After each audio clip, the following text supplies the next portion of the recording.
In September of 1783, diplomats in Paris signed agreements that ended fighting across an astonishing geographic span.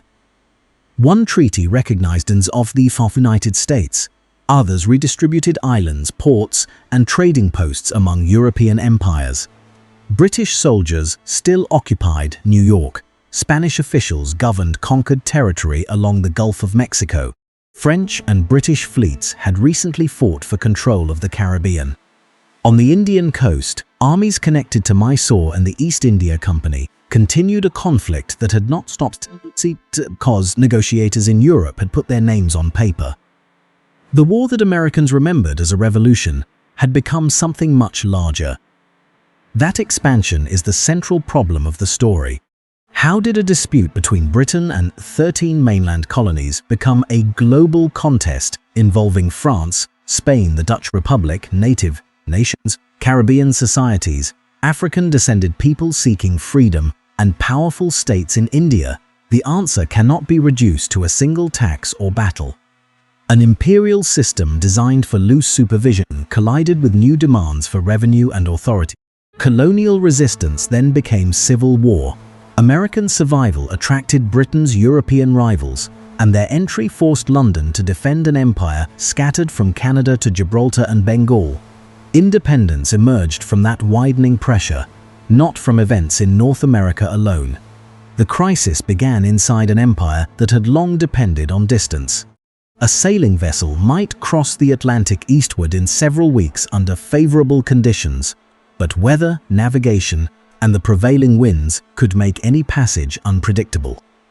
A reply from London could arrive months after a colonial emergency began. Governors therefore had to make decisions before ministers understood the problem. While ministers wrote instructions for circumstances that might already have changed. This delay did more than slow administration. It created separate political habits. People in Britain imagined a single imperial constitution. Many colonists experienced government through local assemblies that taxed them, spent public money, and negotiated with royal governors. For much of the 17th and early 18th centuries, that arrangement appeared workable. The Crown granted charters, recognized the rights of English subjects, appointed governors in many colonies, and regulated trade in principle.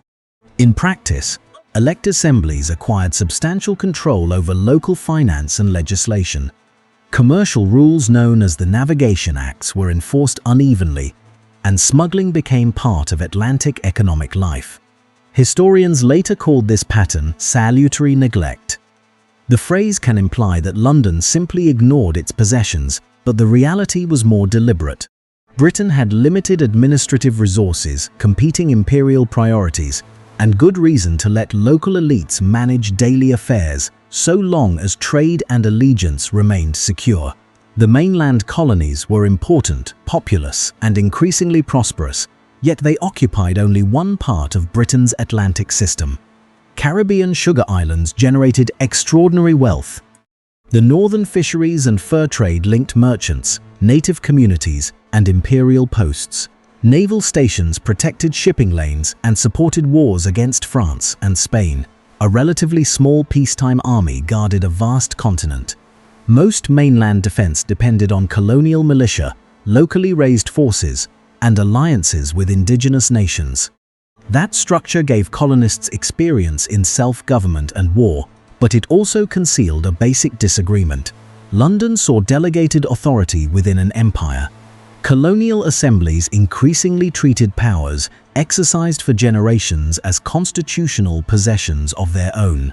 The 7 Years' War exposed the strength and fragility of that system. In North America, competition over the Ohio Country had already led to violence in 1754. Colonial representatives met at Albany that summer to discuss defense and diplomacy with the Haudenosaunee Confederacy. Benjamin Franklin promoted a plan for greater intercolonial cooperation, but neither the colonial legislatures nor imperial authorities accepted it. The colonies feared surrendering local power, while officials in London distrusted a union they could not easily control.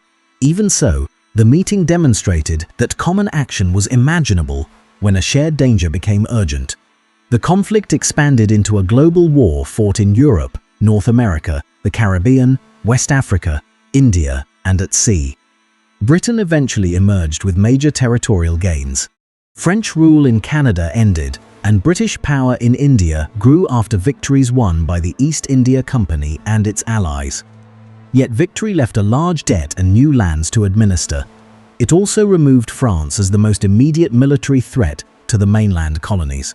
The people who had once depended on British protection now felt safer, while British ministers believed the colonies should contribute more directly to the cost of imperial defense. Success had changed the assumptions on both sides before either fully understood the consequences. The Western interior created the first post-war test. Colonial land companies, veterans, settlers, and speculators expected access beyond the Appalachian Mountains. Native nations saw the same territory as homelands, whose political future could not be decided by a European peace treaty. British commander Geoffrey Amherst reduced diplomatic gift-giving and treated indigenous resistance with contempt.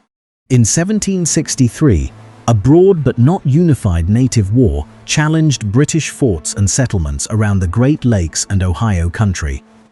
Often associated with the Ottawa leader Pontiac, the conflict revealed that France's defeat had not delivered uncontested British control of the interior. London responded with the Royal Proclamation of 1763. It established new governments and drew a boundary intended to limit settlement west of the Appalachians until land could be obtained through formal agreements. The measure was neither a permanent recognition of native sovereignty nor a simple plan to deny colonial expansion forever.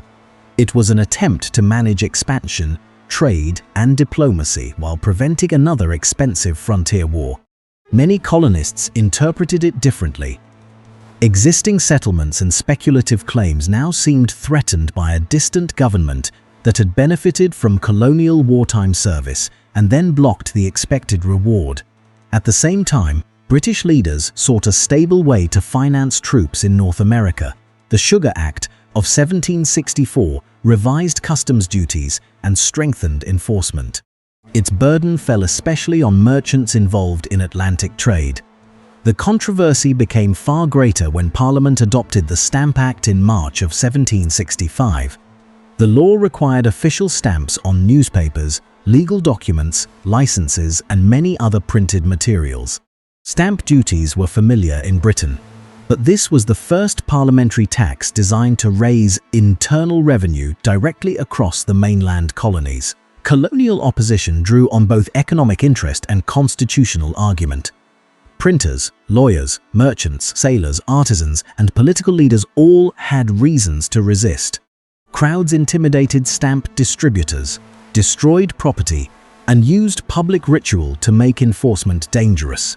Merchants organized non-importation agreements that threatened British manufacturers. 9 colonies sent delegates to the Stamp Act Congress in New York, where they asserted that taxation required consent through representatives. The popular phrase, "no taxation without representation," compressed a complicated claim.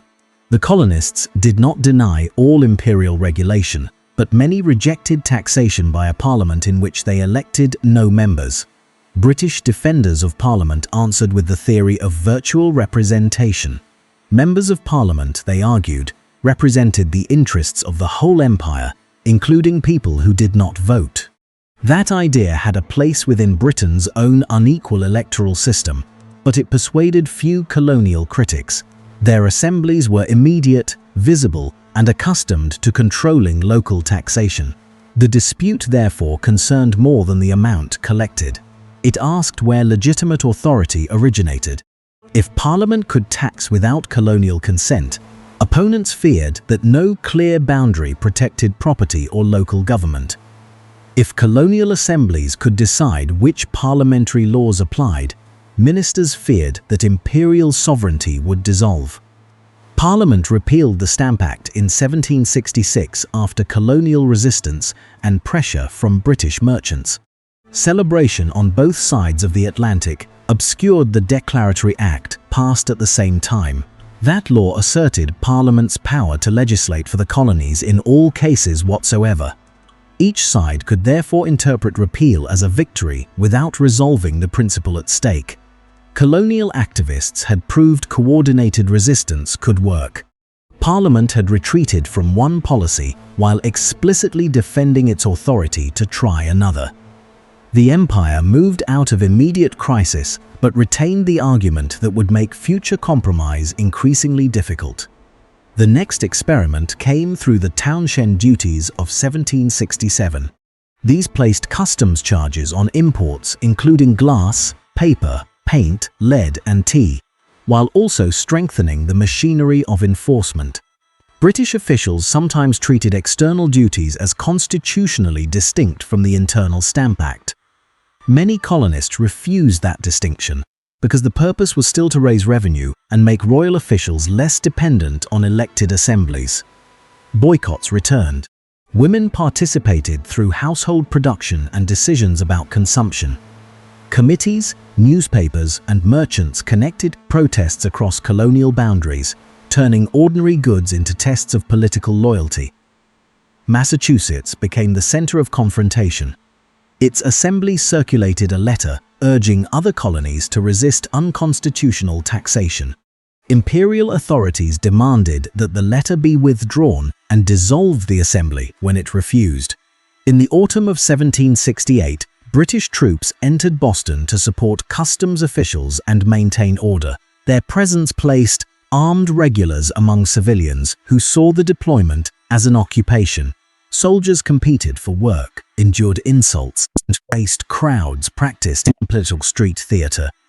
Radicals used every confrontation as evidence that standing armies threatened liberty. Officials saw the same confrontations as proof that imperial law required military protection. On the night of March 5, 1770, a quarrel near the Custom House escalated into a deadly clash. A sentry was surrounded, reinforcements arrived, and the crowd threw objects and shouted at the soldiers. Amid confusion, several regulars fired. 5 civilians died from the shooting and its aftermath. Patriot printers called the event the Boston Massacre, and Paul Revere's widely circulated engraving presented the soldiers as a disciplined firing line attacking an almost defenseless crowd. The image was effective propaganda rather than a neutral record, but the trials that followed also demonstrated a continuing respect for legal procedure. John Adams defended the soldiers. Most were acquitted, while 2 were convicted of manslaughter. The same year, Parliament removed most townshend duties but retained the tax on tea. For a time, the imperial controversy quieted. Beneath the surface, the political network created during earlier protests remained ready. Committees of correspondence shared reports and transformed local disputes into continental warnings. The destruction of the customs schooner Gaspee in Rhode Island in 1772 showed that resistance could move beyond petitions and boycotts. When investigators considered sending suspects to Britain for trial, colonists again feared that imperial power could separate accused people from juries and communities that knew them. The Tea Act of 1773 brought the crisis back to Boston. It allowed the financially troubled East India Company to market tea more directly in America, making the legal product cheaper even with the existing duty. Ministers expected price to overcome principle. Opponents saw an attempt to make consumers accept Parliament's taxing authority while granting a favored corporation special advantages. In several ports, pressure forced ships to leave or prevented cargoes from landing. In Boston, Governor Thomas Hutchinson refused to let the vessels depart without unloading. On December 16th, men disguised in ways meant to evoke native identity boarded the ships and emptied the tea into the harbor. Parliament answered in 1774 with laws colonists called the Intolerable Acts. The port of Boston was closed until compensation was made. Massachusetts government was restructured, royal authority strengthened, and provisions concerning trials and the quartering of troops expanded. General Thomas Gage became governor and commander in the province. A separate Quebec Act reorganized the government of Canada, protected Catholic worship, retained French civil law in private matters, and extended Quebec's boundaries into the Ohio country. The act was designed to stabilize a conquered province, but many Protestant colonists treated it as another assault on their political and territorial expectations. The punitive program was meant to isolate Massachusetts. Instead, it encouraged cooperation. Other colonies sent supplies to Boston and elected delegates to the First Continental Congress, which met in Philadelphia in September of 1774. Georgia did not send a delegation, but representatives from the other 12 colonies debated how far resistance should go. They approved a Declaration of Rights, organized a broad commercial boycott, and encouraged local committees to enforce it. They also agreed to meet again if the dispute remained unresolved. Congress did not yet create an independent government, but it offered a structure through which separate colonies could act together. Local enforcement altered political power. Committees inspected trade, pressured neighbors, and judged whether merchants or officials supported the Continental Agreement. To patriots, these bodies defended constitutional liberty when royal government had failed. To loyalists, they could be coercive organizations that replaced law with intimidation. The conflict was already dividing towns and families before formal independence. Neutrality became difficult because daily behavior carried political meaning. Buying imported goods, accepting a royal office, training with a militia company, or refusing to sign an association could determine how a community treated an individual. Gage faced an impossible strategic problem in Massachusetts. He had enough soldiers to hold Boston, but not to control the countryside. Patriot networks watched military movements and moved stores away from the coast. In September of 1774, a British expedition quietly removed gunpowder from a magazine near Boston. False reports that troops had killed civilians brought thousands of militia toward Cambridge in what became known as the Powder Alarm. No battle occurred, yet the speed of mobilization shocked both sides. Patriot leaders learned how quickly riders and local companies could respond. Gage learned that another seizure might ignite the province. During the winter, Massachusetts organized an alternative provincial congress and strengthened its militia. Selected companies trained to move at short notice, earning the name minutemen. Weapons, ammunition, and supplies were collected at inland towns, especially Concord. In London, King George III and his ministers concluded that organized resistance had become rebellion. Orders reached Gage to arrest leading figures and secure military stores, but secrecy was nearly impossible. Boston's Patriot intelligence network included artisans, merchants, riders, and people with access to British movements. The countryside was not waiting passively for imperial action. Late on April 18, 1775, British light infantry and grenadiers crossed from Boston and began marching toward Concord. Their mission was to destroy military supplies and, if possible, seize Samuel Adams and John Hancock. Patriot watchers detected the movement. Riders including Paul Revere, William Dawes, and Samuel Prescott carried warnings through the night, while many lesser-known messengers spread the alarm along different roads. Revere was captured before reaching Concord, but the warning system did not depend on one man. Church bells, gunshots, drums, and riders awakened militia communities across eastern Massachusetts. At dawn on Lexington Green, a small militia company faced the advancing regulars. Major John Pitcairn ordered the colonists to disperse. They began to do so, but a shot came from an uncertain source. British soldiers fired, then charged.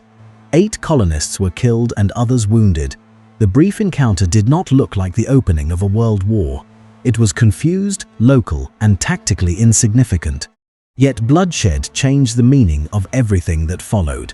Imperial troops had fired on provincial militia, and accounts of the event traveled faster through the colonies than any official explanation from London could answer. The British columns continued to Concord, where much of the military material had already been moved or concealed. Soldiers destroyed what they found. At the North Bridge, Militia forces gathered in increasing numbers and advanced after seeing smoke from the town. British light infantry fired, and the provincials returned fire in an organized volley. The regulars withdrew toward Boston. Along the road, militia companies used walls, trees, buildings, and broken ground to attack the column. The fighting was not a simple contest between rigid British lines and invisible farmers. British flankers repeatedly cleared dangerous positions, while colonial units coordinated imperfectly but effectively across the countryside. Reinforcements under Hugh Percy prevented the retreat from becoming a disaster. His troops formed a protective position at Lexington, brought artillery, and helped the exhausted column continue toward Charlestown. By evening, British casualties approached 300 killed, wounded, or missing. Colonial losses were substantially lower but still severe. More important than the numbers was the strategic result. Thousands of militia surrounded Boston within days. Gage's army retained the city and access to the sea, but much of the countryside answered to revolutionary committees. A police action intended to seize supplies had produced a siege. News of Lexington and Concord spread through a communication system the resistance had spent years building.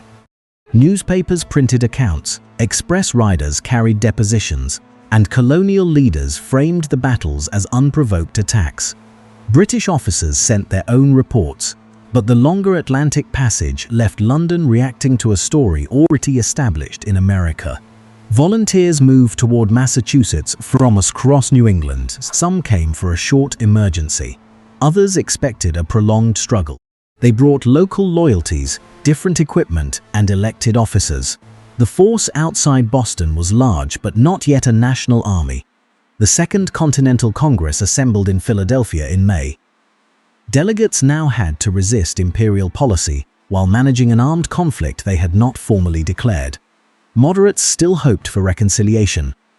Radicals argued that Britain had already chosen force. Congress assumed responsibility for the troops around Boston, created the Continental Army, and selected George Washington as commander-in-chief. The choice carried military and political logic.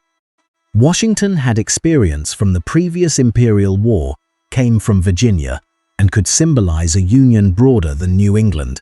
Congress also authorized paper money, appointed officers, and began the difficult work of supplying an army without an established national tax system. Its authority depended on cooperation from colonies that were themselves changing into revolutionary states. Enlistments were short. Soldiers expected local practices to be respected. Rival officers disputed rank. Food, gunpowder, tents, clothing, and pay were unreliable. Washington would spend much of the war building an institution while using it in the field. The survival of that institution, more than possession of any single city, became the military foundation of independence. Before Washington reached Boston, another group of colonists acted on the strategic geography of Lake Champlain. In May, Ethan Allen, Benedict Arnold, and a small force seized Fort Ticonderoga from its lightly guarded British garrison. Crown Point soon fell as well. The operation opened a route toward Canada and captured artillery that would later matter at Boston. It also revealed the disorder of the Revolutionary Command System. Allen and Arnold disputed authority, while committees in different colonies issued overlapping commissions. Initiative could produce sudden success, but it could also create rivalry that Congress struggled to control. The British reinforced Boston and prepared to occupy high ground overlooking the harbor. Patriot commanders learned of the plan and moved first on the night of June 16th. They fortified Breed's Hill on the Charlestown Peninsula, closer to Boston than the originally intended Bunker Hill. By morning, the unfinished redoubt presented Gage with a direct British warships could bombard it, but leaving the position in American hands would threaten movement in the harbor. General William Howe led troops across the water to attack. The Battle of Bunker Hill on June 17th demonstrated both British discipline and the cost of frontal assault. The defenders waited behind earthworks and rail fences until the regulars came within effective musket range. 2 attacks failed with heavy casualties. A third succeeded after American ammunition ran low, and colonists withdrew, and Britain held their effort. The colonists withdrew, and Britain held the ground. Tactically, it was a British victory. Strategically, more than 1,000 British casualties made the price alarming. Colonial forces had shown that prepared positions could withstand veteran troops, while British commanders learned caution that would influence later decisions. The battle also hardened politics. Joseph Warren, a prominent Patriot leader serving as a volunteer, was killed. In Britain, reports confirmed that the rebellion could not be ended by a small show of force. In America, the withdrawal did not erase the moral effect of resistance. Yet neither side had reached the point of complete separation. Congress sent the Olive Branch Petition to the king in July, affirming loyalty while asking him to help restore peace. At the same time, it issued a declaration explaining why the colonies had taken up arms. These two documents reflected a movement still attempting to reconcile incompatible goals. King George rejected the petition and declared the colonies in open rebellion. The government prepared a much larger military response and sought additional troops from fusion states, whose rulers contracted units for British service. Americans often called these soldiers Hessians, though they came from several German territories. Their use intensified colonial claims that the ministry intended conquest rather than reconciliation. From London's perspective, however, trained manpower was essential. Britain had global responsibilities, a relatively small standing army, and no reason to expect the rebellion to collapse without a serious campaign. The struggle also opened choices for people excluded from Patriot definitions of liberty. In Virginia, Royal Governor Lord Dunmore proclaimed freedom in November of 1775 to enslaved people owned by rebels who could reach British lines and serve the Crown. The offer was limited, military, and directed against Patriot property. It did not abolish slavery. Even so, it transformed the war for thousands who recognized an opportunity to claim freedom. Black men joined Dunmore's Ethiopian regiment, while many more women, men, and children later sought refuge with British forces. Patriots also used black labor and eventually accepted thousands of black soldiers, free and enslaved, into different forms of service. Native nations confronted a different but equally consequential set of choices. The proclamation boundary had shown that British policy could sometimes restrain colonial settlement even when imperial motives were self-interested. Many native leaders therefore regarded a Patriot victory as a direct threat to their lands.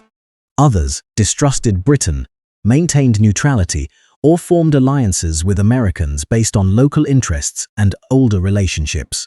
The Haudenosaunee Confederacy would ultimately divide, with most nations supporting the British and Oneida and Tuscarora communities giving important assistance to the United States. The Revolution was already a collection of overlapping wars over sovereignty, land, and survival. By the end of 1775, the Siege of Boston continued.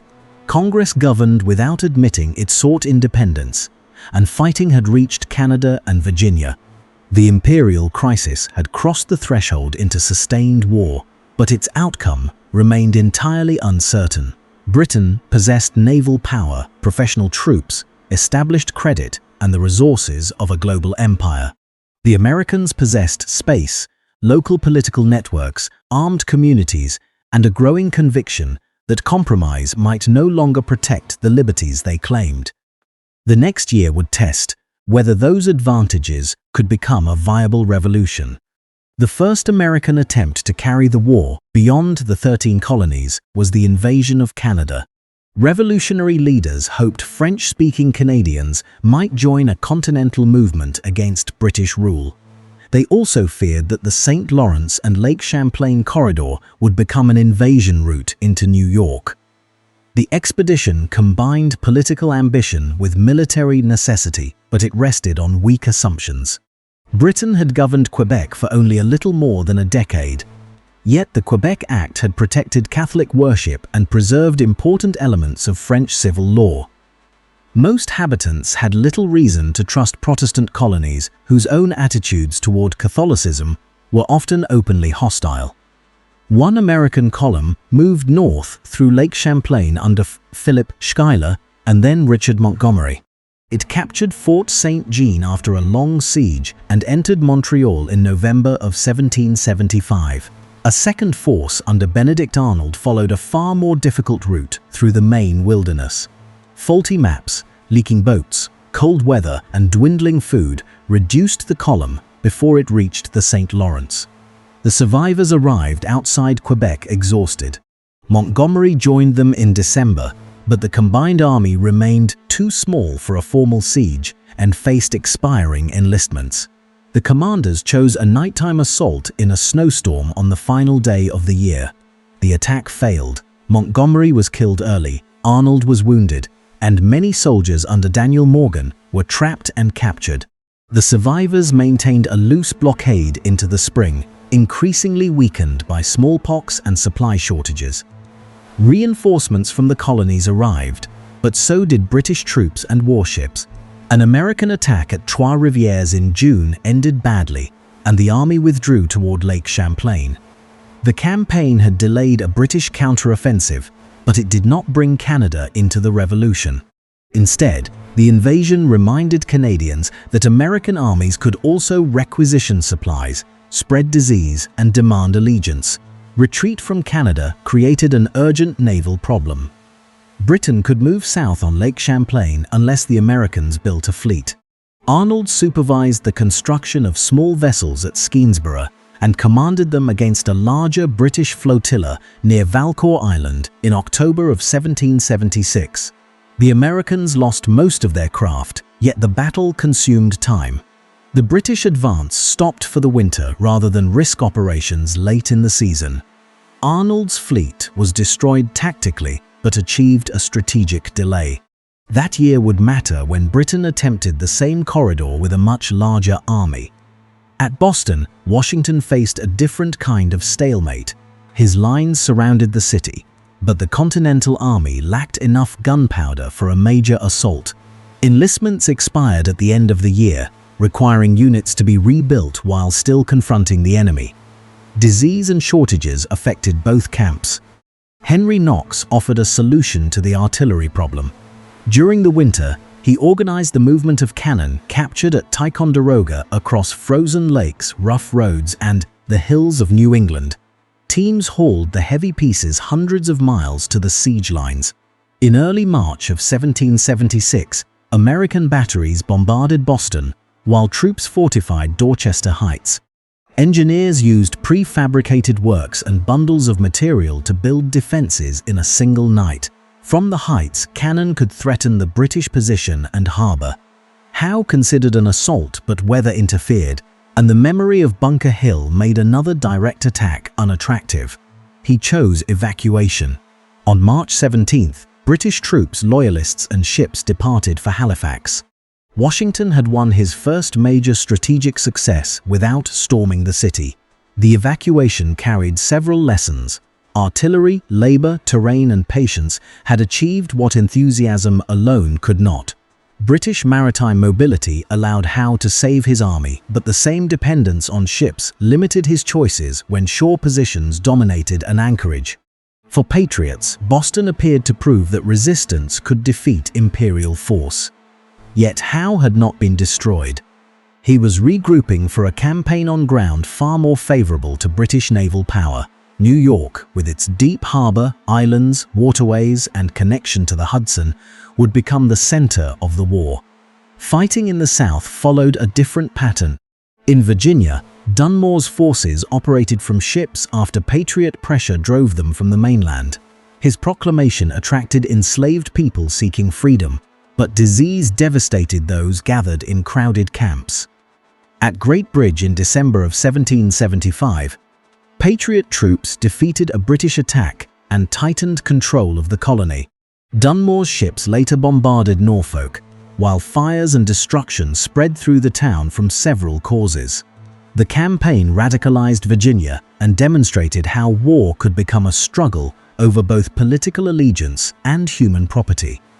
In North Carolina, royal officials expected Loyalist strength to restore authority. Highland Scots and other supporters of the crown assembled in early 1776, but Patriot militia intercepted them at Moores Creek Bridge.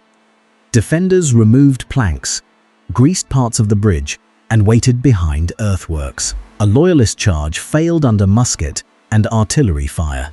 The victory disrupted British plans and produced prisoners, weapons, and political confidence. It also showed the civil character of the war. Many combatants on both sides were American residents fighting neighbors rather than regular armies separated by nationality. Britain then attempted to establish a southern base at Charleston. A naval squadron and troops under Henry Clinton and Peter Parker attacked unfinished defenses on Sullivan's Island in June. The fort's palmetto log walls absorbed cannon fire better than expected, while shallow water and difficult channels limited British maneuver.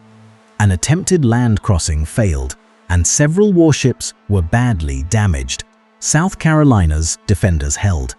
The victory protected Charleston for the moment and strengthened the case for independence, just as Congress reached its decision in Philadelphia. Political separation had become more imaginable during the winter and spring. Thomas Paine's pamphlet Common Sense attacked monarchy in plain, forceful language, and argued that a continent should not be ruled by an island. Colonial assemblies began authorizing their delegates to support independence. Congress recommended that colonies replace governments resting on royal authority. New state constitutions and declarations emerged alongside military preparations. This was not a unanimous awakening. Loyalists, cautious moderates, and people focused on local survival remained substantial parts of the population. Independence became possible because organized patriots gained enough institutional power to speak for the colonies. On July 2nd, Congress approved a resolution declaring the colonies free and independent states. 2 days later, it adopted the final language of the Declaration of Independence. The document presented a universal claim that people possessed rights and that governments derived legitimate power from consent. It also listed grievances against George III and justified separation to an international audience.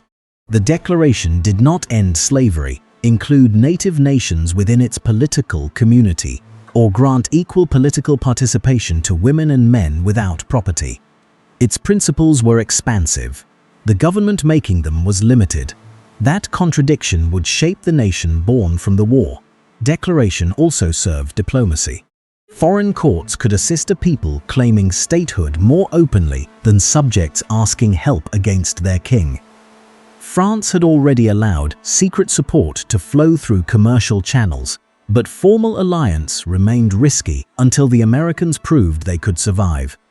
The document therefore announced both an ideal and a strategic commitment. Reconciliation under the old constitutional arrangement became far harder after Congress told the world that the states possessed full sovereignty. The immediate military situation made that commitment look perilous. Through the summer of 1776, British and German troops assembled around New York. The expedition was one of the largest Britain had sent overseas to that time, supported by a fleet under Admiral Richard Howe and an army under his brother, General William Howe. Their commission allowed them to offer pardons and discuss peace, but not to recognize the political terms Congress now required. Diplomacy and conquest traveled together. The Howes hoped a decisive victory would isolate radical leaders and encourage loyalists to restore imperial government. Washington divided his army between Manhattan and Long Island because British ships could threaten several points. The choice reflected real uncertainty but left each position weak. In late August, Howe landed a powerful force on Long Island and exploited an unguarded approach through Jamaica Pass. Demonstrations fixed American attention along the wooded ridge while the main British column marched around the eastern flank.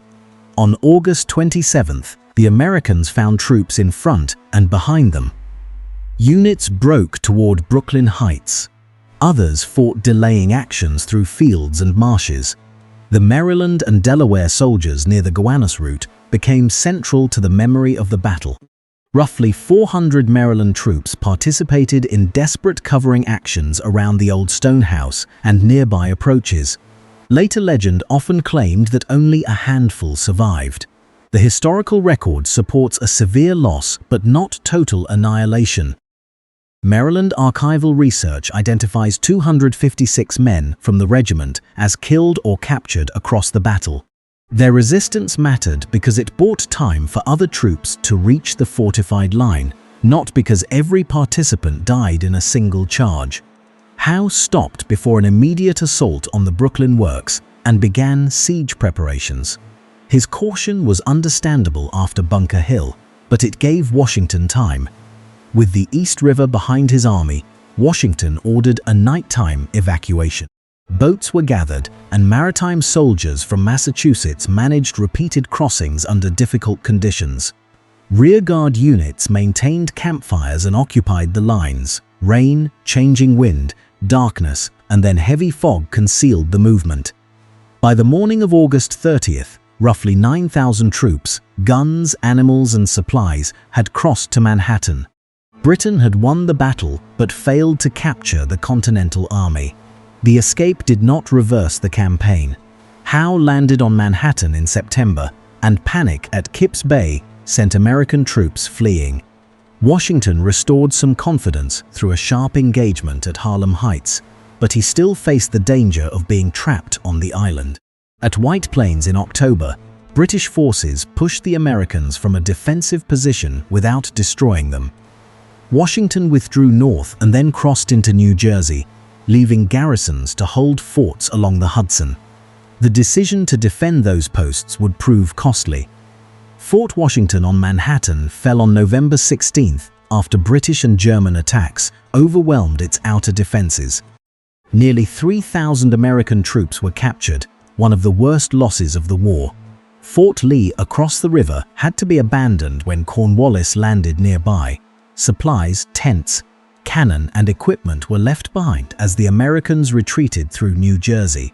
The army shrank through casualties, desertion, illness, and expiring enlistments. British columns occupied a chain of towns, and many inhabitants accepted pardons. The revolution seemed close to collapse without any single final battle. Howe paused rather than pursuing into Pennsylvania with his whole force. He established winter posts across New Jersey and issued proclamations inviting submission. The policy had logic. Holding territory required garrisons, and apparent American exhaustion suggested time favored the crown. Yet dispersed posts created opportunities. Their soldiers depended on roads and local supplies. Patriot militia began attacking couriers, patrols, and foraging parties. British and German discipline varied, and reports of plunder undermined attempts to win political loyalty. Occupation could generate the resistance it was meant to suppress. Washington crossed the Delaware River into Pennsylvania in early December and removed boats from the New Jersey bank. Congress left Philadelphia for safety. The general's correspondence revealed deep anxiety, but he also understood that inactivity would allow the army to dissolve. Many enlistments ended with the year. A successful strike might recover morale, encourage recruitment, and show that British control did not extend beyond the reach of its garrisons. The target was Trenton, held by a brigade of German troops under Johann Rau. On the night of December 25th, Washington's main column crossed the ice-filled Delaware during a storm. Other planned crossings failed, leaving him with fewer troops than intended. The march to Trenton was exhausting, and the attack began later than scheduled. Surprise nevertheless held. American columns entered from different roads, artillery blocked key streets, and the garrison's attempts to organize came under fire. Rau was mortally wounded. More than 900 German soldiers were captured, while American combat losses were very light.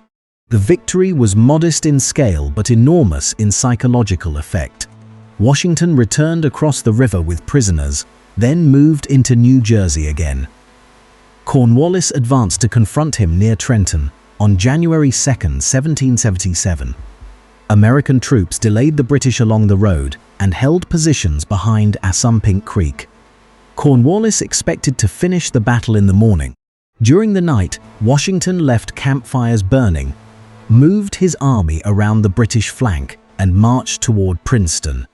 There, the Americans defeated British detachments after confused fighting in which Washington personally helped rally troops. The army then withdrew toward Amawan rather than risk encirclement. Trenton and Princeton forced the British to abandon many exposed posts and compressed their New Jersey position. Militia activity increased, and people who had accepted British protection sometimes reversed themselves. The campaign did not make American independence secure, but it prevented political disintegration. Washington had used mobility, surprise, local intelligence, and limited objectives against a stronger army. Preserving the force while striking isolated positions became a model for survival. The Winter War in New Jersey also revealed the violence beneath formal campaigns. Foraging parties took food, animals, and fuel from civilians. Militia arrested suspected loyalists. Loyalist units and armed bands retaliated. Families navigated shifting lines of control, sometimes adapting declarations of allegiance to whichever force occupied the area. The language of liberty existed beside confiscation, coercion, and revenge. This was not an exception to the Revolution. It was one of the ways a long civil conflict operated when neither side could secure the countryside permanently. Prisoners experienced some of the war's worst conditions. Captured Americans were confined in crowded buildings and prison ships around New York, where disease, malnutrition, exposure, and neglect killed many. British and German prisoners also endured shortages and long marches, though the scale and administration differed. Exchanges were complicated by disputes over rank, allegiance, and whether the crown should treat captured rebels as lawful combatants. The suffering rarely appeared in triumphant accounts of battle, yet imprisonment killed more Americans than many famous engagements combined. While Washington recovered in New Jersey, Britain prepared its campaign for 1777. The basic strategic problem remained unresolved. Capturing cities had not destroyed the rebellion, and pardons had not rebuilt dependable royal government across occupied territory. British leaders considered using the Hudson Corridor to separate New England from the other states. An army under John Burgoyne would move south from Canada. A smaller column under Barry St. Leger would approach through the Mohawk Valley. Cooperation from New York was expected, but command arrangements and assumptions about support were dangerously unclear. At the same time, Howe planned to take Philadelphia. Whether London intended the Philadelphia and Northern operations to support each other has been debated, but the practical result is clear. The main British army in New York would not move north to meet Burgoyne. Howe believed capturing the American capital might force Washington into battle and damage the political center of resistance. Burgoyne believed pressure from several directions would collapse American control of the Hudson. Each plan had internal logic. Together, they dispersed British strength at a moment when coordination mattered most. American diplomacy waited on the outcome. Benjamin Franklin had arrived in France in late 1776 and became a celebrated public figure. Behind the image of Republican simplicity, negotiations were difficult. French officials supplied loans and weapons but feared backing a rebellion that might fail or reconcile with Britain. Spain shared hostility toward British power, yet viewed Republican independence and American expansion with concern.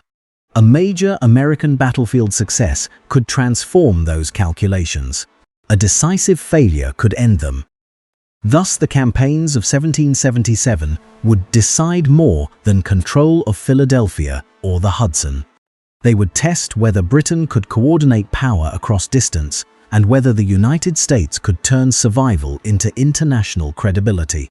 The American army had escaped New York and revived itself in New Jersey, but it remained short of money, clothing, weapons, and reliable enlistments.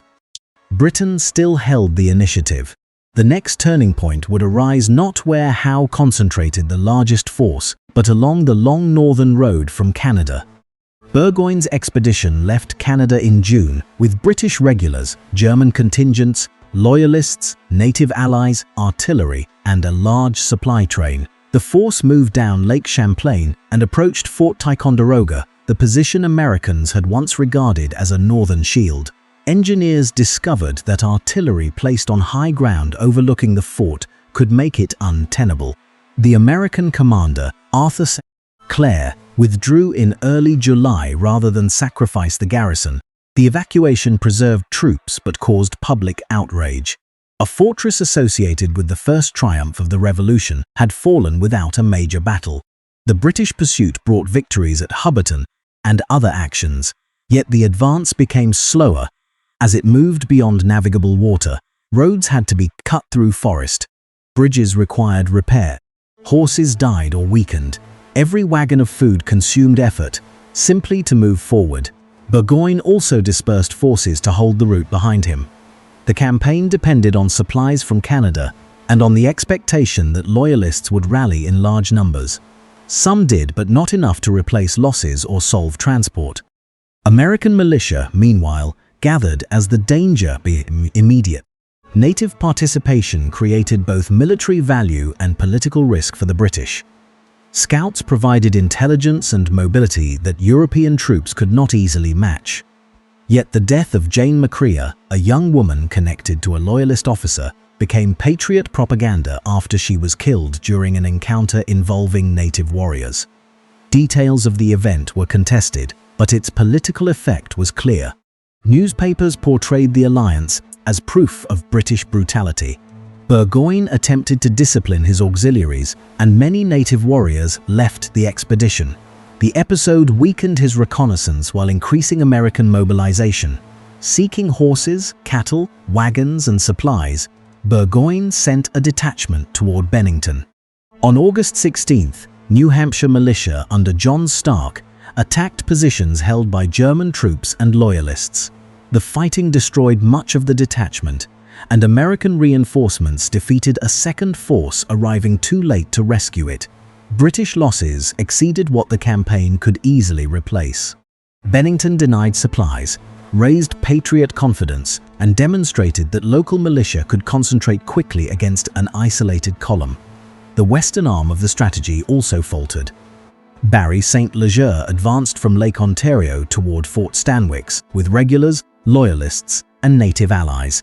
A Tryon County militia force marching to relieve the fort was ambushed near Oriskany in one of the war's most brutal battles.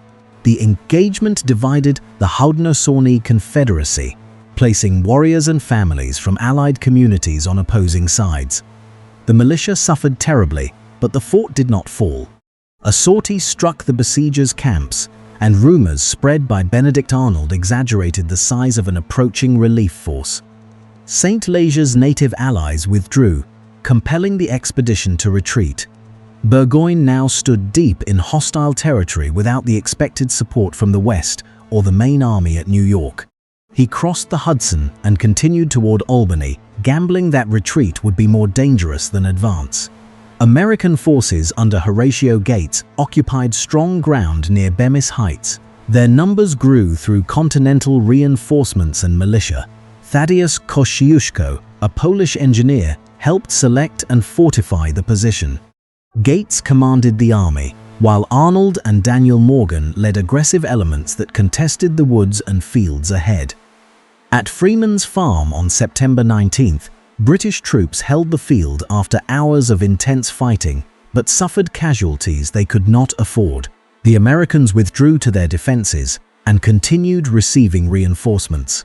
Burgoyne waited for aid that did not come. Clinton eventually moved up the Hudson from New York and captured American forts, but his operation began too late and remained too distant to rescue the Northern Army. Command by correspondence across an ocean and between separate headquarters had failed to produce a unified campaign. On October 7th, Burgoyne sent out a reconnaissance in force near Bemis Heights. American attacks struck the exposed position. Morgan's riflemen and Continental units pressed the British line, while Arnold entered the action, despite a bitter dispute with Gates and no clear field command. The British were driven back, and American troops captured part of their defensive works. Arnold was badly wounded in the leg. Burgoyne retreated toward Saratoga, but American forces blocked the route and surrounded his exhausted army.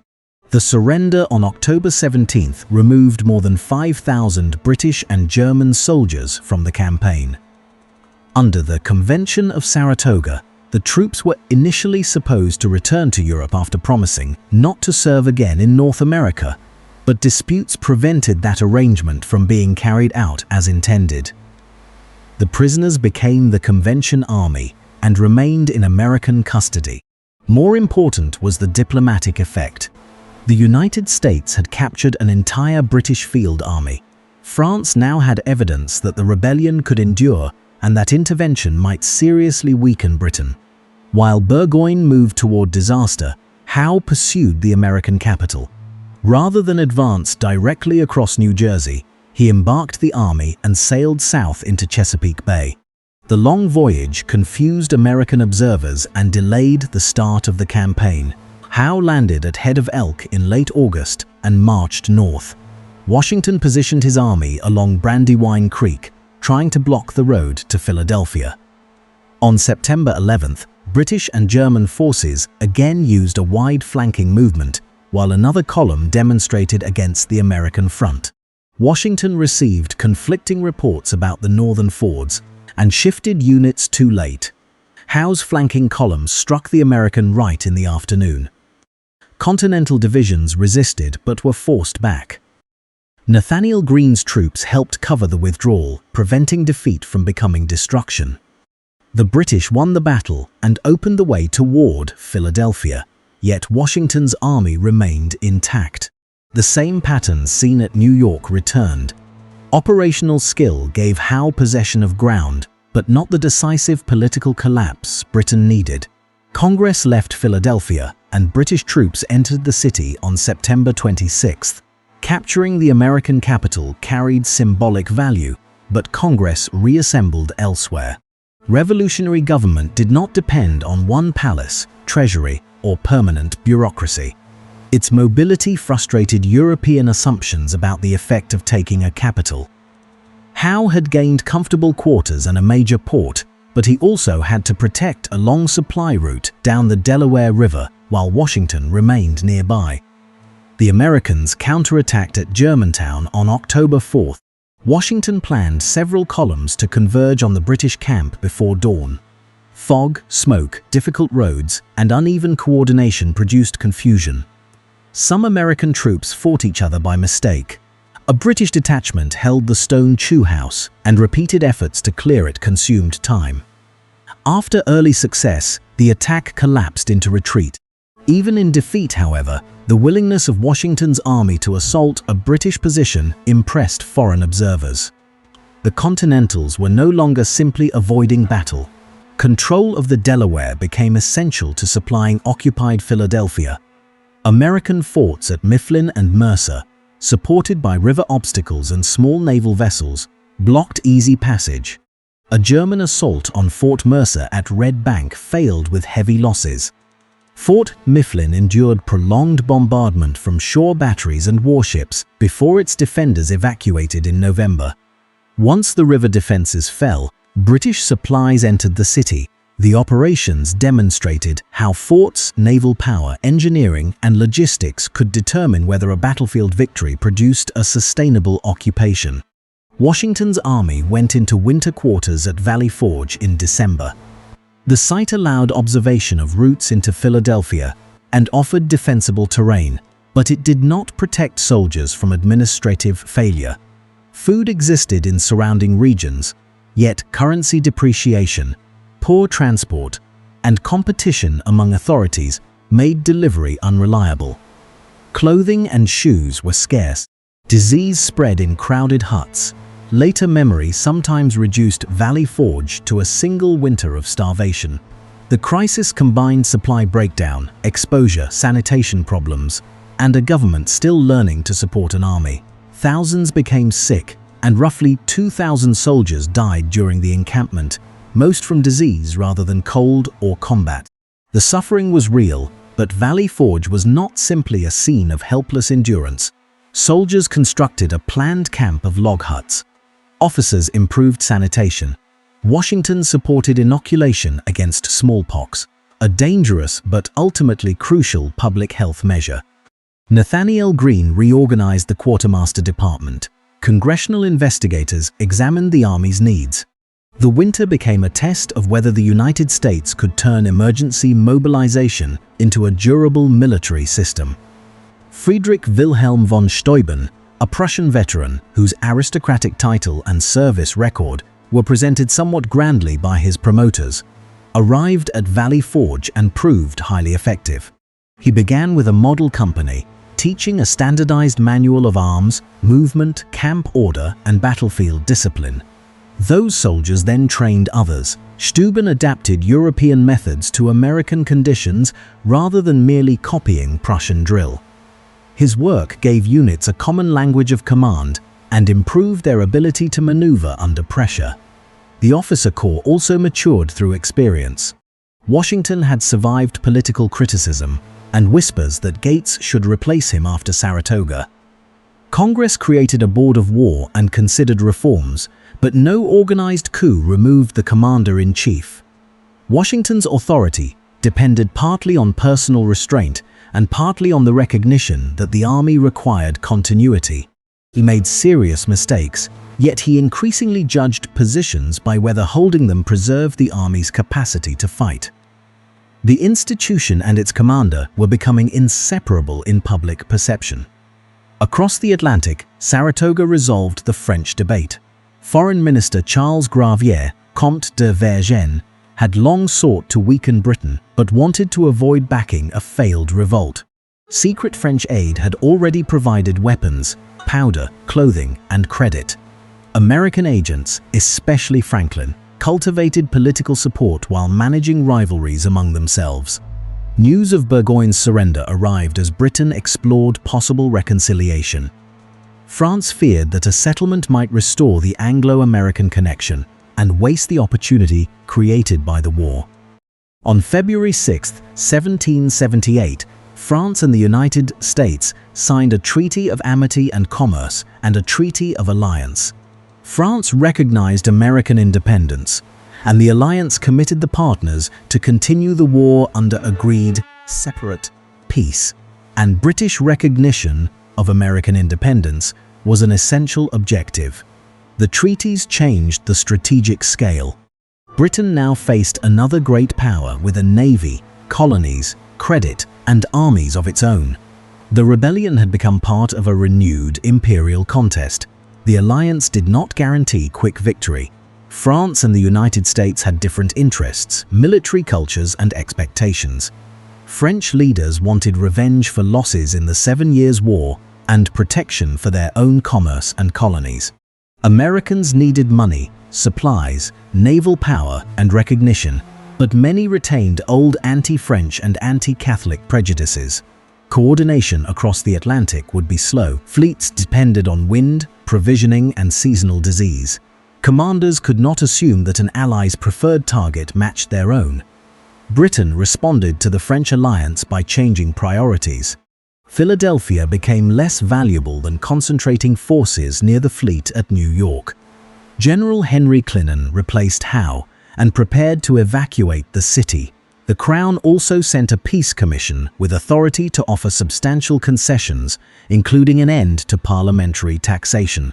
The offer might have transformed colonial politics before independence, but by 1778 it did not meet Congress's minimum demand.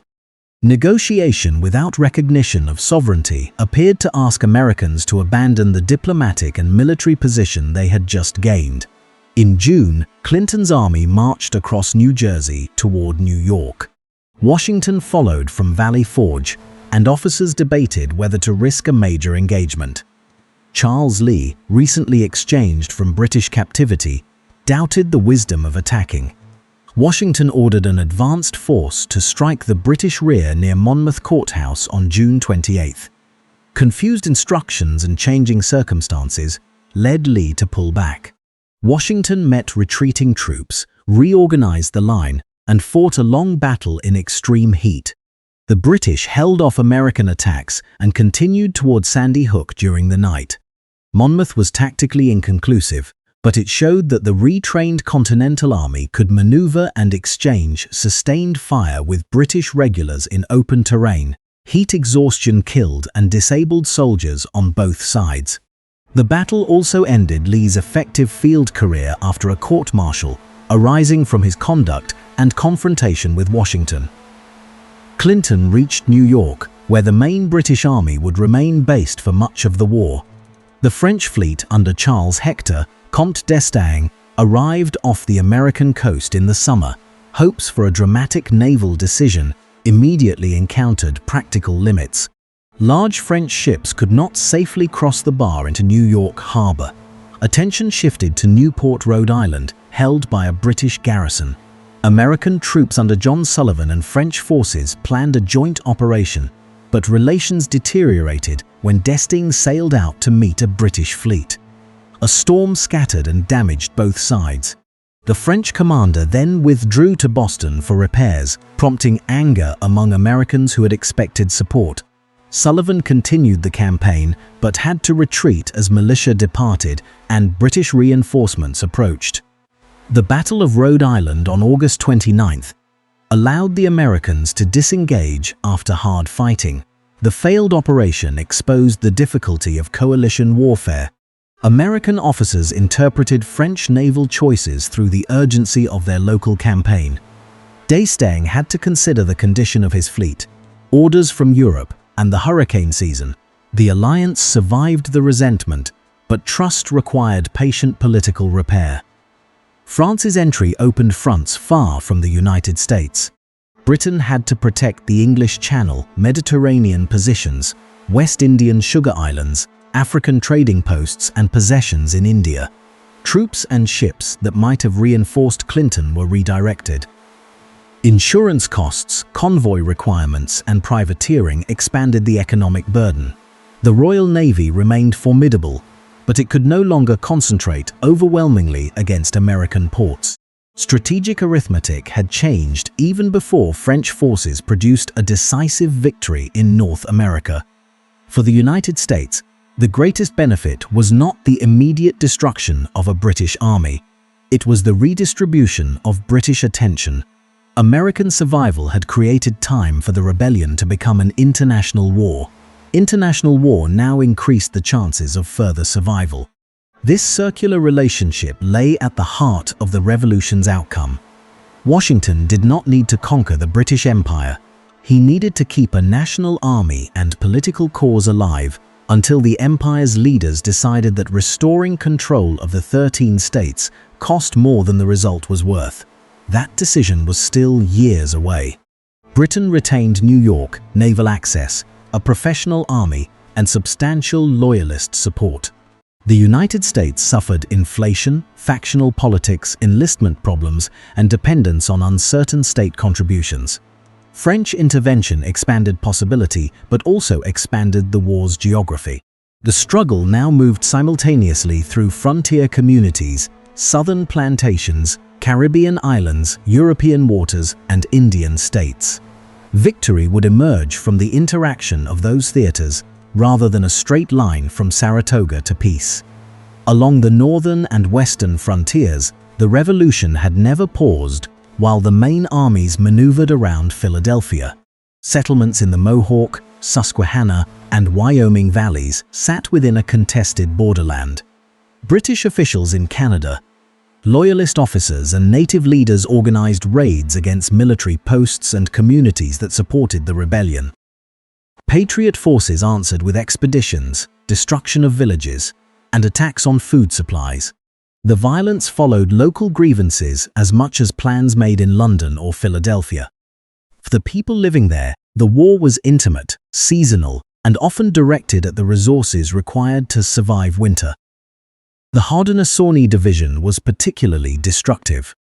Mohawk, Seneca, Cayuga, and Onondaga communities generally aligned with Britain, though decisions varied among villages and individuals.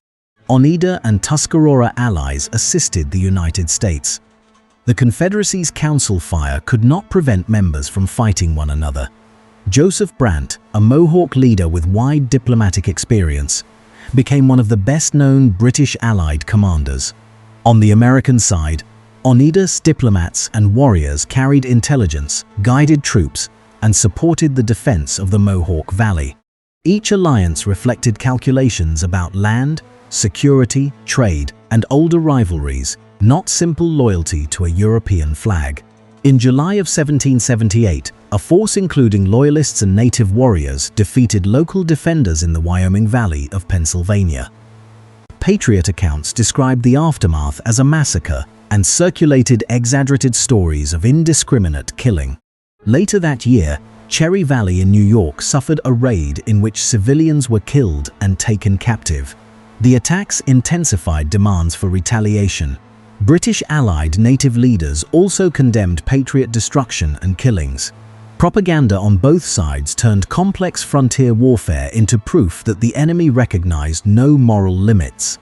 Washington authorized a large expedition in 1779 under John Sullivan, with a separate column led by James Clinton. Its purpose was to damage the military capacity of British Allied Haudenosaunee nations by destroying villages, crops, orchards, and stored food. At Newtown in August, the American Army defeated a smaller defensive force. It then moved through the Finger Lakes region, burning settlements and agricultural resources. The campaign fought few major battles, but its logistical destruction was extensive. Many Haudenosaunee refugees gathered near British posts around Niagara and endured hunger, crowding, and disease through the following winter. The expedition did not permanently end frontier raids. It did, however, deepen displacement and make post-war American expansion easier. The operation shows the limits of describing the revolution only as a war for liberty. A republic resisting imperial control used organized force to break the ability of native nations to defend their own communities and territory. Farther west, George Rogers Clark led Virginia forces into the Illinois country. In 1778, his small expedition captured Kaskaskia and other settlements with limited resistance. British Lieutenant Governor Henry Hamilton retook Vincennes, but Clark made a difficult winter march across flooded country and forced its surrender in February of 1779. The campaign gave the United States a military claim in the Trans-Appalachian West, though actual power remained fragmented among native nations, local communities, Spanish posts, British garrisons, and mobile militia. War also spread along the Gulf and Mississippi after Spain entered the conflict. Before that formal entry, Spanish Louisiana under Bernardo de Galvez quietly provided supplies to the American cause through New Orleans and the river network. Once Spain declared war on Britain in 1779, Galvez moved against British posts at Manchac, Baton Rouge, and Natchez. These operations denied Britain positions on the lower Mississippi and connected the American struggle to Spanish ambitions for Florida and Gulf security. At sea, the United States possessed no fleet capable of meeting the Royal Navy in a sustained line of battle. Congress created a small continental navy, and individual states commissioned vessels, but privateers became the more numerous instrument. Privately owned ships received legal authority to capture enemy commerce. Their cruises disrupted trade, raised insurance costs, brought prizes into American and European ports, and attracted sailors who might otherwise have served in government vessels. Privateering also pursued profit, sometimes competing with the Navy for manpower and supplies. John Paul Jones became the most celebrated continental naval officer through aggressive operations in European waters. In September of 1779, his converted warship Bonhomme Richard fought HMS Serapis off the English coast. The close action damaged both ships severely. Jones eventually compelled the British captain to surrender, then transferred his crew because Bonhomme Richard was sinking. The victory had limited strategic weight but substantial symbolic value. An American vessel had captured a Royal Navy warship near Britain itself, challenging the assumption that rebellion could be contained across the Atlantic. The Maritime War reached ordinary communities through blockade, raids, impressment, and scarcity. The Royal Navy attacked ports and destroyed ships, But it could not seal every inlet along a vast coastline. Smuggling linked American merchants to the Caribbean and Europe. French supplies crossed the ocean under danger of interception. Sailors captured at sea entered the same harsh prison system as soldiers.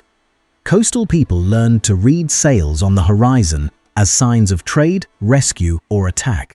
The war's financial system grew increasingly unstable. Congress issued paper currency without a reliable power of taxation. States printed their own money and demanded resources in different ways. As more notes entered circulation and confidence weakened, prices rose dramatically. The phrase "not worth a continental" became a judgment on depreciated currency. Inflation harmed soldiers and civilians paid in paper, encouraged speculation, and made procurement harder. Foreign loans and French subsidies were therefore not secondary to battlefield events. They allowed a government with limited revenue to keep purchasing time. Congress attempted political consolidation through the Articles of Confederation, drafted during 1776 and 1777. The states approved the document in Congress in November of 1777, but unanimous ratification took until March of 1781. Disputes over Western land claims delayed completion. The Articles created a union in which Congress managed war, diplomacy, and certain common affairs, while the states retained broad sovereignty. The structure reflected fear of centralized power, even as military necessity demanded coordination. The army felt that contradiction directly. Congress could request money and troops, but often could not compel states to provide them. Officers worried about pay, pensions, and the value of promised compensation. Enlisted soldiers faced shortages and long service. Mutinies and protests would later reveal how close the military system came to breaking. Yet the army did not simply dissolve. State governments, local communities, foreign credit, coercive requisition, and personal endurance combined unevenly to keep it alive. British strategists believed the southern states offered a way through this impasse. Georgia and the Carolinas contained important loyalist populations. Coastal access favored naval support. The region produced valuable commodities, and operations there could remain closer to Britain's Caribbean priorities. Rather than chasing Washington through the northern countryside, the Crown could capture ports, organize loyalists, restore royal government, and move north as support expanded. This southern strategy relied on a real loyalist presence, but overestimated how safely that support could emerge before British control became durable. In late December of 1778, a British force under Archibald Campbell captured Savannah. Patriot defenses collapsed quickly, and Georgia became the first state in which the British attempted a broad restoration of royal authority. Troops moving inland won at Briar Creek in March of 1779, disrupting American efforts to regain control. Yet holding towns did not eliminate resistance. Patriot militia, loyalist formations, and armed bands fought for local power. Property seizures and reprisals made allegiance more dangerous. The French sought to support an effort to recover Savannah in the autumn of 1779. D'Estaing brought a fleet and troops from the Caribbean, joining an American army under Benjamin Lincoln. Coalition pressure seemed to offer a chance before the British could be strongly reinforced. The siege was rushed because disease, weather, and naval schedules limited how long the French could remain. On October 9th, a major Allied assault struck fortified positions and failed with heavy losses. The Polish cavalry officer Casimir Pulaski was mortally wounded. D'Estaing withdrew, and Savannah remained British. The failure had consequences beyond one city. French and American forces again struggled to coordinate. Southern patriots lost confidence, while British leaders saw an opportunity to take Charleston. Clinton assembled a large expedition from New York and sailed south at the end of 1779. The voyage scattered ships and cost animals and equipment, but the force regrouped near the city early the next year. Naval support allowed the British to cross rivers, land troops, and isolate defenses. Charleston presented the Americans with a strategic dilemma. It was the largest city and most important port in the South, politically difficult to abandon. Lincoln gathered Continental units and militia inside extensive lines.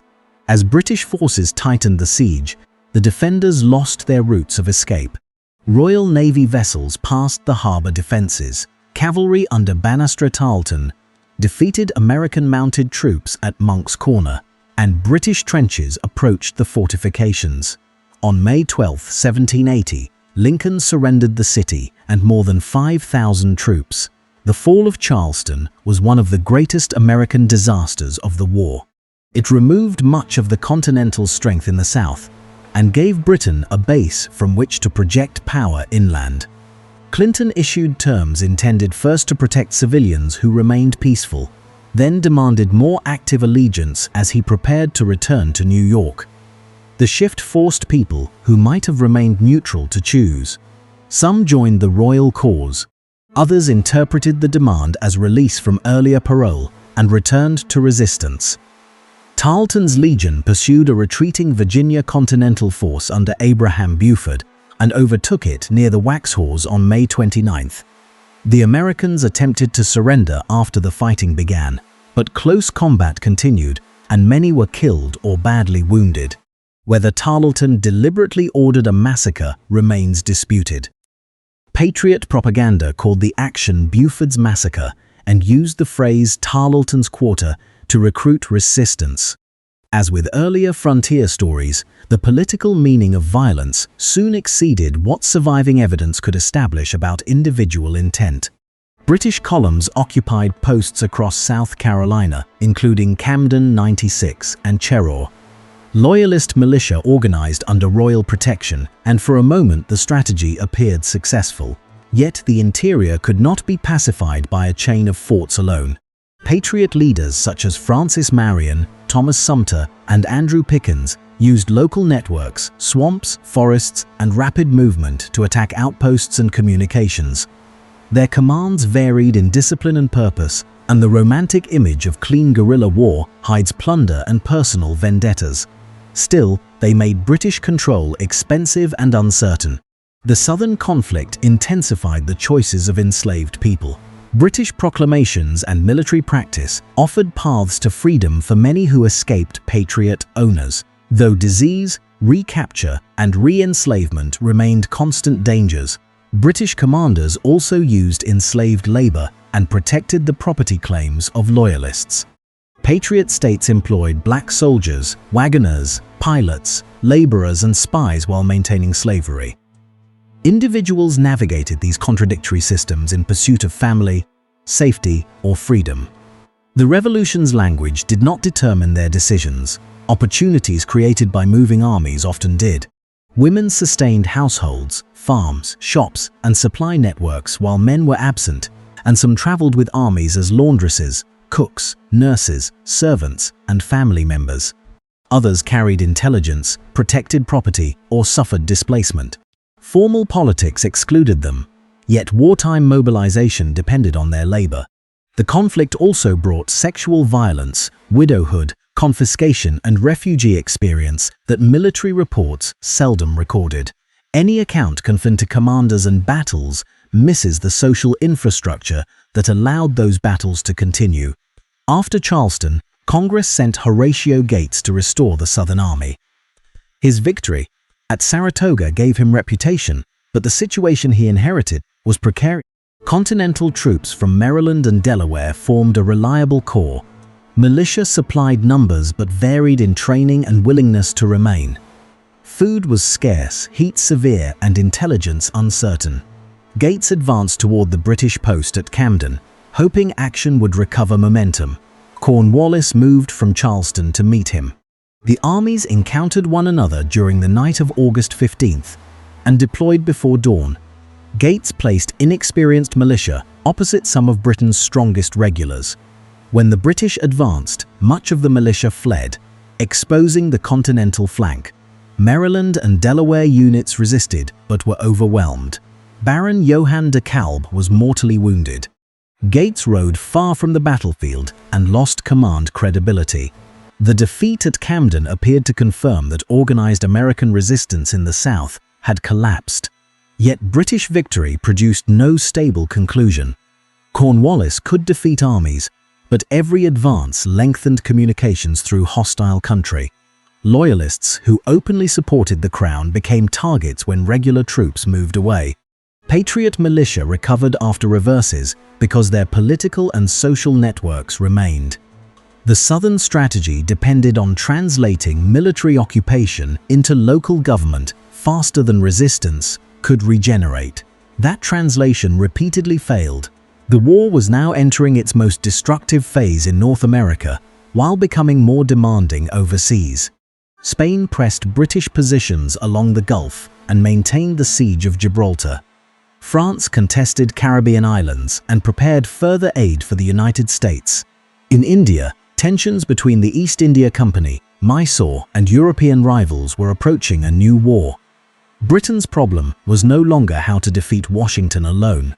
It was how to defend a connected commercial empire when every theater competed for ships, troops, credit, and attention.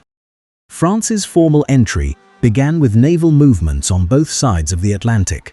In the summer of 1778, a fleet under Louis Gilluet, Comte d'Orvilliers, met the British Channel off Ushant.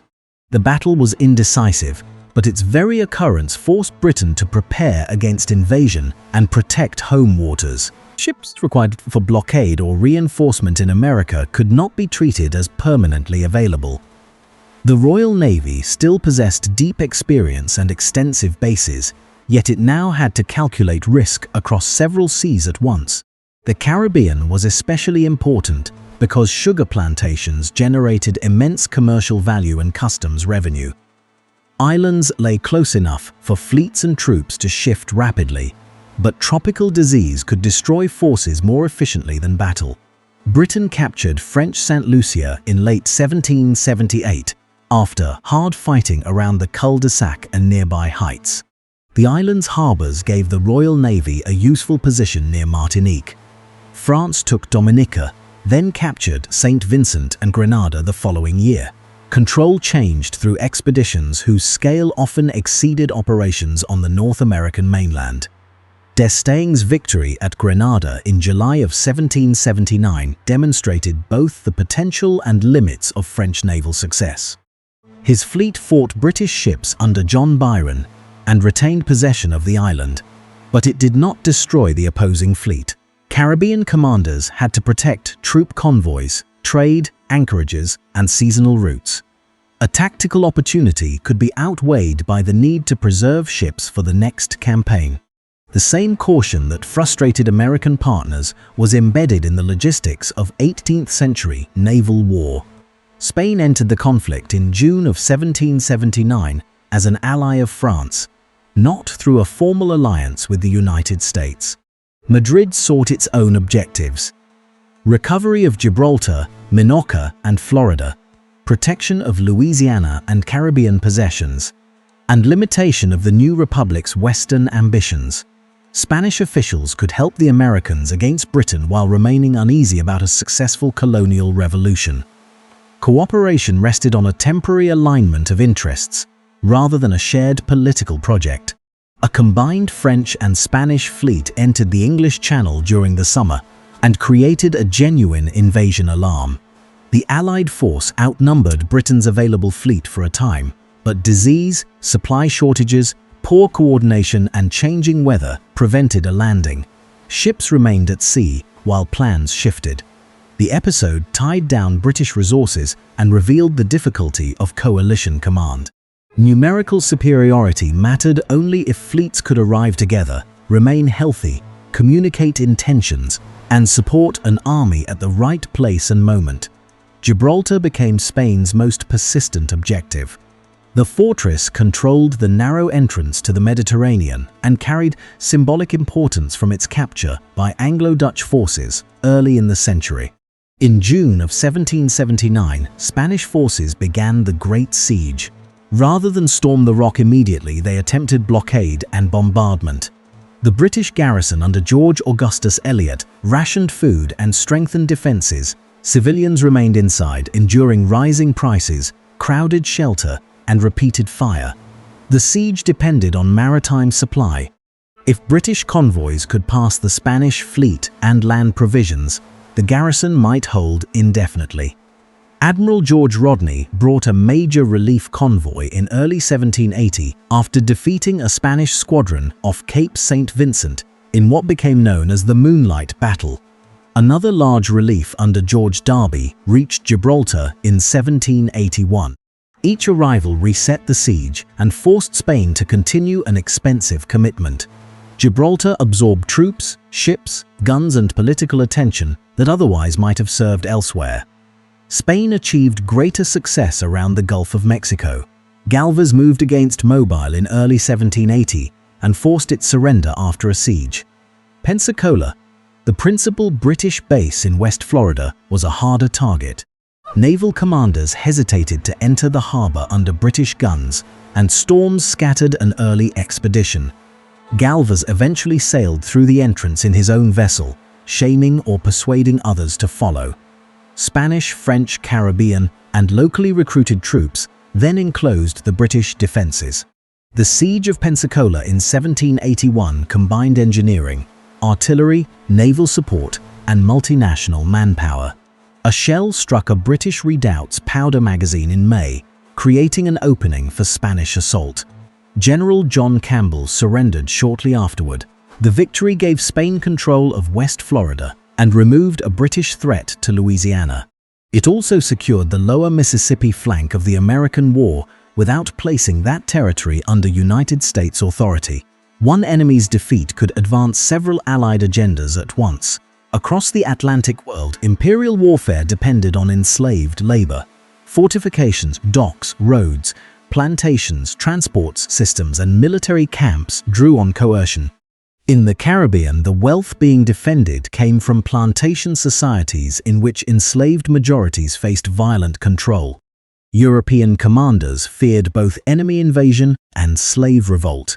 Military operations shifted thousands of soldiers through disease environments, while plantation production continued wherever force could sustain it. The language of American liberty traveled through a world whose commercial foundations were deeply tied to slavery. Britain also fought the Dutch Republic beginning in late 1780. Dutch merchants had profited from neutral trade and supplied goods that reached France and the Americans. British officials objected to this commerce, and the discovery of a draft agreement between Amsterdam interests and the United States intensified the dispute. When the Dutch sought protection through the League of Armed Neutrality, Britain declared war. The Fourth Anglo-Dutch War expanded attacks on shipping and colonies from the Atlantic to Asia. The Dutch Navy was no longer the force it had been in the previous century, but the war created additional targets and obligations. British forces captured Dutch possessions and merchant vessels. At the Battle of Dogger Bank in August of 1781, Dutch and British squadrons fought a hard, indecisive engagement while escorting convoys. Both sides claimed honor, yet neither solved the broader economic problem. Britain had prevented neutral commerce from operating without challenge, but it had also added another state to the list of enemies contesting its empire. India gave the global war its most complex political setting. The British East India Company was not simply an extension of the British state, though government and company interests increasingly overlapped. It ruled revenue-producing territories, maintained armies largely composed of Indian sepoys, negotiated with regional powers, and competed with other European companies. The decline of Mughal central authority had not left an empty field. Mysore, the Maratha Confederacy, Hyderabad, and numerous local rulers pursued their own strategies, often using European alliances without becoming European proxies. French entry into the war led British forces to seize French settlements in India, including Pondicherry in 1778 and Mahé the following year. Mahé mattered to Hyder Ali, ruler of Mysore, as a commercial connection and source of military supplies. Relations between Mysore and the East India Company were already strained by territorial disputes. The company had also failed to provide support Hyder believed had been promised against Maratha attack. British moves against French positions contributed to a confrontation rooted in Indian politics as much as the American War. In the summer of 1780, Hyder Ali invaded the Carnatic with a very large army. Mysorean cavalry moved rapidly, while artillery, infantry trained in updated methods, and rocket units supported the advance. Villages and company-aligned territory suffered extensive destruction. Madras officials had divided their forces and underestimated the danger. A detachment under William Bailey attempted to join Hector Munro's main army, but was intercepted near Pollela in September. At Pollela, Mysorean attacks broke Bailey's force after severe fighting. Rocket fire, cavalry pressure, artillery, and the explosion of ammunition contributed to disorder. Many company soldiers were killed or captured. The defeat became one of the worst suffered by the company in India during the 18th century. It exposed administrative rivalry and poor coordination at Madras. Hyder's success threatened the company's position, but did not by itself destroy its armies or coastal bases. Veteran commander Eyre Coote took the field and fought Hyder at Porto Novo in July of 1781. The British and company force held against a much larger army and forced Mysorean withdrawal. Further battles at Pollela and Sholinghur brought British tactical successes without decisive strategic resolution. Both armies suffered from supply difficulties, disease, and the need to protect multiple positions. Control of coastal access became essential because French naval support could alter the balance.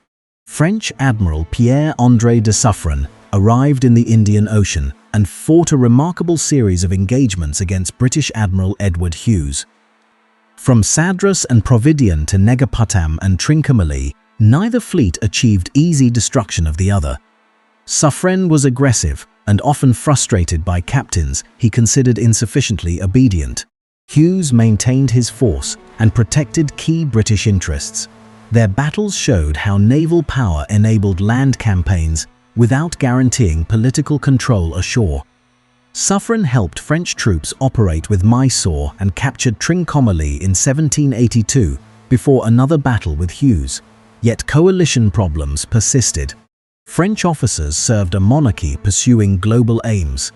Hyder and later his son Tipu Sultan fought for Mysorean power and survival. Their priorities overlapped but were not identical. The French needed ports and allies against Britain. Mysore needed dependable soldiers, materiel, and naval pressure against the company. Delays or withdrawals could appear as betrayal to one partner and necessity to the other. The company's war also intersected with conflict against the Dutch. British forces captured the Dutch port of Negapatam in November of 1781 after a siege supported by Hughes's fleet. The operation removed a potential base from the network opposing Britain. It did not settle the struggle with Mysore, but it demonstrated how war against one European rival could reshape local alliances and coastal geography. Events nominally connected to American independence were changing control of ports thousands of miles from Philadelphia. Hyder Ali died in December of 1782, and Tipu Sultan succeeded him without the state collapsing. Tipu continued the war and concentrated against exposed British positions. A company offensive on the western coast captured Bednore and Mangalore, but Mysorean counterattacks forced surrender at Bednore and besieged Mangalore. Prisoners on both sides endured severe conditions, and accusations of mistreatment became part of later imperial memory. The conflict would continue after Anglo-American preliminary peace because Mysore had not signed that agreement. The Indian theatre presents a simple claim that the American Revolution caused every conflict fought during these years. Mysore's war with the company had its own origins, goals, and chronology. French and British participation connected it to the wider imperial struggle, while naval movements and European diplomacy affected what resources were available. The global war was therefore not one centrally commanded contest. It was a network of wars that became linked because the same empire's fleets, credit systems, and rivalries operated across them. The same was true of the Caribbean, Gibraltar, and the Gulf. French, Spanish, Dutch, American, Native, African, and Indian participants did not fight for a common understanding of independence. They pursued local and imperial objectives that happened to place pressure on Britain at the same time. That pressure was cumulative. A ship guarding a sugar convoy could not blockade an American port. A regiment at Gibraltar could not reinforce Cornwallis. Money spent replacing losses in the Indies could not be spent without political cost at home.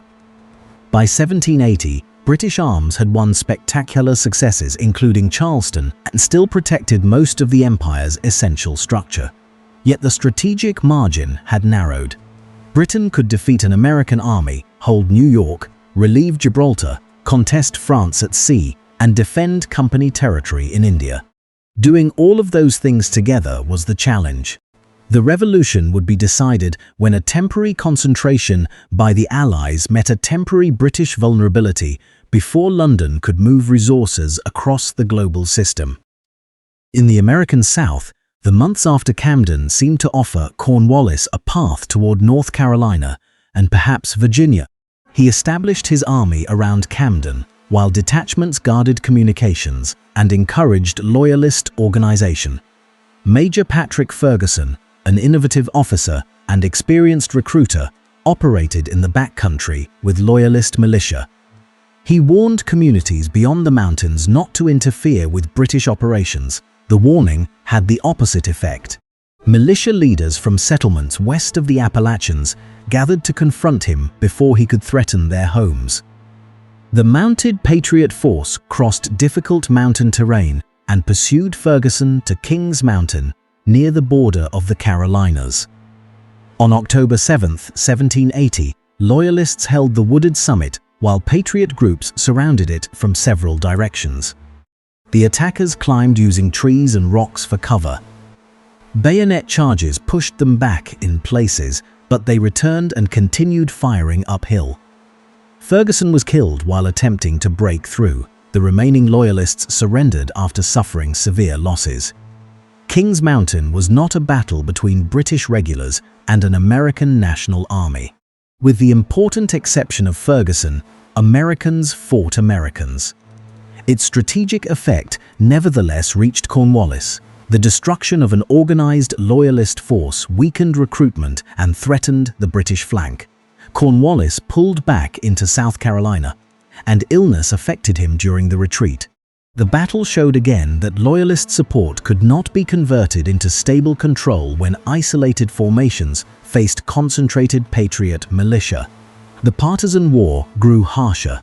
Atrocities, executions, house burnings, and confiscations accompanied fighting between communities that had long-standing disputes. Some men changed sides more than once. Others joined whichever force offered protection or opportunity. British regular officers often distrusted undisciplined Loyalist units, while Patriot civil authorities struggled to control their own bands. The category of Patriot and Loyalist were politically real, but lived allegiance could be shaped by family, religion, ethnicity, class, neighborhood, coercion, and revenge. Washington sent Nathaniel Greene to replace Gates in command of the Southern Department. Greene arrived late in 1780 and found a small army with inadequate clothing, food, transport, and money. He understood that defending every place would invite destruction. Instead, he divided his force, a choice normally dangerous in the presence of a stronger enemy.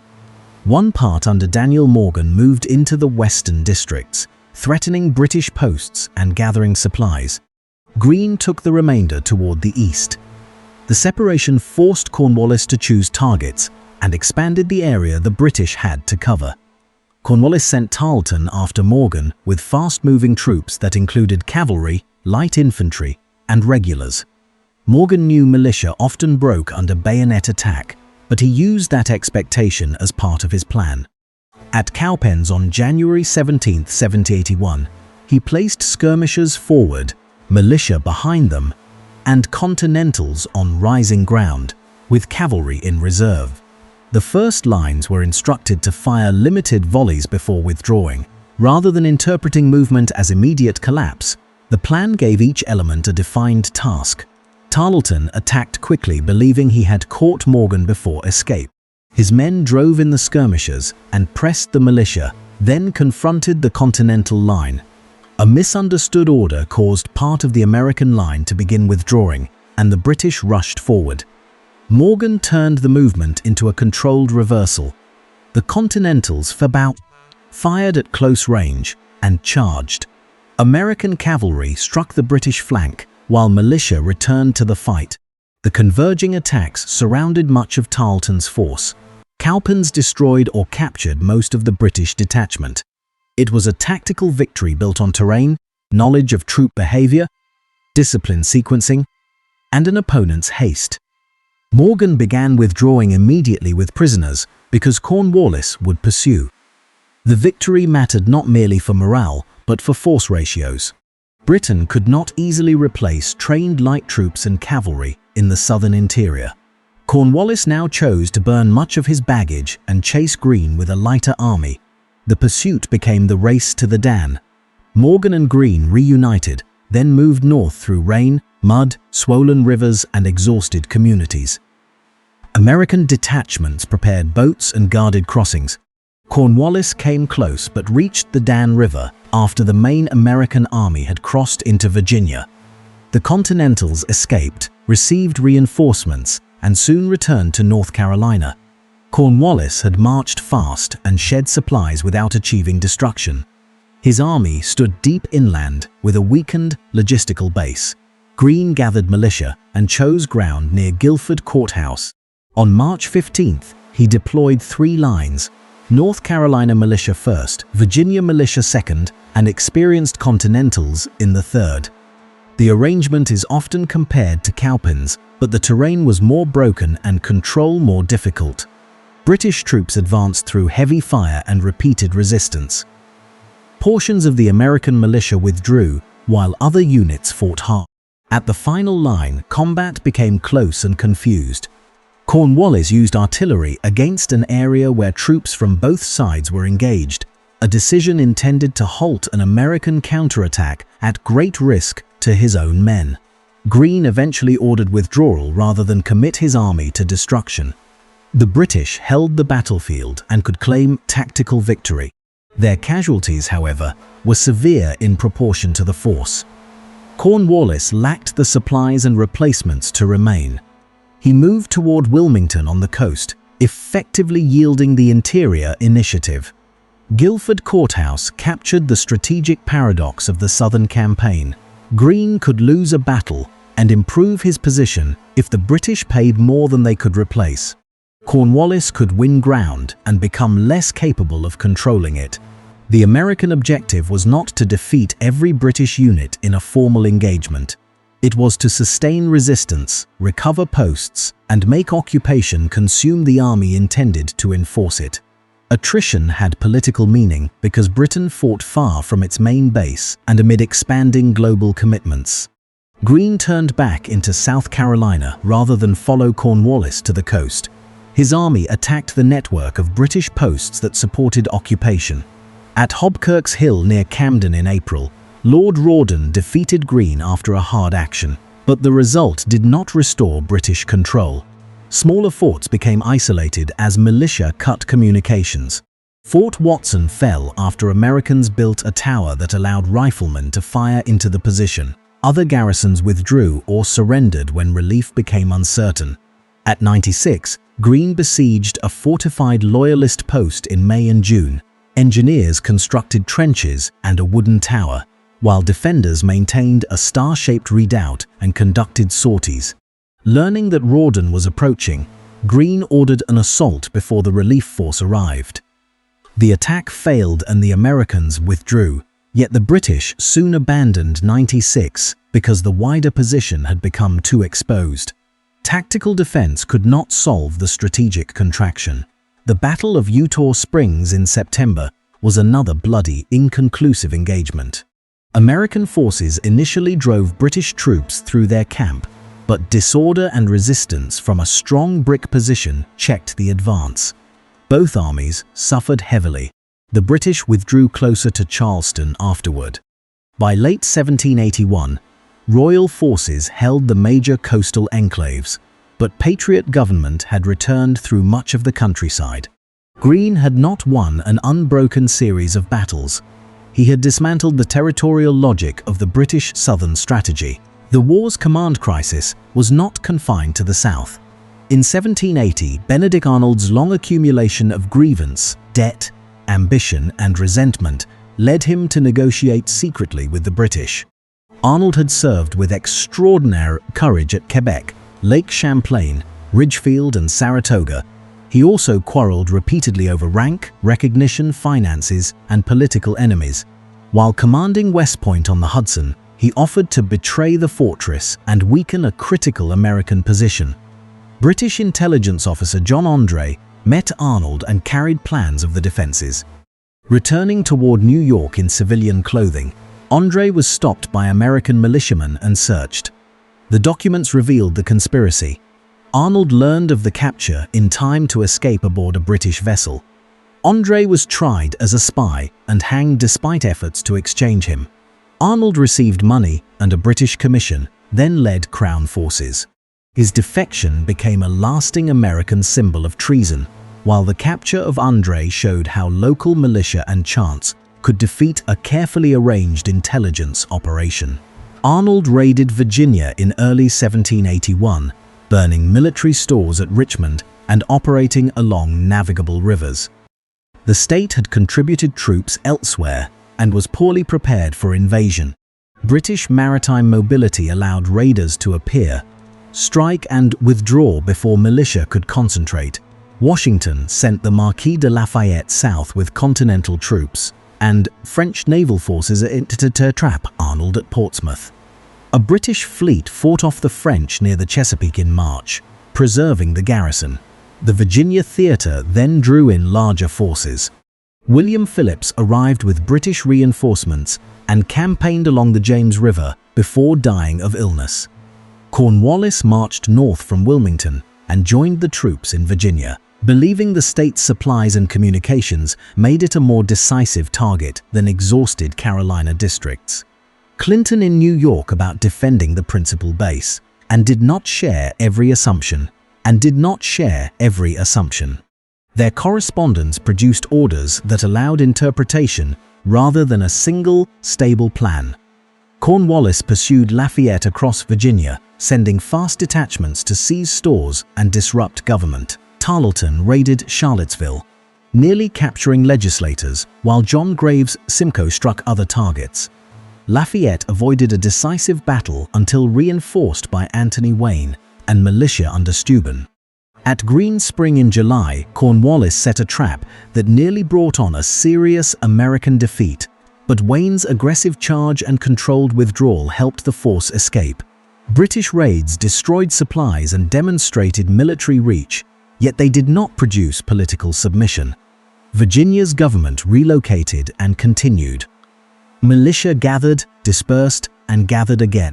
The campaign consumed horses and provisions, while Cornwallis waited for clear strategic direction. Clinton ordered him to establish a defensible deep-water position that the Navy could support. Cornwallis selected Yorktown and Gloucester Point on the York River and began fortifying them. The choice was not irrational. British strategy depended on the fleet, and a secure Virginia base could support operations around the Chesapeake. Yorktown offered anchorage and access, but its safety assumed the Royal Navy would control the entrance to the bay. That assumption had supported British operations throughout the war. In the late summer of 1781, it would fail at exactly the moment when Allied armies were positioned to exploit the failure. American military endurance also depended on people whose contributions did not fit the later image of a uniformly white patriot army. Thousands of men of African descent served in Continental and state forces alongside native soldiers and men from diverse European backgrounds. The 1st Rhode Island Regiment included a substantial number of black and indigenous soldiers after the state authorized enlistment tied to emancipation under specific conditions. Integrated service appeared in many northern units, even as slavery continued in the states and within the broader war effort. James Armistead Lafayette, an enslaved Virginian permitted by his owner to assist the Patriot cause, gathered intelligence while moving among British forces and passed useful information to Lafayette. He later petitioned for freedom and obtained it with Lafayette's support. His story illustrates both individual agency and the narrowness of revolutionary emancipation. Service could create a claim, but freedom often depended on law, owners, petitions, or military certificates rather than the Declaration's universal language.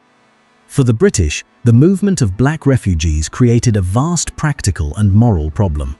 Commanders promised protection to people who reached their lines under particular proclamations, yet camps exposed them to smallpox, hunger, exploitation, and recapture.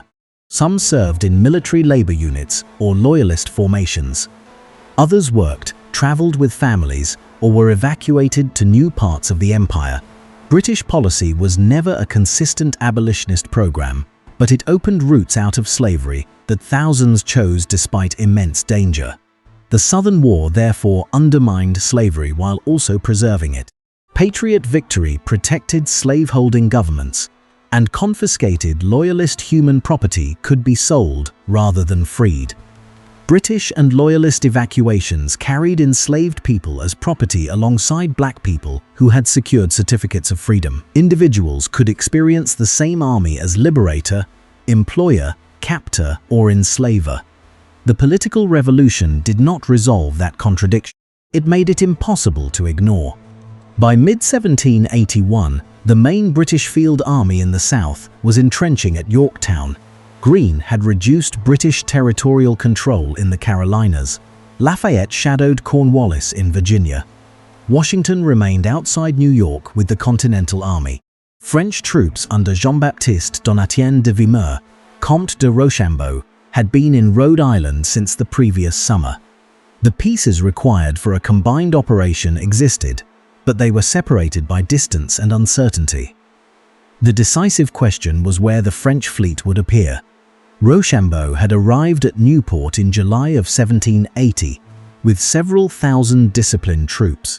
A British blockade and the absence of sufficient French naval strength limited immediate action. The French commander resisted pressure for an early, risky campaign and concentrated on maintaining his army. Relations with local civilians required careful management because memories of the previous war remained strong. French officers paid for supplies where possible, enforced camp discipline, and presented themselves as allies rather than occupiers. Time spent waiting built the logistical foundation for later movement. Washington continued to prefer an attack on New York. The city contained the main British army and represented years of frustration. Rochambeau regarded the defenses and naval situation as formidable. Their conferences produced plans but no certainty, because every major operation depended on fleet support. French naval resources were divided among European and colonial commitments. Admiral François-Joseph Paul de Grasse, commanding in the Caribbean, could choose to sail north for only a limited period before seasonal and strategic obligations drew him away. French officials coordinated finance as well as force. The Continental Army's ability to march depended on food, transport, and money. Robert Morris, serving as Superintendent of Finance, used personal credit, administrative reform, and French specie to support operations. The Bank of North America and new financial arrangements did not solve the Republic's structural problems, but they helped concentrate scarce resources. A strategic plan on a map meant little unless soldiers received rations and wagoners accepted payment. In the summer, Rochambeau's army marched from Rhode Island to join Washington near New York. The Allied encampment around Phillipsburg kept the British uncertain about their target. Engineers and officers reconnoitered New York's defenses, sustaining the impression that an attack remained possible. Meanwhile, messages traveled among Washington, Rochambeau, French officials, and naval commanders. Because letters could be delayed or captured, decisions were often made with incomplete information. Coalition success required commanders to act in ways that supported a plan still changing. De Grasse decided to sail from the Caribbean to the Chesapeake with his entire available fleet and several thousand troops. He informed Rochambeau that he would remain only until mid-October. That choice created the operational window. A second French fleet under Jacques-Melchior de Barras at Newport carried siege artillery. The two admirals had questions of seniority and route to manage, yet de Barras chose a longer passage that reduced the chance of British interception. Separate naval movements would converge on Virginia rather than compete for command. Once confirmation arrived, Washington abandoned the New York operation and turned south. Secrecy and deception sought to prevent Clinton from reinforcing Cornwallis or striking the march. The Allied armies crossed the Hudson and moved through New Jersey toward Philadelphia. Many American soldiers had not been told their destination.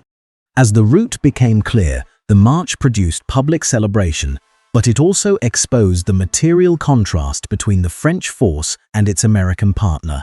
French uniforms, equipment, and supply organization reflected a state military system. Continental units carried years of shortage.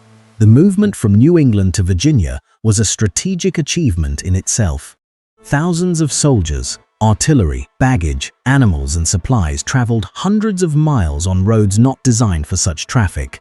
Bridges, ferries, camps, and magazines had to function in sequence. Local authorities arranged food and transport. French specie helped overcome reluctance to accept depreciated paper. The armies reached the upper Chesapeake and used vessels to accelerate part of the movement toward the Virginia Peninsula. De Grasse entered the Chesapeake late in August, landed troops to reinforce Lafayette, and blockaded the bay. He also sent vessels up the York and James Rivers, narrowing Cornwallis's options. A British fleet under Thomas Graves sailed from New York after learning of the French presence. When it reached the Virginia Capes on September 5th, de Grasse brought ships out to meet it, leaving some crews and boats behind because of the urgency. The Battle of the Chesapeake was tactically confused.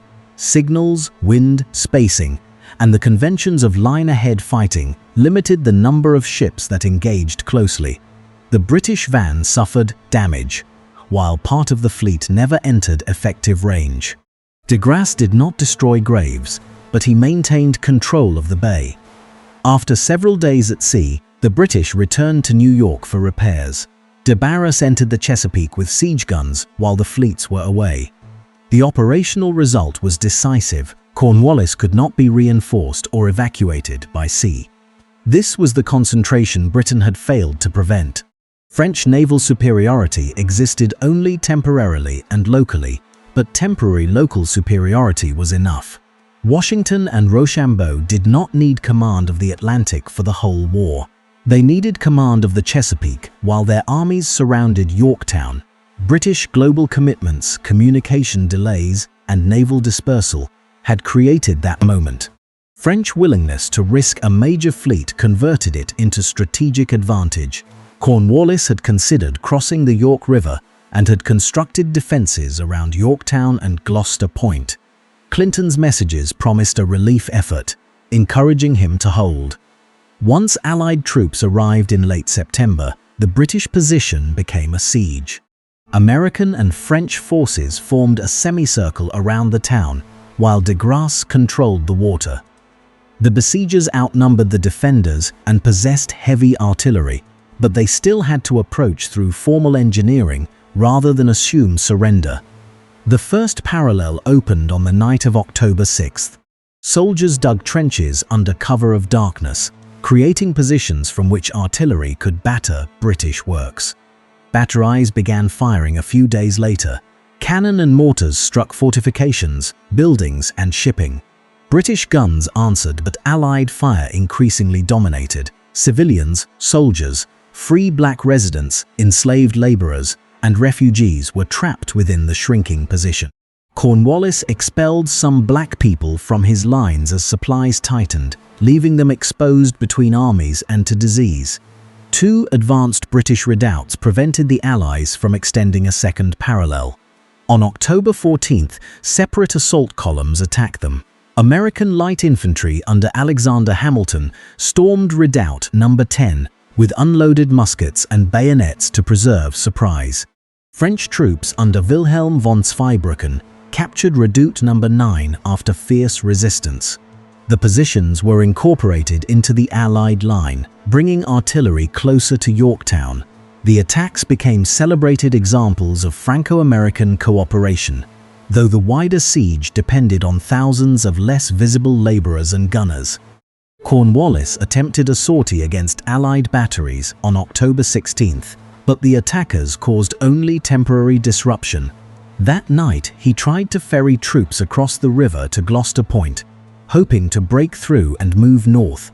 A storm interrupted the crossing and scattered boats. The men already transported had to return. With defenses collapsing, ammunition limited, casualties rising, and no relief fleet in sight, continued resistance offered little military purpose. On October 17th, a British drummer and officer approached under a white flag. Negotiations produced articles of capitulation, and on October 19th more than 7,000 British and German troops laid down arms. Cornwallis did not attend the formal surrender, citing illness, and sent Charles O'Hara. The ceremony carried enormous symbolism, but its military terms were practical. Prisoners, artillery, stores, and shipping passed into Allied control. The garrison at Gloucester surrendered with the main force. The victory belonged to a coalition. American troops and political endurance had kept the war alive. French soldiers, money, siege expertise, transport, and naval power made encirclement possible. Spanish operations and Caribbean campaigns influenced where French and British resources moved. Local Virginia forces, black intelligence networks, wagoners, boat crews, and civilians supported the campaign. No single national myth can contain the number of decisions required to place Allied strength at Yorktown before Britain could answer. News reached London in November. Lord North reportedly reacted with despair, but the political consequence developed through parliamentary struggle rather than instant surrender. Britain still possessed large forces in North America, held New York, Charleston, and Savannah, and remained capable of fighting globally. George III did not immediately accept American independence. Clinton planned and launched efforts to relieve Cornwallis, only to find the surrender complete. Yorktown ended Britain's realistic prospect of restoring authority by a major offensive, not every military operation. Washington also refused to assume the war was over. He asked de Grasse to support further operations, perhaps against Charleston or New York. The admiral faced orders and commitments in the Caribbean and soon departed. French troops remained in Virginia for a time, while the Continental Army returned north. Both sides watched and waited. British garrisons could still raid, and peace negotiations had not begun. A battlefield victory became decisive because it changed British political calculation, but that change required months to become policy. In Parliament, opposition members argued that continued attempts to subdue the United States wasted resources needed for the rest of the empire. The government survived several difficult votes before Lord North resigned in March of 1782.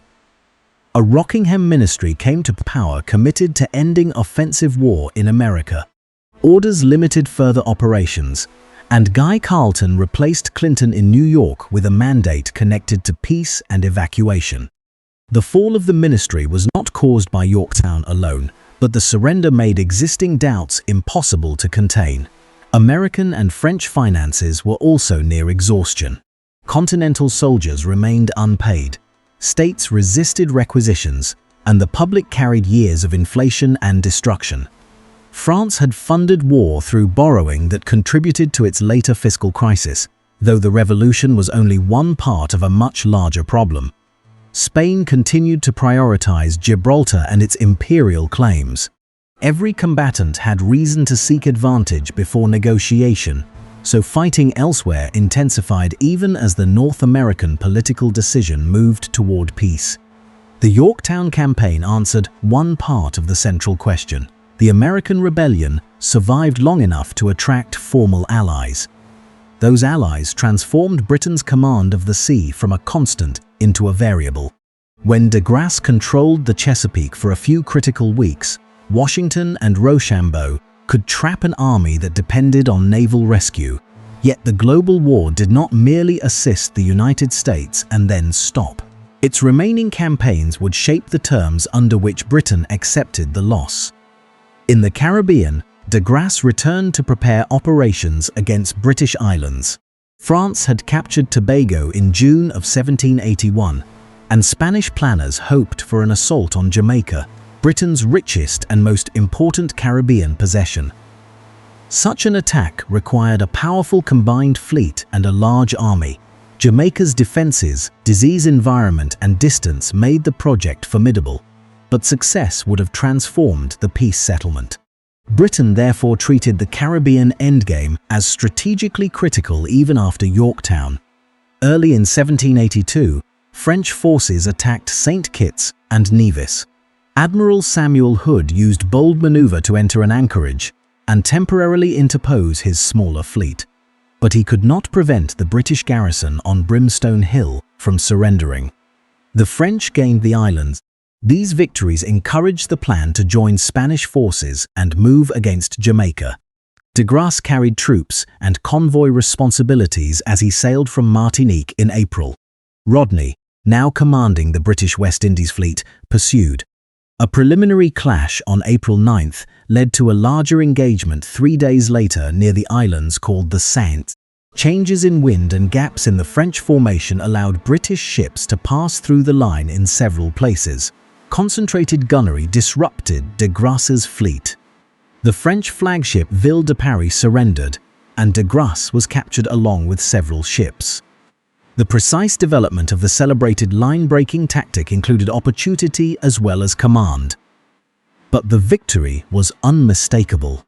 The Battle of the Saintes ended the immediate threat to Jamaica. It restored British confidence and strengthened London's bargaining position. Rodney did not destroy the entire French fleet, and critics believed a more vigorous pursuit might have captured additional ships. Even so, France and Spain could no longer assume naval superiority for the planned invasion. A battle fought among Caribbean islands after the decision to abandon offensive war in America affected the settlement of a conflict that had begun in Massachusetts. Many sailors who survived combat did not survive the environment or the voyage home. Hurricanes later destroyed prizes and transports. Disease remained a constant enemy in West Indian stations, often killing far more personnel than battle. European armies and navies treated tropical manpower as replaceable at enormous human cost. The island's strategic value arose from plantation wealth, but that wealth demanded repeated military exposure to climates commanders poorly understood and medical systems could not control. Yorktown and the Saint together show why no single battle explains the end.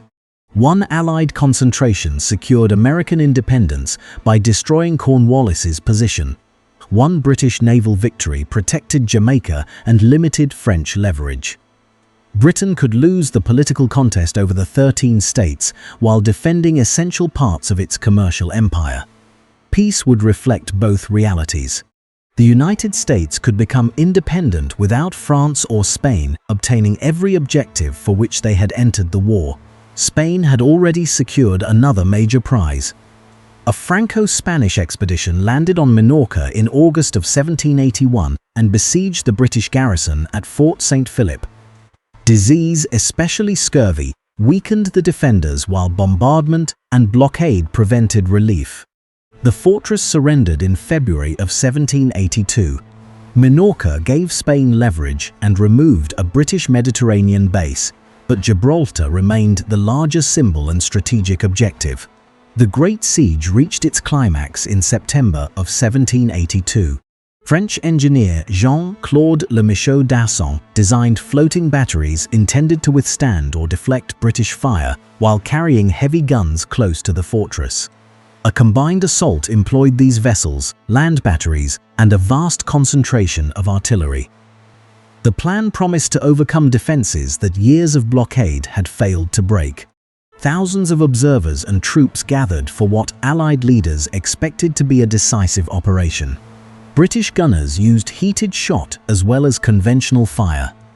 The floating batteries endured punishment for hours, but damage accumulated and fires spread. Their protective systems failed under sustained impact. Several vessels burned or exploded, and rescue efforts recovered men from the water while ammunition detonated. The assault collapsed with heavy casualties. A final large British convoy under Richard Howe reached Gibraltar in October, maneuvering through difficult weather and Allied opposition to deliver supplies. The garrison remained in British hands when peace came. Gibraltar's defense allowed Britain to offset losses elsewhere and preserve a gateway to the Mediterranean. Spain recovered Minorca and both Floridas, but not the Rock. The result shaped national memory because endurance under siege offered a clear story of British resilience during a war otherwise associated with American defeat. It all illustrates the bargaining nature of global conflict. Holding one fortress could influence negotiations involving territory on several continents. The Dutch War produced a different outcome. Britain captured valuable Dutch colonies and commercial stations, including St. Eustatius in the Caribbean. Rodney seized the island in February of 1781, targeting a major entrepot through which goods had reached Britain's enemies. The occupation involved sweeping confiscations that drew criticism and consumed the admiral's attention. French forces later recovered the island. Commerce adapted to changing flags, while merchants and residents bore the cost of imperial punishment. In West Africa and Asia, forts and trading settlements changed hands through small expeditions whose economic implications exceeded their garrisons. The Dutch lost Negapatam and eventually ceded it to Britain in the peace settlement, while other captured possessions were restored. The Fourth Anglo-Dutch War weakened Dutch trade and exposed the Republic's political divisions. It also demonstrated Britain's capacity to seize scattered targets even while fighting larger naval powers. In India, peace among European states did not immediately settle the Second Anglo-Mysore War. Hyder Ali's death transferred power to Tipu Sultan, who continued to coordinate with French forces where useful while pursuing his own objectives. British expeditions on the Malabar coast initially captured important positions, but divided command and indiscipline undermined success. At Bednore, a British force surrendered to Tipu in April of 1783 after its situation became untenable. Mangalore became the central siege. A British garrison held the port against Mysorean forces through bombardment, hunger, disease, and repeated negotiation. News that Britain and France had agreed to peace reduced French participation, but it did not require Tipu to stop. The garrison finally capitulated in January of 1784 after an extraordinary defense.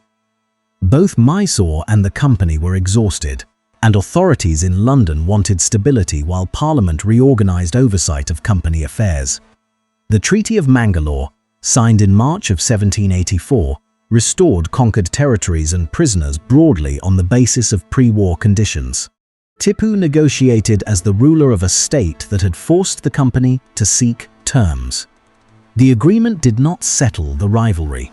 Future wars would end very differently, culminating in Tipu's death and the partition of Mysore in 1799. In the immediate context, however, the company had not converted British global victory over European rivals into domination of southern India.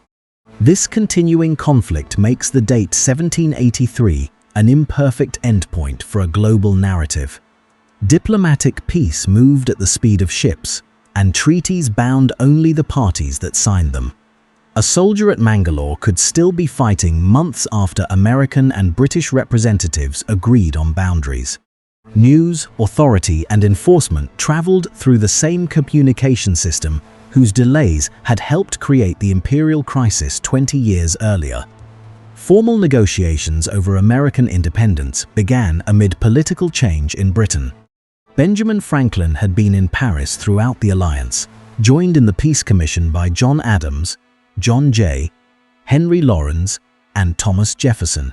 Though Jefferson did not travel to participate, British emissaries first explored whether some form of imperial connection could be preserved. Franklin insisted that recognition of independence was essential, while also advancing ambitious claims that included Canada in early discussion. Lord Shelburne, who became Prime Minister after Rockingham's death, believed generous terms might rebuild Anglo-American trade and prevent the United States from remaining permanently dependent on France. Richard Oswald negotiated with the American commissioners. The talks involved boundaries, fisheries, debts, compensation for loyalists, and the legal wording by which Britain would recognize the states. Each issue linked political principle to property and future power. Jay distrusted French and Spanish intentions, especially regarding the Mississippi and Western Territory. Spain did not want the United States extending to the river, and France had to balance the interests of both allies. The American commissioners eventually negotiated directly with Britain, despite instructions to coordinate closely with France. This violated the spirit and arguably the terms of Allied commitments. But the Americans believed separate action would secure better boundaries.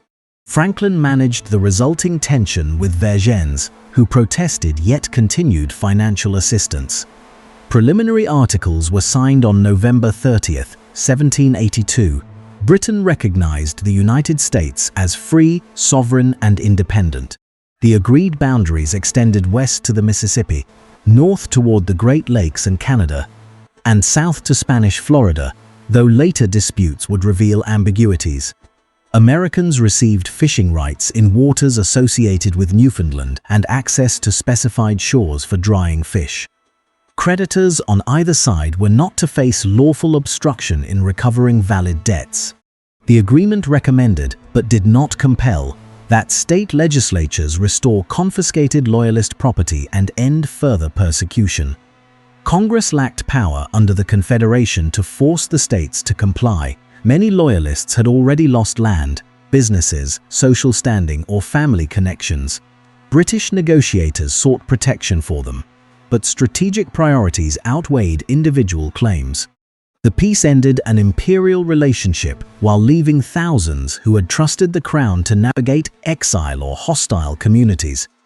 The treaty also ignored native nations as independent parties to the territorial settlement. Britain transferred claims south of Canada without obtaining consent from the peoples who occupied and defended much of that land. American leaders interpreted victory as opening the West, while native nations did not accept that a European treaty extinguished their sovereignty. Warfare and negotiation continued after independence. The boundary settlement that appeared generous to the United States was a threat to communities never represented in Paris. Spain and France negotiated their own terms with Britain. Spain retained Minorca and acquired East and West Florida, while Gibraltar remained British. France recovered Tobago and Senegal and received adjustments elsewhere, but many captured Caribbean islands were restored. Britain accepted the loss of the 13 states yet protected Canada, Jamaica, Gibraltar, and much of its wider commercial system. The settlements reflected the mixed military record of the final years. Yorktown, Pensacola, Minorca, Gibraltar, and the Saints all mattered. The definitive treaties were signed on September 3, 1783. Diplomatic language transformed military control and bargaining into legal settlement.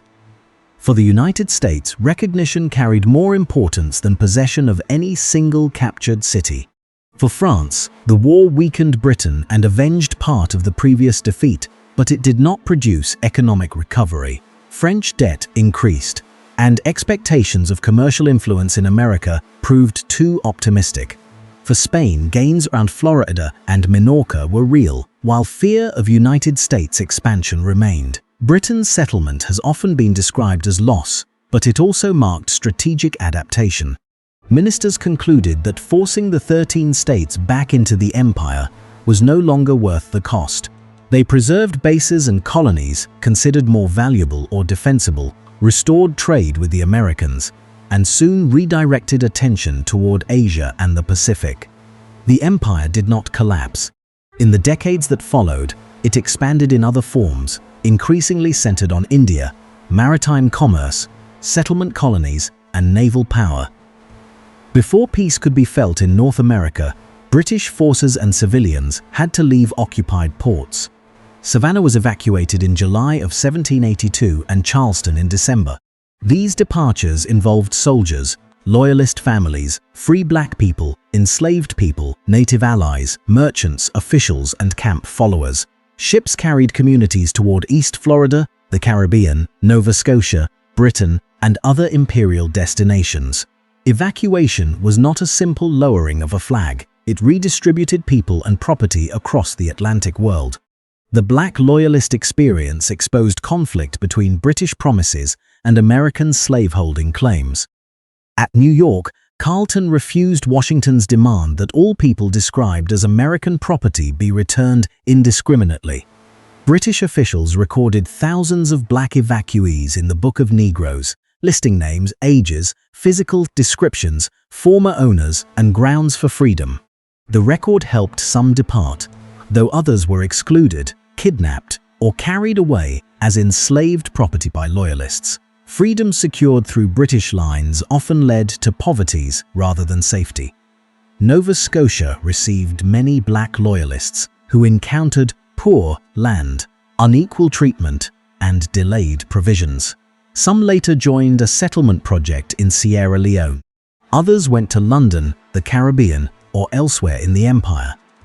Their journeys connected the American Revolution to the history of Black Atlantic migration. They had not fought primarily to vindicate Parliament or Republican theory. They used the conflict to pursue emancipation, then continued that pursuit when wartime promises proved incomplete. White Loyalists also faced loss and displacement. Estimates vary, but tens of thousands left the United States during and after the war. They helped reshape British Canada, especially Nova Scotia, New Brunswick, and Quebec, and influenced political culture there. Some received compensation from Britain after lengthy claims proceedings, though payments rarely restored everything. Others remained in the United States and rebuilt relationships under new governments. The Revolution divided allegiance without removing all people who had opposed independence. New York presented the largest and most complicated final evacuation. Carleton had to find ships, manage prisoners, oversee Loyalist departures, and negotiate with Washington while peace terms remained provisional. The city had served as Britain's main North American base since 1776. Its population included military personnel, refugees, merchants, escaped slaves, prisoners, and civilians living amid years of occupation. Removing them required months, not one ceremonial day. British troops departed Manhattan on November 25, 1783. American forces entered as the last military vessels withdrew. The moment celebrated recovery of the city 7 years after Washington had lost it. Yet the harbor did not instantly return to normal. Property claims, damaged, refugee absence, commerce, and political authority all required reconstruction. Victory ended one system of rule but left practical and human consequences that treaties could not settle. Washington soon traveled to Annapolis and resigned his commission before Congress on December 23. His decision reinforced civilian authority at a time when victorious generals elsewhere had often converted armies into personal power. Earlier that year, he had helped diffuse anger among officers at Newburgh over unpaid compensation. The possibility of military pressure on Congress revealed the weakness of the Confederation, but Washington's intervention discouraged an organized challenge. Resignation completed the public image of a commander who returned power rather than claimed it. For enlisted soldiers, the end was less ceremonially satisfying. Many returned home with depreciated pay certificates, debts, injuries, and uncertain land claims. States and Congress struggled to meet promises. Veterans entered local politics, migrated west, or resumed trades and farming. Some carried wartime networks into later protest, including resistance to taxes and debt collection. The Army's survival had made independence possible, but the Republic had not yet built a fiscal system capable of honoring that survival fairly. The peace had ended Britain's legal sovereignty over the United States, not the conflicts unleashed by revolution. Western forts remained in British hands because of disputes over debts. loyalist treatment, and security. Spain controlled the mouth of the Mississippi and challenged American navigation. Native confederacies resisted settlement. The Confederation government lacked revenue and enforcement powers. Independence answered who ruled the states from abroad. It did not answer how the states would govern together. To understand why the war lasted long enough to reach that settlement, armies must be viewed as moving societies rather than lines of infantry. Every PAM depended on food, animals, wagons, roads, powder, clothing, shelter, medical care, and information. A general could design a brilliant maneuver and still fail because rain destroyed a road or flour did not arrive. Britain possessed greater financial and administrative capacity, but it projected that capacity across an ocean. The United States fought nearer many of its resources, yet its government often lacked the authority and money to collect them. An 18th century soldier consumed more than ammunition. A marching army required pounds of bread or flour and meat for each man, fodder for horses, firewood, salt, shoes, and replacement clothing. Artillery multiplied the burden through guns, limbers, ammunition wagons, tools, and draft teams. Campaigning stripped nearby districts quickly. Quartermasters contracted, purchased, or requisitioned supplies, while civilians disputed prices and paper currency. Armies that failed to feed themselves dispersed through desertion, illness, or uncontrolled foraging. British logistics began in ports. Transports crossed the Atlantic with troops, equipment, and provisions, then depended on secure anchorages and local distribution. New York functioned as a vast warehouse and naval base. The army could move along the coast with speed when shipping and weather cooperated. Inland, its advantage narrowed. Roads were poor, wagons scarce, bridges vulnerable, and long columns open to militia attack. Burgoyne's march and Cornwallis's pursuit of Greene demonstrated how tactical power could be consumed by transport. The Americans relied on a patchwork. Congress, states, private contractors, local officials, and military departments overlapped. Each could blame another when deliveries failed. Currency depreciation made farmers reluctant to sell. Impressment and requisition solved immediate shortages while damaging public support. Greene's Southern Army sometimes survived by moving through districts before available food disappeared. Washington's main force periodically came close to mutiny because rations and pay failed together. In January of 1781, soldiers of the Pennsylvania Line mutinied at Morristown. Many believed enlistment terms had been manipulated to keep them beyond the period they had agreed to serve. They demanded pay, clothing, and discharge under their interpretation of the contracts. The mutineers maintained organization and rejected British offers to defect. Negotiation resolved part of the grievance, and many were released. A smaller New Jersey mutiny soon afterward was suppressed more harshly. These episodes were not rejection of the American cause, so much as insistence that a republic honor obligations to those fighting for it. Disease killed more soldiers than battlefield weapons. Smallpox posed a particular danger to an army drawn from regions with different levels of previous exposure. The Canadian invasion suffered severely. Washington, initially cautious about deliberately spreading infection through camp, adopted a systematic inoculation program in 1777. The procedure carried risk and temporarily removed soldiers from duty, but it reduced future vulnerability. Medical policy became a strategic decision because an epidemic could destroy a campaign without an enemy firing. Dysentery, typhus, respiratory illness, malaria, and other diseases moved through camps and ships. Sanitation knowledge was limited, but officers learned that camp layout, latrine placement, clean water, ventilation, and movement mattered. Hospitals often lacked medicine, bedding, and trained staff. Surgeons treated gunshot wounds with limited anesthesia and high risk of infection. Amputation could save a life or hasten death. The medical experience of the war was one reason later generations remembered service through disability as well as glory. Prison ships in New York became symbols of neglect. Captives were crowded below decks or confined in inadequate facilities with poor food, and little sanitation. Exact death totals remain debated, but mortality was enormous. British authorities faced supply and administrative problems, yet the conditions cannot be explained away as unavoidable. American prisoners, treated as rebels and sometimes pressured to enlist in British service, experience captivity as another form of warfare. Survivors carried stories that hardened post-war hostility. Military discipline rested on coercion. Both armies punished desertion, theft, sleeping on guard, disobedience and violence against civilians. Flogging was common, and execution remained possible for serious offences. Officers sought to turn civilians in uniform into formations capable of standing under artillery and musket fire. Steuben's drill addressed movement, but discipline also controlled camp behaviour and property. The rhetoric of liberty did not remove hierarchy from the Continental Army. It made leaders defend why obedience served a republic. Desertion never disappeared. Men left because enlistments expired, families needed labor, pay failed, disease spread, or military life became intolerable. Some crossed to the enemy, while others simply went home. British and German soldiers deserted as well, attracted by land, work, or distance from officers.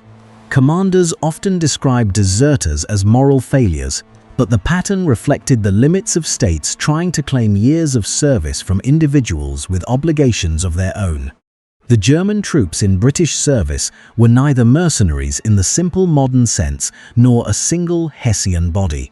Rulers of several German states contracted organized units to Britain, receiving payments that supported their governments. Soldiers served under their own officers and military systems. Many fought effectively from New York to the south. American propaganda portrayed them as foreigners hired to enslave the colonies, while Patriot authorities also encouraged desertion by offering land and opportunity. Thousands remained in North America after the war. Loyalist military service was equally varied. Provincial regiments, such as the Queen's Rangers, British Legion, and King's Royal Regiment of New York, became experienced formations. Local militia guarded posts, guided regulars, and fought in civil conflict. Some loyalists expected reform within the empire. Others defended social position, religious community, property, or cultural connection. Enslaved people and native allies aligned with Britain for reasons distinct from those of white colonial loyalists. The Crown's coalition contained no single political motivation. Patriot military identity was also constructed during the war rather than present at the start. A Massachusetts farmer, Virginia planter, Pennsylvania artisan, and frontier rifleman did not automatically imagine themselves members of one nation. Shared service, common danger, printed language, and continental institutions encouraged that identity. Rivalry among states remained strong, and troops sometimes resisted officers from elsewhere. National feeling grew through the practical requirement to cooperate. Religion shaped both sides.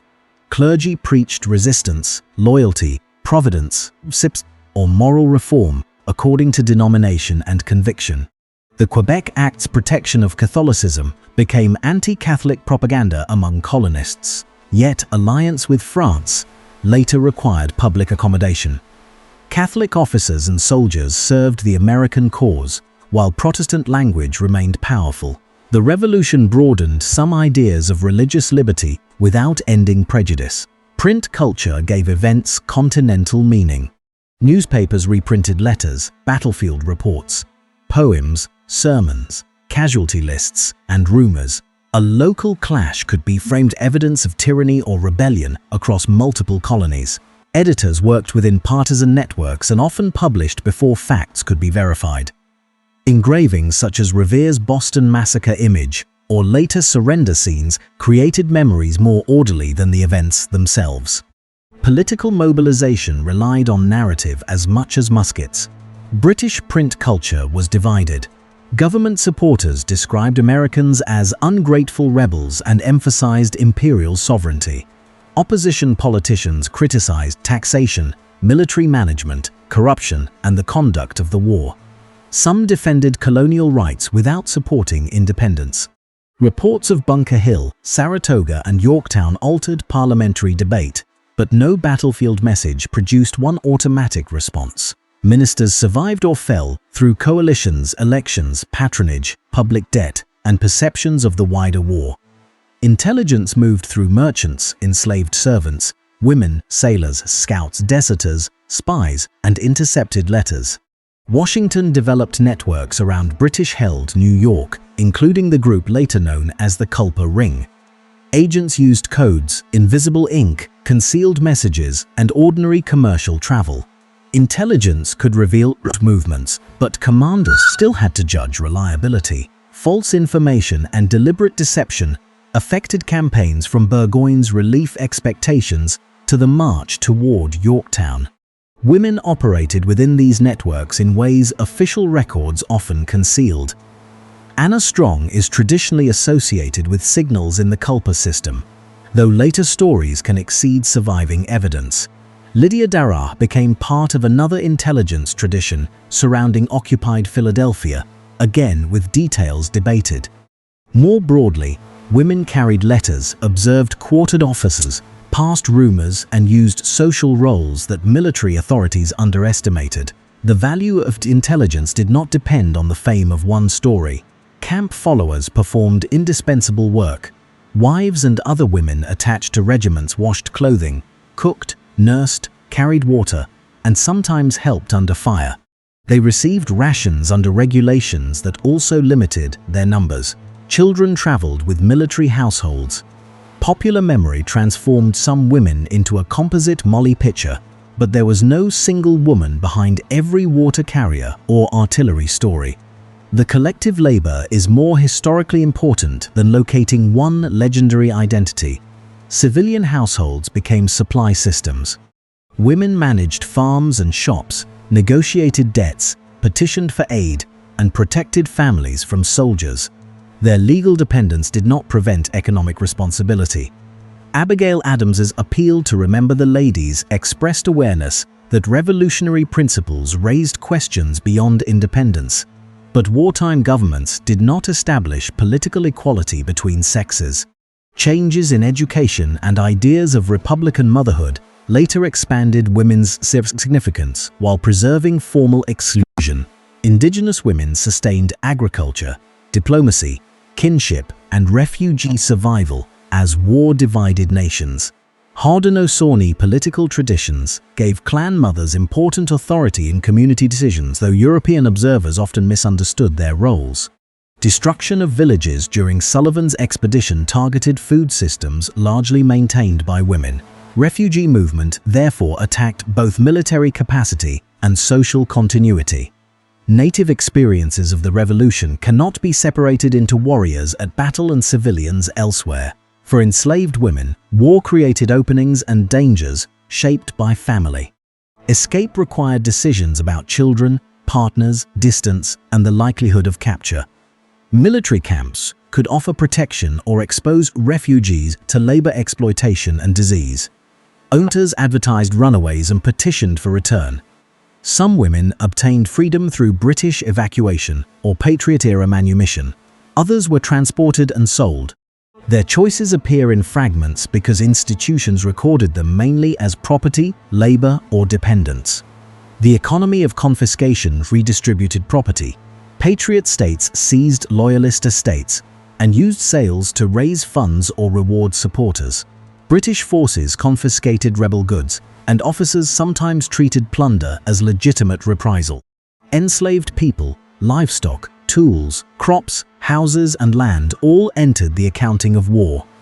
Ideological conflict thus altered wealth and local hierarchy. New beneficiaries could describe acquisition as justice, while displaced families remembered dispossession. Private commerce blurred legal boundaries. Merchants traded across enemy lines, supplied armies, smuggled through neutral ports, and pursued profit under changing regulations. A ship might carry weapons for the American cause on one voyage and ordinary goods under a different flag on the next. Governments depended on traders they also accused of speculation. The Atlantic economy did not divide neatly into patriotic and loyal markets.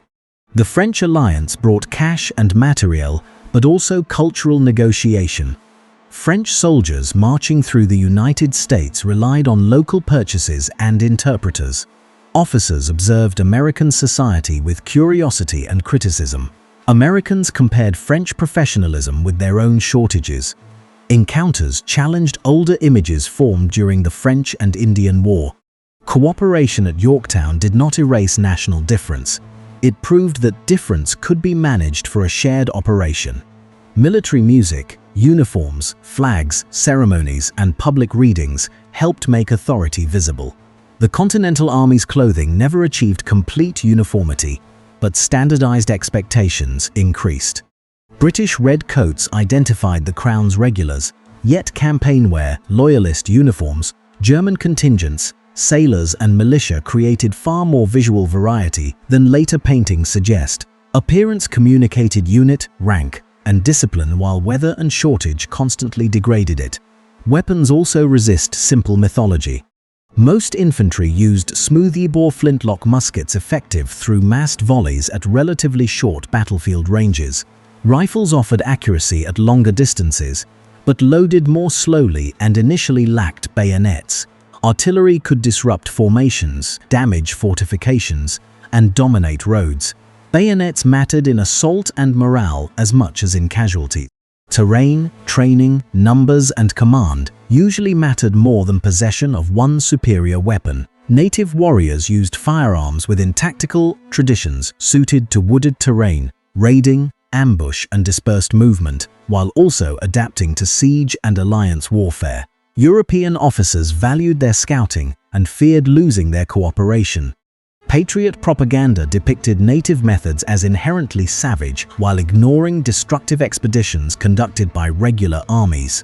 Such language helped justify post-war expansion by treating native resistance as an obstacle outside legitimate politics. The war's physical environment repeatedly shaped outcomes. Fog covered the Brooklyn evacuation. Storms scattered fleets at Rhode Island and disrupted Cornwallis's escape at Yorktown. Ice complicated the Delaware crossing. Heat exhausted armies at Monmouth. Rivers shielded green during the race to the Dan. Hurricane seasons constrained Caribbean fleets. Environment did not choose a side, but commanders who understood or survived it gained opportunities. No army exercised complete control over these forces. Plans failed, orders arrived late, scouts made mistakes, and chance altered encounters. The revolution was not won by an uninterrupted strategy designed in 1775. It was sustained through adaptation. Political institutions learned to borrow and requisition. Armies learned to retreat without disappearing. Allies learned enough cooperation to concentrate once decisively. Civilians learned how to support, evade, resist, or exploit the military systems moving through their lives. Britain's defeat in the 13 states is sometimes explained as a sequence of obvious mistakes. Howe should have destroyed Washington at Brooklyn. Burgoyne should not have advanced to Saratoga. Cornwallis should not have occupied Yorktown. This judgment benefits from knowing the outcome. Each commander operated under constraints that made caution or advance defensible at the time. The deeper problem was that even sound local decisions did not reliably combine into a political strategy capable of restoring consent across a continent. At Brooklyn, Howe had won a large battle after a difficult night march. Assaulting prepared earthworks promised further casualties, while siege and naval closure appeared likely to force surrender. The decision to stop was not simple incompetence. Washington's evacuation exploited a delay whose danger Howe underestimated. Bunker Hill had taught British commanders to respect fortifications. Brooklyn showed that avoiding costly attack could also allow a mobile enemy to escape. Experience generated caution without providing certainty. Howe's broader approach mixed military force with a desire for reconciliation. He believed many Americans could be detached from radical leadership if the army avoided unnecessary severity. Pardons, peace meetings, and controlled operations supported that aim. Yet occupation inevitably brought requisition, arrests, property damage, and conflict. Moderate policy could appear weak to loyalists who risked open support, while force appeared tyrannical to neutrals.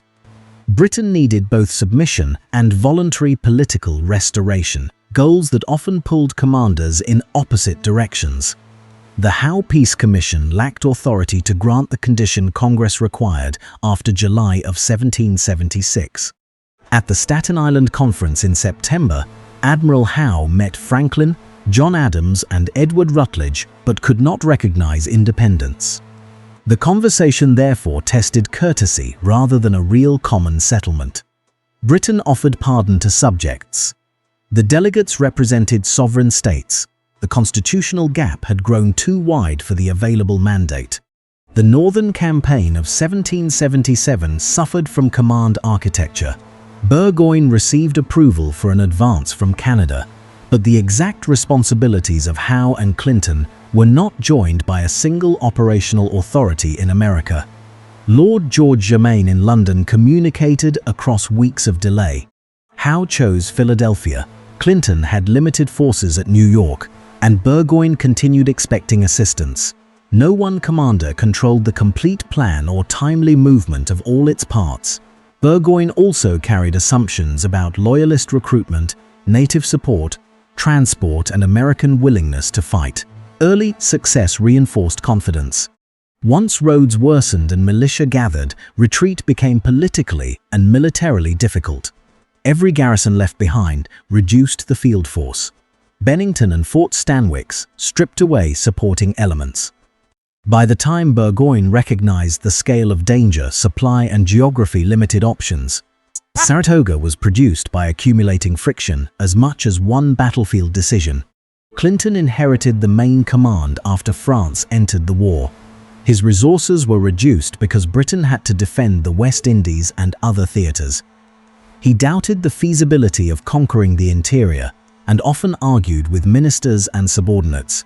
The Southern strategy promised loyalist manpower and coastal support, but Clinton and Cornwallis disagreed over authority, objectives, and risk. Messages between New York and the South could not substitute for unified presence. Cornwallis was an energetic field commander who sought decisive movement. In the Carolinas, his victories did not produce enough political control, while the Army's advance exposed supply lines.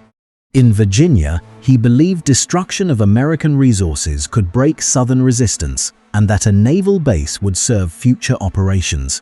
Clinton wanted troops available for New York and directed creation of a protected port.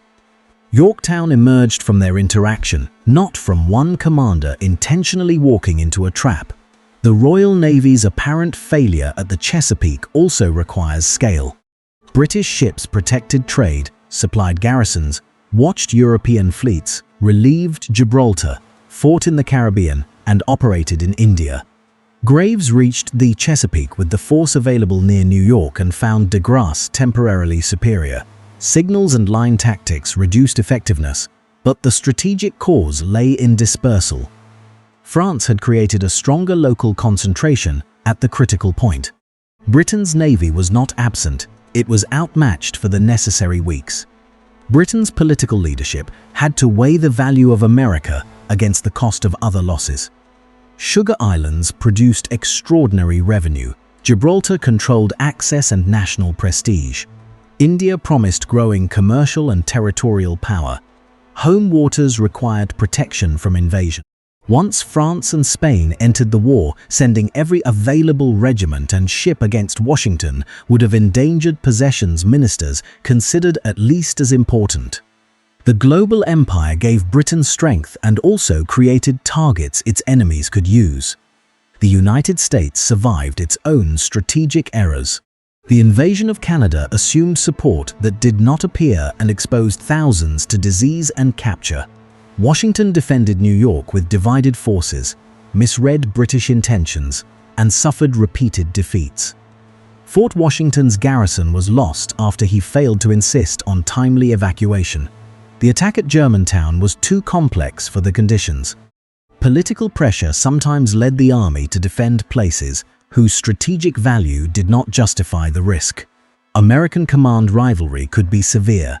Gates and Arnold quarreled during the Saratoga campaign. Lee challenged Washington's judgment and performed poorly at Monmouth. Conway's criticism became associated with exaggerated claims of a conspiracy. State officers defended rank and regional interest. Congress reorganized departments and appointments in ways that created resentment. The army did not possess natural unity. It built enough unity while managing personal ambition. Washington's greatest contribution was not tactical brilliance in every battle. It was strategic persistence and political reliability. He recognized, sometimes after costly experience, that the army's existence carried more importance than most territory. He worked with Congress even when frustrated, accepted civilian oversight, and held a coalition of state forces together. Trenton showed his willingness to take calculated risk. The withdrawals from Brooklyn, New Jersey, and later positions showed his willingness to abandon ground. Yorktown showed his ability to shift from a preferred target when coalition opportunity demanded it. Nathanael Greene applied a similar principle in the South. He divided a weak force, retreated rapidly, fought when conditions offered advantage, and returned after tactical losses. His correspondence reveals constant concern about food, clothing, militia terms, and state politics. Strategy was the management of scarcity. By refusing to equate holding a battlefield with winning the campaign, Greene made British victories progressively less useful. Militia were central to this strategy despite an uneven record. At Camden and other battles, inexperienced militia sometimes fled. At Kings Mountain, Bennington, Oriskany, and countless small actions, local forces were decisive. Their short service and local focus made them unreliable substitutes for Continentals. But those same qualities allowed communities to regenerate resistance after a regular army moved away. The most effective American system combined a standing Continental corps with militia that gathered around immediate threats. French strategy evolved through trial. D'Estaing's expeditions at Newport and Savannah failed to produce the desired result, and French-American mistrust grew. Rochambeau arrived with instructions and experience that encouraged patience. He deferred publicly to Washington while privately shaping the plan toward feasible coalition operations. French officers conducted reconnaissance, engineers prepared siege methods, and the army maintained discipline.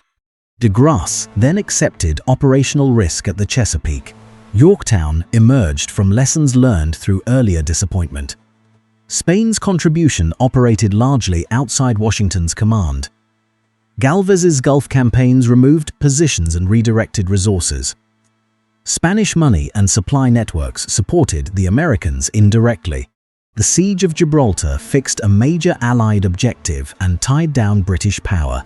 Madrid never recognized every American territorial ambition and did not fight as a Republican partner. Its value to the United States came from pressure on their common enemy. European neutrality also influenced the naval war. Britain claimed broad rights to intercept goods moving toward enemies, while neutral states defended commerce. Russia's Catherine II promoted the League of Armed Neutrality in 1780, joined by several maritime powers. The League sought principles protecting neutral shipping, though its members varied in commitment and did not enter the war as one military bloc. Britain had to consider that aggressive enforcement might create more enemies. The Dutch attempt to join neutral protection became entangled with its own commercial and diplomatic conflict, leading to war with Britain. The episode showed that maritime rules were strategic weapons. Blockade, contraband definitions, convoy, insurance, prize courts, and port access could affect the movement of powder as directly as a naval battle. Global war took place through law and credit as well as cannon. French diplomacy under Vergennes balanced opportunity and restraint. He wanted Britain weakened but not necessarily replaced by an overwhelmingly expansive United States. He managed relations with Spain, financed American needs, and sought a peace-preserving French influence. Franklin cultivated trust without surrendering American interests. Their partnership survived disagreements because both understood that public rupture would benefit Britain. Franklin's diplomacy depended on image as well as negotiation. In France, he appeared as a philosopher from a simpler republic. Even though he was an experienced imperial politician, printer, scientist, and strategist, portraits, medallions, salons, and public enthusiasm made the American cause fashionable. That popularity did not determine state policy, but it created an environment in which support carried prestige. Diplomacy translated battlefield endurance into cultural attraction and then into alliance. John Adams pursued loans and recognition in the Dutch Republic, where commercial interests and political factions debated relations with Britain. The Netherlands recognized the United States in 1782, and Adams secured financial arrangements that diversified American support. Smaller diplomatic successes mattered because Congress needed credit and because recognition made independence increasingly difficult to reverse. The United States was becoming a participant in the state system before the final treaty confirmed it. American representatives also reached toward Russia, Prussia, and other courts with limited results. European monarchies might welcome British difficulty without endorsing colonial rebellion. The cause had to be presented through trade and national interest, not simply natural rights. The Model Treaty emphasized commerce and avoided automatic political entanglement. In practice, survival required the deeper French alliance, but the preference for broad trade and limited obligations remained influential in later American diplomacy. The British search for reconciliation continued even after the early opportunities had narrowed. The Carlisle Peace Commission of 1778 offered self-government within the empire and repeal of contested measures, but it arrived after the French alliance. Congress demanded recognition or withdrawal. Commission members issued manifestos, and the war continued. A proposal that might have divided resistance in 1775 could not undo state governments, an army, a declaration, and an international treaty 3 years later. Timing therefore mattered as much as content. The Atlantic delay meant policies often answered an earlier crisis. The Stamp Act was repealed after resistance had already built continental networks. Coercive measures punished Boston after other colonies had begun identifying with its cause. Peace authority expanded after independence, and alliance changed the minimum acceptable terms. Relief fleets sailed after garrisons approached surrender. An empire could possess resources and still apply them to the wrong moment. American institutions benefited from shorter internal communication, but distance remained severe. Congress might wait weeks for news from the South or frontier. State legislatures prioritized local defense. Generals interpreted broad instructions based on conditions unknown in Philadelphia. The difference was not that the United States operated instantly. It was that its political system was embedded in the communities producing resistance. Defeat of one army or occupation of one capital did not automatically command every state. This decentralized resilience had a cost. Congress struggled to tax, standardize supply, regulate commerce, and fulfill debts. States sometimes competed for goods or withheld troops. Inflation redistributed wealth unpredictably. The Articles of Confederation preserved the Union through war, but revealed weaknesses that nationalists later used to argue for constitutional change. Military victory did not prove the existing government was efficient. It proved that a weak center could survive when supported by states, foreign allies, and a compelling common danger. Britain faced the reverse problem. Its central institutions could raise loans, deploy fleets, and contract troops at a scale the Americans could not match. Yet imperial command remained distant from local political knowledge. Governors and generals understood particular provinces but answered ministers whose plans involved the whole empire. Central capacity could deliver force more easily than consent. The war demonstrated that conquest and government were different tasks. That distinction explains why casualty comparisons alone cannot identify the winner. British regulars often inflicted greater battlefield losses and held ground. American armies repeatedly retreated. But the United States needed to deny Britain a stable political settlement, while Britain needed to re-establish authority over millions of people and vast territory. The weaker side's objective was survival. The stronger side's objective was control. Those goals imposed unequal burdens. Globalization of the conflict widened that inequality. France did not have to invade Britain successfully to help the Americans. Spain did not have to take Gibraltar. Mysore did not have to expel the company. Each threat required British preparation and reduced flexibility. Britain could win at the Saintes, hold Gibraltar, and remain powerful in India while still deciding that the American objective was unaffordable. Strategic defeat in one theatre could coexist with imperial resilience overall. The revolution was therefore neither an inevitable triumph of liberty nor a simple British blunder. It was a contingent outcome produced by political mobilization, civil conflict, foreign intervention, and imperial overstretch. Remove Saratoga, and the French alliance might have been delayed. Remove French naval concentration, and Yorktown might have been relieved. Remove American state and militia networks, and battlefield survival might not have produced government. Each factor depended on the others. Independence altered the meaning of citizenship inside the new states. Royal authority disappeared, but political participation still depended on state law. Several states wrote constitutions with declarations of rights, divided powers, and elected legislatures.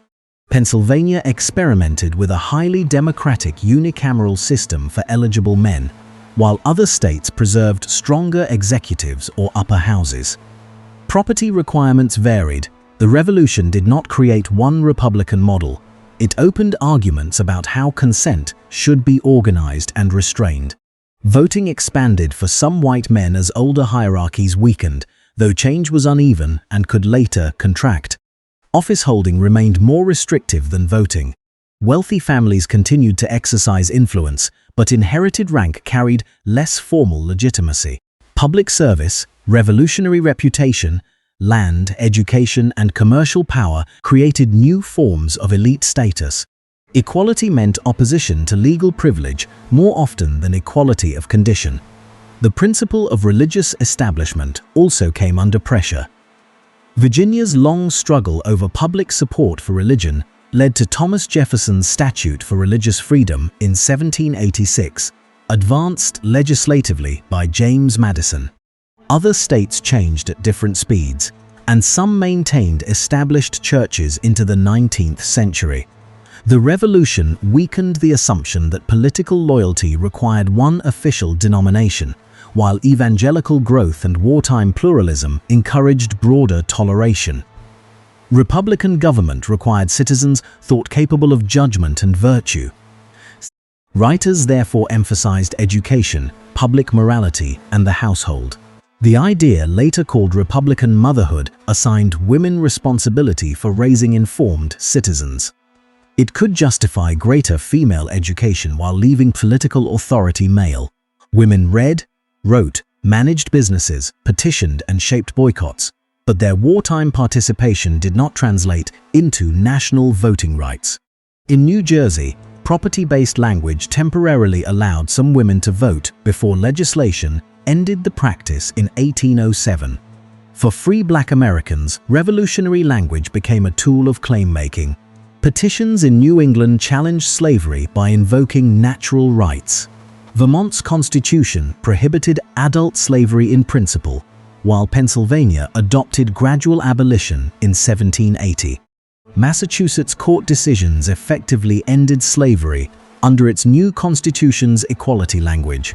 Other northern states moved gradually. These changes freed some people and future generations, while often leaving those already enslaved in prolonged dependency. In the South, slavery expanded after wartime disruption. The plantation economy and political influence of slaveholders survived independence.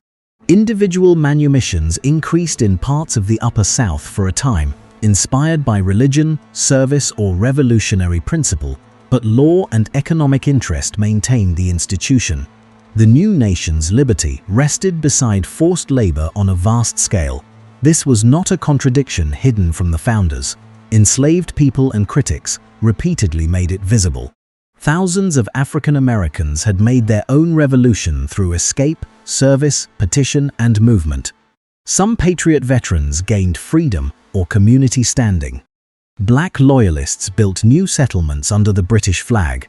Others were re-enslaved after capture or transported within the Atlantic slave economy. The war widened possible routes without guaranteeing results. Freedom was produced through individual and collective struggle against institutions maintained by both former combatants. Native nations faced an even more direct post-war threat. The United States interpreted the Treaty of Paris as recognition of Western territory to the Mississippi. Most native leaders rejected the idea that Britain could transfer land it did not own. British officials retained forts around the Great Lakes and maintained relationships with native communities, partly to protect Canada and the fur trade. American settlers, land companies, and state claims moved westward faster than Congress could regulate. In 1784, United States commissioners imposed terms at Fort Stanwix on representatives from parts of the Haudenosaunee world, treating them as defeated dependents. Many communities rejected the cessions and the authority of the signers. Similar treaties sought land from other nations through unequal pressure. Rather than creating peace, the end of British-American War opened a new phase of conflict over the Ohio Country. Native leaders worked toward broader confederation, arguing that land belonged collectively and could not be sold by isolated groups. Shawnee, Miami, Delaware, Wyandotte, and other communities coordinated resistance. The United States faced serious defeats in the following decade before winning the Battle of Fallen Timbers and imposing the Treaty of Greenville in 1795. These events grew from the Revolution's Western settlement. American independence strengthened the expansionist neighbors many native nations had feared. The Haudenosaunee Confederacy endured despite division and displacement. But communities rebuilt under different political conditions. Mohawk followers of Joseph Brant relocated in British Canada, establishing settlements along the Grand River and elsewhere. Oneida allies of the United States found that wartime service did not protect their land from state pressure and settler acquisition. Alliance choices shaped survival but offered no complete security. In Canada, the arrival of Loyalists encouraged administrative division and new settlement. British authorities created New Brunswick in 1784 and later divided Quebec into Upper and Lower Canada under the Constitutional Act of 1791. Loyalist political culture emphasized connection to the Crown and memory of revolution as civil disorder. The United States and British North America developed in conversation and rivalry, not as isolated national stories. Spanish Florida also changed hands and population. British settlers and Loyalists left East and West Florida after the treaty, while Spanish administration returned. The boundaries with the United States remained disputed, as did navigation of the Mississippi. American Western settlers depended on access to New Orleans for trade, giving Spain leverage. The revolution had weakened one empire in the region while strengthening another temporarily. The new republic's generous western boundary became both asset and burden. Congress used land claims to support finances, veterans, and settlement. States with western claims ceded much of them to the Confederation after political bargaining. The Land Ordinance of 1785 established survey methods. The Northwest Ordinance of 1787 created a territorial process and prohibited slavery in the Northwest Territory under specified terms. These measures were important innovations in Republican expansion, but they treated native lands as available for national planning. Economic independence proved elusive. Britain remained a major trading partner, and British manufactures returned to American markets. The states imposed conflicting tariffs and regulations. Congress could negotiate commercial treaties but lacked power to force a unified trade policy. Merchants wanted access to Atlantic networks the Revolution had disrupted. Farmers faced debt and taxes. The political break did not remove the United States from the British-centered economy. War debt burdened state and national governments. Some states imposed high taxes to meet obligations, often requiring payment in hard money scarce in rural areas. In Massachusetts, courts foreclosed on farms and imprisoned debtors. Armed protest known as Shays' Rebellion closed courts in 1786 and 1787. State forces ultimately dispersed the movement. Nationalists used the crisis as evidence that the Confederation could not guarantee order or credit. The Constitutional Convention met in Philadelphia in 1787 and designed a stronger federal government with powers to tax, regulate commerce, raise forces, and enforce law. Delegates drew lessons from wartime supply failure and post-war diplomatic weakness. They also compromised over slavery, representation, and federalism in ways that protected entrenched interests. The Constitution was not an automatic fulfillment of 1776. It was a contested response to problems independence had exposed. Ratification debates returned to the Revolution's central concern: how power could be strong enough to govern without becoming tyrannical. Federalists argued that divided institutions, representation, and a large republic could control abuse while enabling national action. Anti-federalists feared distant authority, standing armies, taxation, and an elite government. Their pressure helped produce the Bill of Rights. The imperial crisis lived on within arguments about the republic's own center. Washington's election as first president connected military legitimacy to constitutional government. His administration faced debts, Western War, British forts, Spanish boundaries, and conflict between France and Britain. The same global system that had made independence possible now tested American neutrality. The United States could not simply withdraw from European power politics. Its trade, treaties, debts, and geography remained entangled. France expected the alliance of 1778 to carry obligations when revolutionary France went to war with Britain in the 1790s. Washington declared neutrality, and the Citizen Genet affair exposed domestic division over the old alliance. Americans sympathetic to France saw its revolution as an extension of their own. Others feared violence and valued British commerce. The foreign partnership that secured Yorktown became a source of partisan conflict. The French Revolution drew ideological and personal connections from the American War. French officers such as Lafayette returned with experience of Republican language and constitutional debate. The cost of intervention added to royal fiscal strain. Though structural inequality, taxation, harvests, debt, and political crisis had many causes, American independence offered proof that established authority could be challenged, but it did not prescribe the course France would take after 1789. The Haitian Revolution created the most radical transformation in the Atlantic world. Enslaved people in the French colony of Saint-Domingue destroyed slavery and ultimately created an independent state. Its origins lay in the specific brutality and social structure of the plantation colony, as well as the crisis of the French Revolution. The language of rights that crossed the Atlantic acquired meaning far beyond what slaveholding American revolutionaries had accepted. A global age of revolution could not be contained within the boundaries of the United States. Latin American independence movements later drew on multiple examples, including the United States, France, Haiti, and local traditions. The American Revolution demonstrated that European imperial rule could be broken and republican institutions attempted. It also showed how new states could preserve racial, economic, and territorial hierarchies. Its influence was therefore both inspirational and cautionary. Britain absorbed lessons of its own. Imperial administrators became more cautious about taxing settler colonies without local consent and developed different relationships with Canada and later colonies. At the same time, British expansion in India accelerated through company power and state intervention. The loss of one empire has been associated with the rise of another, though the transition was gradual and never centrally designed as a simple replacement.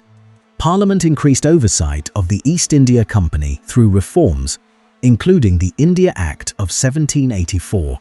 Company corruption, military reverses, finances, and territorial responsibilities had become matters of national policy.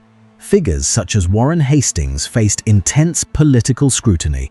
The global war had shown that a commercial corporation's decisions could draw Britain into conflicts with powerful Indian states and European rivals. Mysore's temporary success did not last. Tipu Sultan continued to modernize forces, pursue alliances, and resist company expansion. Later wars brought larger coalitions against him.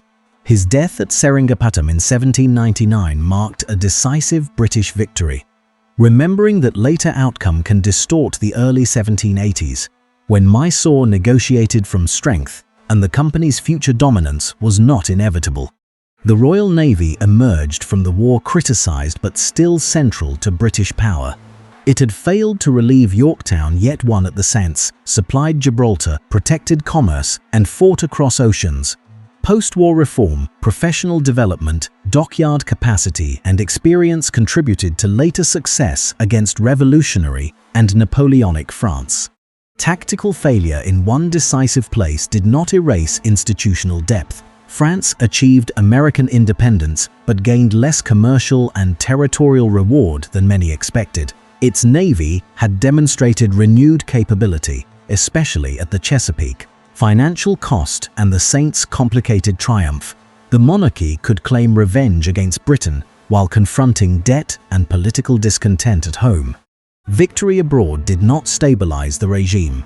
Spain recovered territory and proved its ability to conduct major campaigns under leaders such as Galvez. Yet the independent United States became the expanding power Spanish ministers had feared. Disputes over borders and navigation continued until Pinckney's Treaty in 1795. The alliance against Britain solved immediate objectives while accelerating a long-term geopolitical challenge. The Dutch Republic suffered commercial loss and political turmoil. War exposed naval weakness and sharpened conflict between Orangists and Patriot reformers. French intervention and revolutionary upheaval later transformed the state. Dutch involvement is often omitted from American narratives because it did not decide a famous mainland battle, but its trade, loans, recognition, and conflict with Britain belonged to the international environment that sustained independence.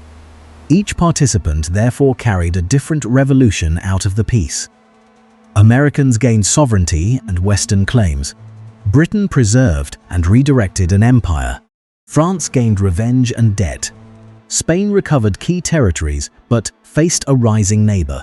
The Dutch lost commercial security. Native nations faced expansion. Black refugees pursued uncertain freedom across new borders. Mysore remained independent for the moment.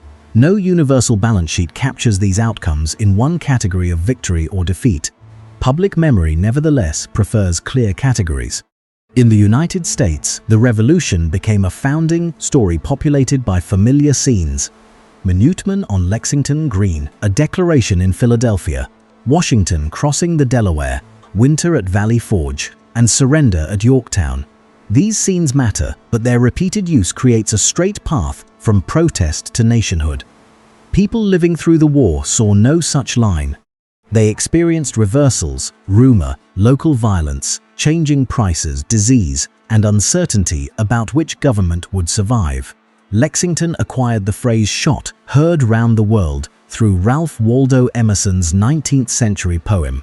The phrase captured the conflict's later significance, not what observers knew at dawn on April 19th.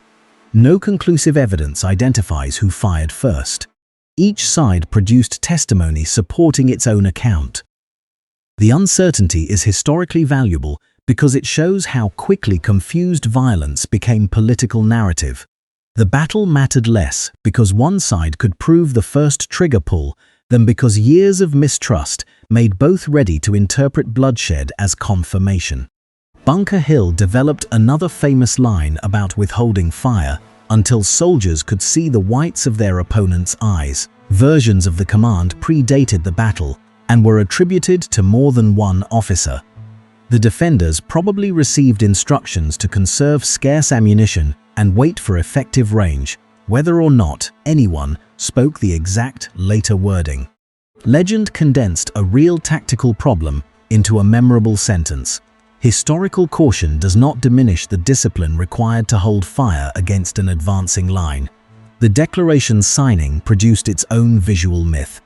Congress adopted the text on July 4th, but delegates signed at different times, with most signing the engrossed copy in August. The familiar painting of all principal figures presenting the document in one grand moment represents committee work and political unity rather than a literal signing scene. Independence emerged through resolutions, instructions from colonies, editing, printing, public readings, and the formation of governments. Ceremony simplifies process. Washington's Delaware crossing is often pictured beneath dramatic light, with a flag and boat arrangement that do not match the actual night. The real operation may be more impressive. Soldiers crossed in darkness, sleet, ice, and dangerous current, using freight boats managed by experienced watermen. Horses and artillery had to land and form on uncertain roads. The famous image communicates determination. Logistics explains success. Valley Forge memory once emphasized barefoot suffering and providential endurance. Material shortage was serious, but the encampment was also a place of construction, inoculation, administration, political investigation, and training. Not every soldier lacked shoes, and not every day was starvation. Disease caused the greatest mortality. Treating the winter only as passive suffering hides the institutional labor that made the army more effective. Molly Pitcher became a national symbol of women at war, usually associated with Monmouth, and sometimes identified as Mary Ludwig Hayes. Several women may have carried water or assisted artillery in different battles. The composite tradition made female courage visible while reducing the broad labor of thousands to one exceptional act. A fuller memory includes women managing households, supplying armies, nursing, following regiments, gathering intelligence, and surviving occupation. The Southern partisans also became romantic figures. Francis Marion's Swamp Fox image emphasized clever raids and patriotic virtue. Marion was an effective commander operating through local knowledge, but the backcountry conflict included slavery, plunder, coercion, and civil revenge. Tarleton became a British villain, while patriot violence received less attention. Memory assigned moral clarity to a theater whose participants often experienced no secure boundary between war and feud. At Yorktown, the story that British musicians played a tune called "The World Turned Upside Down" during surrender is not supported by reliable contemporary evidence. The image endured because it perfectly expressed the meaning Americans later gave the event. The world had changed, but not in the simple way the legend suggests. Britain remained a global power, slavery survived, native sovereignty was threatened, and fighting continued. The surrender turned one political relationship upside down while leaving many hierarchies intact. The Revolution's place names also shape perspective. Americans commonly speak of the Battle of Bunker Hill, even though most fighting occurred on Breed's Hill. They speak of the Battle of Long Island or Brooklyn, according to different traditions. The event, called the Boston Massacre, was a deadly street confrontation, not a military massacre in scale. The intolerable acts were colonial labels for legislation Britain described differently. Naming is part of the historical contest because it determines what an event appears to mean before explanation begins. British memory long gave less public attention to the American War than to victories over France and later Napoleon. Regimental histories preserved battles, and loyalist communities maintained their own accounts. Gibraltar and the Sovereignties offered stories of endurance and naval recovery. From a British perspective, the loss of the 13 colonies could be placed within an empire that continued to grow. The war was painful without becoming a national extinction story.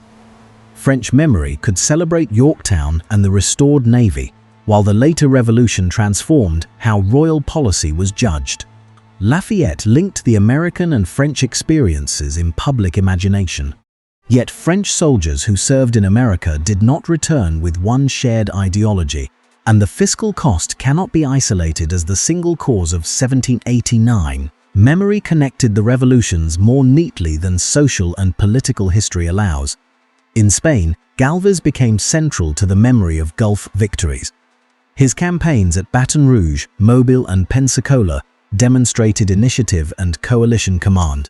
Spanish participation complicates the label American victory because Spain did not ally formally with the United States and pursued Florida, Gibraltar, Minorca, and Mississippi interests. The Lower Mississippi War was vital to the outcome even though it sat beyond Washington's command. For Native nation, memory is tied to invasion, alliance division, village destruction, and dispossession. Sites celebrated as steps toward American nationhood may represent catastrophe in indigenous histories. Oryx Canny can be remembered as Patriot resistance, Loyalist suffering, and Haudenosaunee civil war at the same time. Sullivan's expedition can be analyzed as a military response to raids and as a campaign against civilian food systems. Multiple truths do not make judgment impossible. They require that the object of judgment be stated clearly. Black memory likewise changes the map of the revolution. Dunmore's proclamation, Phillipsburg, the Ethiopian Regiment, Black Continental soldiers, refugee camps, the Book of Negroes, and Loyalist migrations become central rather than peripheral. The question is no longer only whether the colonies achieved liberty. It becomes how enslaved and free people interpreted competing promises, and why a revolution using universal language protected slavery in much of the new nation. The war's material remains support this wider view. Muster rolls reveal multiracial service that paintings often concealed. Pension applications preserve memories of ordinary veterans, though written decades later and shaped by age or the requirements of a claim. Archaeology identifies camp layouts, ammunition, food remains, fortifications, and civilian occupation. Shipwrecks and harbor landscapes recover the maritime dimension.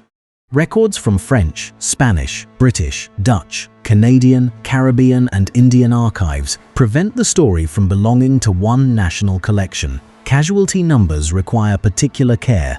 18th century returns were incomplete, categories varied, and later writers repeated estimates as precise totals. Killed in battle, died of wounds, died of disease, captured, missing, deserted, and discharged were not always recorded consistently.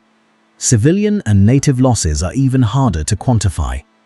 Responsible narration can provide supported ranges while admitting uncertainty.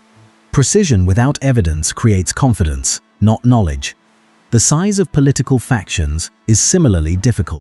The familiar claim that Americans divided neatly into thirds for independence, loyalty, and neutrality does not describe the evidence reliably. Allegiance changed over time and place. New England, New York, the southern backcountry, and occupied cities had different patterns. Some people supported resistance to taxation but not independence, then changed after war. Others avoided commitment until military control forced a choice. Political identity was a process. The term American can also mislead. Before independence, it could include British colonists across the hemisphere. During the war, patriots claimed it for the United States, while loyalists were no less inhabitants of America. Native nations possessed older identities and political geographies. French Canadians, Caribbean people, and Spanish-American subjects interacted with the conflict without becoming members of the new republic. Careful language preserves this diversity. Even the term revolution carries several meanings. Politically, sovereignty moved from crown and parliament to independent states and then toward a federal republic. Socially, some hierarchies weakened while others survived. Economically, trade patterns changed, but Atlantic dependence remained. Territorially, the greatest transformation fell on lands west of the Appalachians. For enslaved people who gained freedom, the revolution could be personal and absolute. For those sold after confiscation, it could mean no liberation at all. The Enlightenment supplied languages of natural rights, social contract, balanced government, toleration, and political economy, but these ideas were not imported into an empty society. Colonists drew on English constitutional traditions, colonial practice, Protestant thought, classical republicanism, indigenous diplomacy, and local experience. Arguments changed through conflict. Independence was not the mechanical application of one philosopher's theory. It was a political conclusion assembled from many traditions under pressure. The Declaration's Equality Clause became more radical in later use than the institutions of 1776. Abolitionists, women's rights advocates, workers, civil rights leaders, and colonized peoples quoted its principles against exclusions the founders had accepted. This afterlife is part of the document's power. A statement created to justify state independence became a standard by which the state could be criticized. That power should not turn the revolution into a moral guarantee. Democratic republics can exclude, conquer, and enslave. Elections can coexist with unequal citizenship. Consent among settlers does not equal consent from displaced nations. The war created institutions through which political participation could expand, but expansion came through later conflict rather than automatic fulfillment. Hope and limitation belong in the same history. Public commemoration is strongest when it can hold both. The courage of Continental soldiers does not require forgetting loyalist conviction. French assistance does not erase French interest. British mistakes do not make British soldiers caricatures. Native alliances do not make native nations instruments of London. Black service does not prove the war abolished slavery. Historical maturity comes from explaining why people made choices within unequal circumstances. The global frame helps because it prevents one outcome from consuming every theatre. The Sovereignties was a British victory within the war that secured American independence. Pensacola was a Spanish victory that did not create American sovereignty over Florida. Yorktown depended on a French fleet sailing from a slave plantation region. Mangalore ended a war whose Indian participants did not regard American independence as their principal issue. Contradiction is not an obstacle to the global story, it is its structure. Seen this way, the revolution reordered the world without controlling the world it created. It changed diplomatic alignments, trade, territory, political vocabulary, migration and imperial strategy. It trained officers and statesmen, displaced communities, expanded some freedoms, and exposed the violence beneath others. Its legacy cannot be measured only by the survival of the United States, but the United States remains the central new fact produced by the conflict. The source of that fact is often sought in missed opportunities. Could Britain have prevented independence by governing differently after 1763? Could colonial leaders have accepted representation in Parliament or an imperial federation? Could military victory in 1776 have ended resistance? Counterfactual questions are useful when they expose choices, but they become misleading when they assume one altered moment would control every later response. The imperial crisis contained many paths. None came with a guaranteed destination. After the 7 Years' War, Britain needed revenue and a workable Western policy. Asking colonists to contribute to defense was not inherently unreasonable. The conflict lay in the mechanism, constitutional claim, and absence of trusted consultation. Had ministers relied more on colonial requisitions or negotiated an imperial settlement through assemblies, they might have reduced resistance. Yet colonies had different interests, and Parliament was reluctant to concede that any legislature could limit its sovereignty. A compromise required both sides to redefine authority before crisis-hardened identity. The Stamp Act repeal was one opening. Colonial protest had succeeded, and British merchants wanted restored trade. If the Declaratory Act had not asserted unlimited power, or if later ministers had avoided revenue duties, the dispute might have cooled. But the colonists' success also encouraged future resistance, while Parliament feared that retreat invited defiance. Each side drew a lesson that made the next confrontation more likely.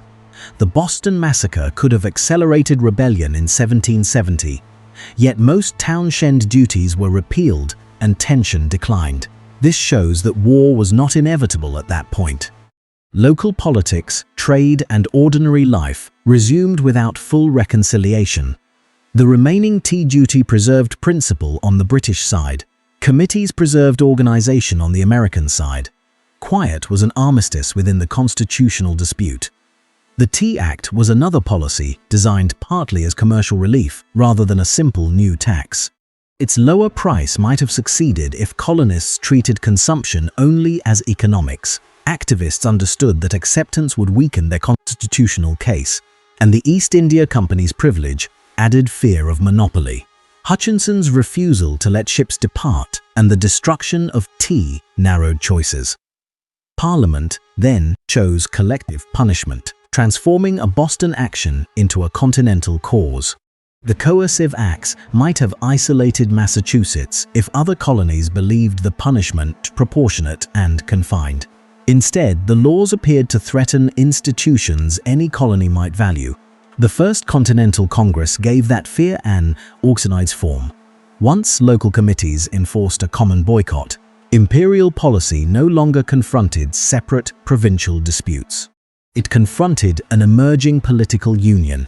The effort to restore hierarchy accelerated coordination against it. Gage's restraint before Lexington also shows contingency. He understood the weakness of his position and avoided large confrontations for months. London's orders to secure arms reflected a real military concern. Organized militia stores supported open resistance. Yet any expedition risked the alarm system created after the powder alarm. The fighting on April 19th was not planned as an imperial war, but by then both sides had prepared institutions capable of making it one. The Olive Branch Petition offered a final public appeal to the king after bloodshed had begun. George III rejected it while the government declared rebellion and prepared force. Could acceptance have preserved the empire? Congress itself was divided, and the petition did not explain how parliamentary sovereignty and colonial consent could coexist. British willingness to suspend coercion might have strengthened moderates, but the army around Boston and revolutionary governments would still require settlement. Reconciliation needed more than royal sympathy. Military victory offered another route. If Howe had captured Washington's army in Brooklyn, the Patriot cause would have suffered a catastrophic blow. Congress could appoint another commander, states could raise forces, and local resistance might continue. But the main national army provided cohesion no replacement could instantly reproduce. Capture would have strengthened loyalists and weakened foreign confidence. It might have ended organized independence, yet certainty goes beyond the evidence because the political movement was decentralized. Howe had further opportunities during the New York and New Jersey campaigns. The geography of rivers and islands repeatedly threatened Washington with enclosure. British pursuit, however, had to account for fatigue, weather, boats, fortifications, and intelligence. American retreats preserved enough force. What looks like a chain of missed annihilations from a map was experienced as operations against an enemy whose exact location and intention were not always known. The winter posts in New Jersey were intended to extend control and encourage submission. Had Washington remained inactive, enlistments might have expired, and British protection gained credibility. Trenton changed that political trend. The battle was small compared with later campaigns, but it demonstrated that exposed occupation carried risk. A single raid did not win independence. It altered the immediate balance between fear and participation. In 1777, coordinated British movement down and up the Hudson might have isolated New England and prevented Saratoga. Yet even a junction at Albany would not automatically pacify the region. Supply lines would stretch through hostile terrain, and American armies could operate outside the corridor. The strategic concept promised geographic division, but political resistance did not depend on one line on a map. Still, Burgoyne's surrender was avoidable enough that failures of coordination deserve weight. Had Burgoyne retreated earlier, France might have delayed formal alliance. French aid would likely have continued covertly, and the United States might still have survived, but Britain would have avoided the diplomatic shock. Saratoga mattered because it changed foreign perceptions at a moment when Britain also explored peace. It turned an American campaign into a European decision point. This is one of the stronger counterfactual hinges. though it does not predetermine everything after it. The Carlisle Commission of 1778 offered concessions too late. Before the Declaration, renunciation of taxation and acceptance of colonial self-government might have divided opposition. After alliance, accepting the offer required Americans to abandon recognized sovereignty and foreign support. Time had raised the price of compromise. Policies do not retain equal value after institutions and expectations change. France faced its own missed chances. A more effective operation at Newport could have captured a British garrison and built coalition confidence. A sustained siege at Savannah might have recovered Georgia. Yet fleets could not remain indefinitely in hurricane and disease zones, and commanders had obligations beyond American priorities. Coalition failure was not simply refusal to help. It reflected different strategic calendars. Britain's southern strategy could have worked better with a more cautious expansion from secure coastal bases and stronger protection for loyalists. Rapid advance exposed supporters and encouraged retaliation. But slow consolidation gave patriots time to rebuild and did not solve the need for political legitimacy. Loyalist numbers were meaningful but uneven. Expecting them to emerge before safety existed placed the burden of conquest on the people most vulnerable to patriot reprisal. Cornwallis might have remained closer to Charleston or Wilmington rather than marching into Virginia. Greene would still have contested the Carolinas, and British control might have contracted more slowly. Moving to Virginia sought a strategic solution by attacking resources and creating a new base. The decision became disastrous only when naval control failed. Before de Grasse arrived, reliance on the Royal Navy had been one of Britain's strongest assumptions. De Grasse might have sailed elsewhere. His Caribbean orders, Spanish plans, weather, or intelligence could have changed the destination. Had he brought fewer ships or stayed a shorter time, Graves might have entered the bay. Washington and Rochambeau could then have faced a dangerous siege without secure water.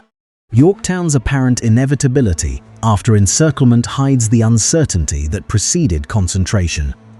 Cornwallis could have attempted earlier evacuation or stronger action against Lafayette, but Clinton's communications promised relief and British naval recovery remained plausible.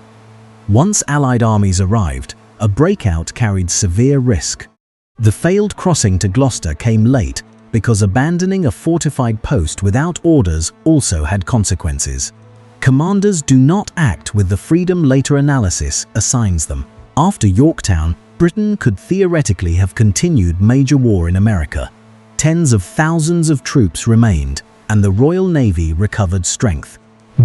But rebuilding an offensive required money, political support, and concentration away from the Caribbean, Gibraltar, and India.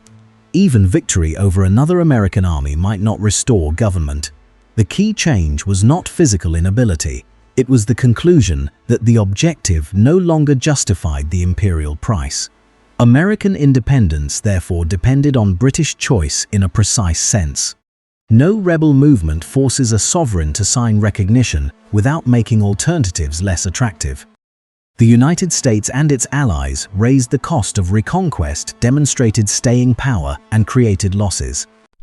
Parliament then changed policy. This does not reduce American victory. It describes how weaker powers usually prevail against stronger empires. Reconciliation remained possible in different form after peace. Shelburne hoped generous boundaries would restore commerce and distance the Americans from France. Trade did recover, though political relations stayed tense. The two English-speaking states fought again in 1812. Over a longer period, economic and cultural connections became deep. The empire was not preserved constitutionally, but many Atlantic ties survived separation. The missed opportunity framework also needs moral caution. A settlement preserving the empire might have changed the pace of Western expansion or slavery, but direction is uncertain.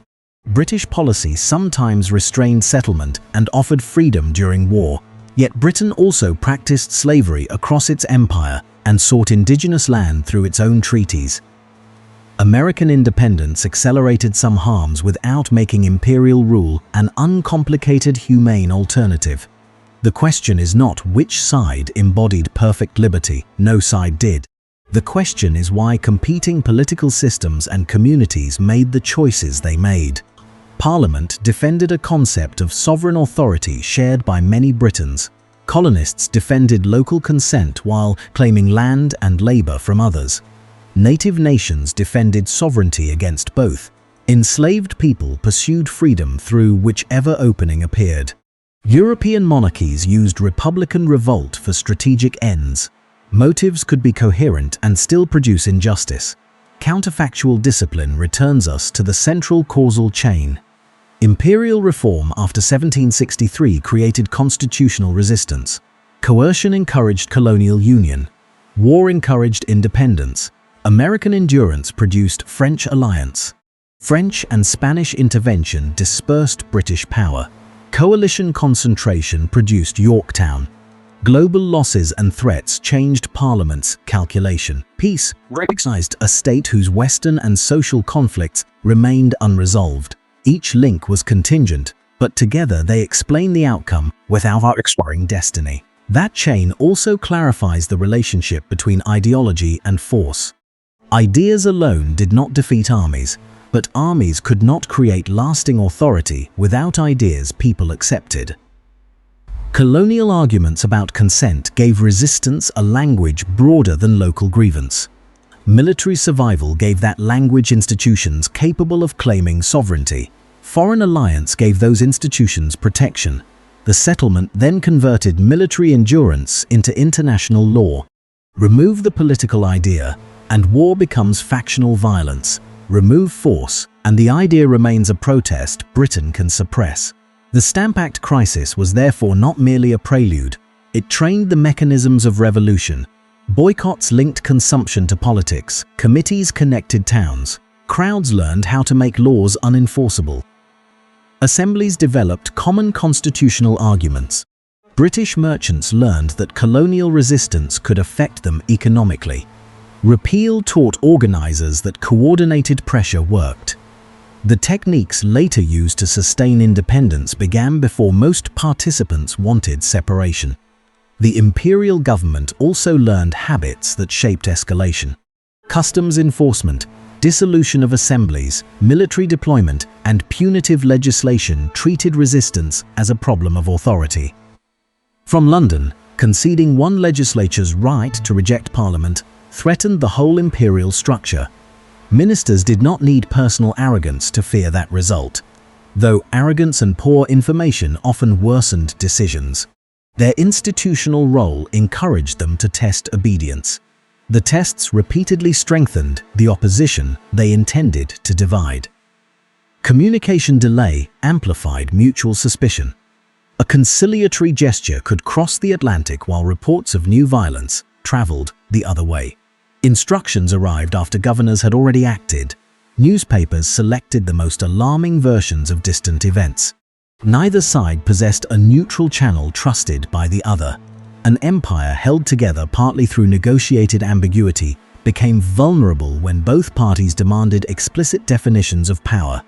War made ambiguity impossible. The Continental Congress assumed powers of taxation in practice, diplomacy, military appointment, finance, and law. States replaced royal governments. People swore new oaths and punished old allegiance. Britain could no longer restore the pre-war relationship simply by repealing a tax, because revolutionary institutions now had interests and legitimacy of their own. Every year of conflict made return more expensive. The Continental Army embodied this transformation. It began as a collection of forces around Boston and became the continuing military representative of a union. Its uniforms, regulations, commissions, and camps made continental authority visible. Soldiers often served for reasons more immediately to political theory, but their service connected state communities to a national project. The Army's weakness forced dependence on civilians. Its continuity prevented the revolution from fragmenting entirely into local wars. Washington's symbolic role grew from that continuity.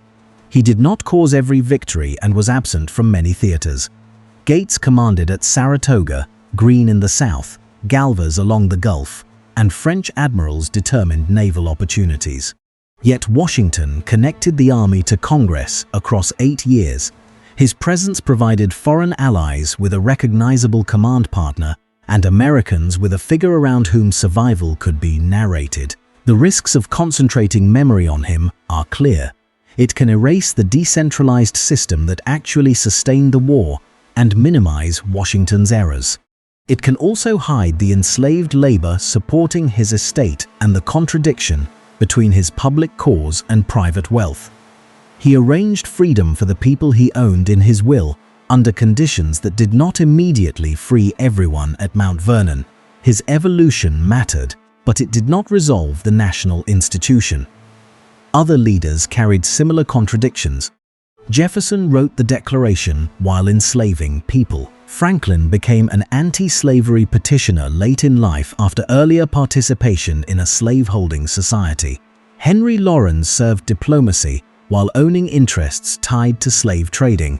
British officers could offer freedom to rebel-owned slaves while protecting loyalist slavery. Historical explanation requires neither erasing achievement nor converting contradiction into an excuse. Ordinary participants often had less freedom to choose. A tenant might follow a landlord, and a militiaman might answer local pressure. An enslaved person might flee before an owner could move. A native family might relocate because Allied decisions made home unsafe. War expanded agency for some and destroyed it for others. Grand political labels became real through these constrained choices. The geographic scale signified uncertainty. News of a Caribbean battle could affect insurance in London, ministerial confidence, French naval schedules, and the availability of ships at New York. A siege in India could continue because peace instructions had not arrived. A convoy reaching Gibraltar could preserve a bargaining asset. A militia victory at King's Mountain could force Cornwallis to retreat. Events of very different size became connected through strategic allocation. Credit was one of those connections. Britain's ability to borrow supported fleets and armies, but lenders and taxpayers watched the widening cost. France borrowed to finance naval rebuilding, American loans, and global operations. Spain mobilized imperial revenue. Congress relied on foreign funds, paper emissions, and state requisitions. War could continue only while governments converted future income into present force. Political confidence was therefore a military resource. Commerce was another. Caribbean sugar, tobacco, rice, indigo, fish, furs, tea, textiles, and Indian revenue shaped priorities. The dispute over stamped paper developed within an empire organized trade. Privateers attacked commerce to weaken war finance. Neutral merchants challenged blockade. Peace negotiations fought over fisheries and debts because independence had an economic geography. The revolution was never only a contest of abstract rights. Land was the most persistent resource conflict. Colonists wanted Western expansion after the 7 Years' War. The proclamation boundary became a grievance. Native nations allied to protect territory. The Treaty of Paris enlarged United States claims. Veterans and speculators looked west after peace. The constitutional crisis that began partly with imperial management of land ended by transferring expansion to a republic more directly responsive to settlers. For native nations, this outcome made British defeat a strategic disaster, even when Britain had been an unreliable ally. Crown officials still possessed Canada and Western posts, but they no longer claimed sovereignty over the lands assigned to the United States in the treaty. Native diplomacy continued, and British support sometimes remained, yet American settlement pressure increased. The war for independence became the beginning of a larger American war for the continent. For the enslaved, the outcome varied by location and timing. Northern gradual abolition, wartime escape, military service, and British evacuation opened freedom. Southern victory preserved a powerful plantation order that expanded west with the new nation. The contradiction was not peripheral to the Republic's development. Representation, taxation, commerce, territorial growth, and constitutional compromise all interacted with slavery. The Constitution later counted enslaved people through the 3/5 formula for representation and taxation without recognizing them as citizens. It protected the international slave trade from federal prohibition until 1808 and required return of people held to service who escaped across state lines. These choices strengthened union by accommodating slavery and increased slaveholding political power. A government born from resistance to unrepresented taxation constructed representation partly through people denied consent. At the same time, the national framework created arenas in which anti-slavery argument later operated. Congress received petitions, federal territories made policy, and constitutional language could be contested. This does not redeem the compromises. It shows why the Revolution's legacy became a continuing political struggle rather than a finished achievement. The war also changed military thought. British officers adapted light infantry, dispersed formations, raids, and combined operations to North American conditions. American officers learned the value of a standing force, engineering, drill, intelligence, and logistics. French planners gained operational experience. Naval officers studied line tactics, signaling, convoy, and amphibious cooperation. The generation that fought the Revolution carried those lessons into later wars. European observers debated whether citizen soldiers could stand against professionals. The answer was qualified. Militia alone could be effective locally, but often could not sustain long campaigns. The Continental Army became increasingly professional. French regulars and naval power were decisive at Yorktown. The successful model was not spontaneous enthusiasm replacing expertise. It was political mobilization creating enough durable organization to use professional methods and allied strength. The Revolution also tested coalition warfare. Allies rarely shared priorities completely.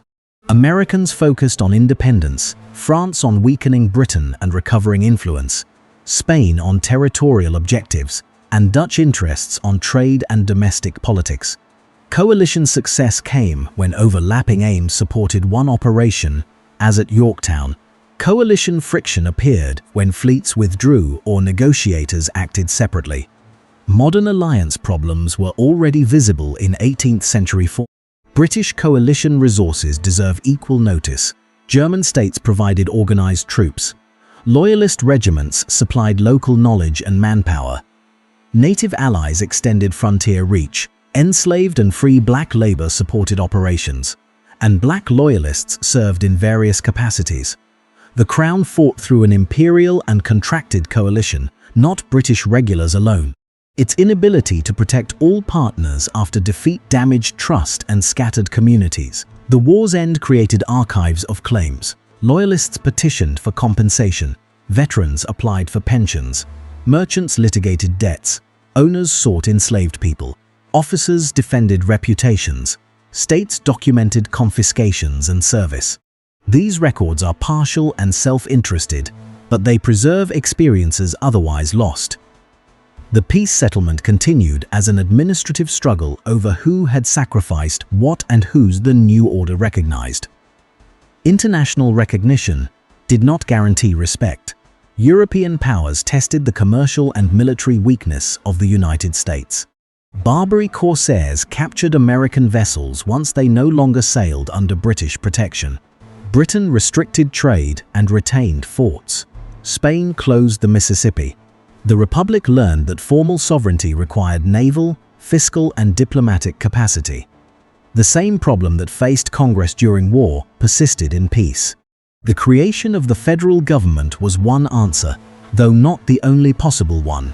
Stronger taxation and credit allowed assumption of debts and establishment of national finance.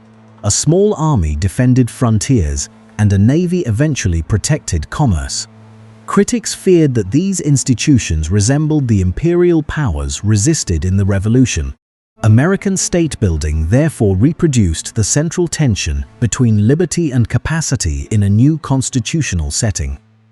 Foreign policy institutionalized another lesson. Washington's farewell address warned against permanent entanglements, but the United States had achieved independence through a binding alliance. The apparent contradiction reflects changed conditions. During existential war, French power was essential. After independence, leaders sought flexibility between larger states. Strategic autonomy was an aspiration built with foreign assistance. The Treaty of Paris's boundaries also gave the United States room to become a continental power. Britain accepted terms more generous than France or Spain preferred, partly to encourage future Anglo-American connection. That diplomatic success intensified conflict with native nations and Spain. A victory at the negotiating table created military obligations the Confederation could not easily meet. Territorial scale was both promise and instability. The British Empire's later recovery confirms that the revolution was not a zero-sum transfer of all power. British trade with the United States resumed.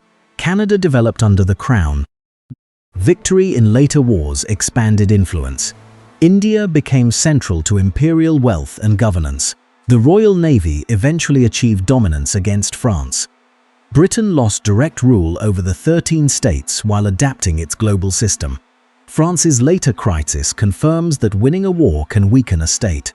Naval achievement and diplomatic revenge did not repair taxation or social inequality. Debt service constrained the monarchy, political reform failed, and revolution transformed France. American war experience contributed personnel, ideas, and financial pressure without acting as a single trigger. Causation again operated through accumulation. Spain's mixed result confirms that allies can win present objectives and lose future position. Florida and Minorca returned, and Gulf defenses improved. Gibraltar remained British, and the United States expanded toward Spanish borders. Madrid's concern about Republican growth was justified. The diplomatic system could not freeze the balance achieved in 1783. Mysore's war confirms that the global frame must respect local agency. Hyder Ali and Tipu Sultan did not enter history because Americans rebelled. They confronted company expansion according to Indian interests and used French connection within that struggle. European war changed their opportunities. Treating India as a distant extension of American events reverses the relationship. The same global conflict was experienced from multiple centers. The Caribbean confirms that wealth and human suffering were intertwined. European powers devoted fleets to islands whose plantations depended on mass enslavement. Naval victories protected trade measured in commodities, while enslaved majorities endured violent extraction. The eventual Haitian Revolution would make that social order an active military question. The American War rearranged islands without liberating their labor systems. Gibraltar confirms the power of position. A fortress held through blockade and bombardment allowed Britain to preserve Mediterranean access and negotiate from strength. It had no direct connection to colonial taxation, yet it drew French and Spanish resources and influenced peace. Global strategy is the art of deciding which distant place cannot be surrendered. Britain decided the 13 states could be. It decided Gibraltar could not. The Saints confirms that peace terms reflect the last campaign as well as the famous turning point. Yorktown destroyed an army and transformed British politics. Rodney's victory months later saved Jamaica from immediate invasion and limited Allied demands. No combatant arrived at Paris with an unbroken record. Negotiators translated a mosaic of gains and losses into separate settlements. The American Revolution can therefore be described at three scales. At the local scale, it was a civil conflict over allegiance, property, community authority, and survival. At the continental scale, it was a war for independence and territory involving armies, states, native nations, and enslaved people.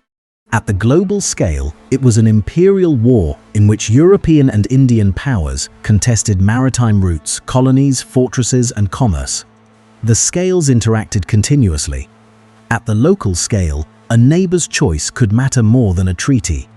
At the continental scale, Washington's army and Congress gave separate struggles a shared political objective.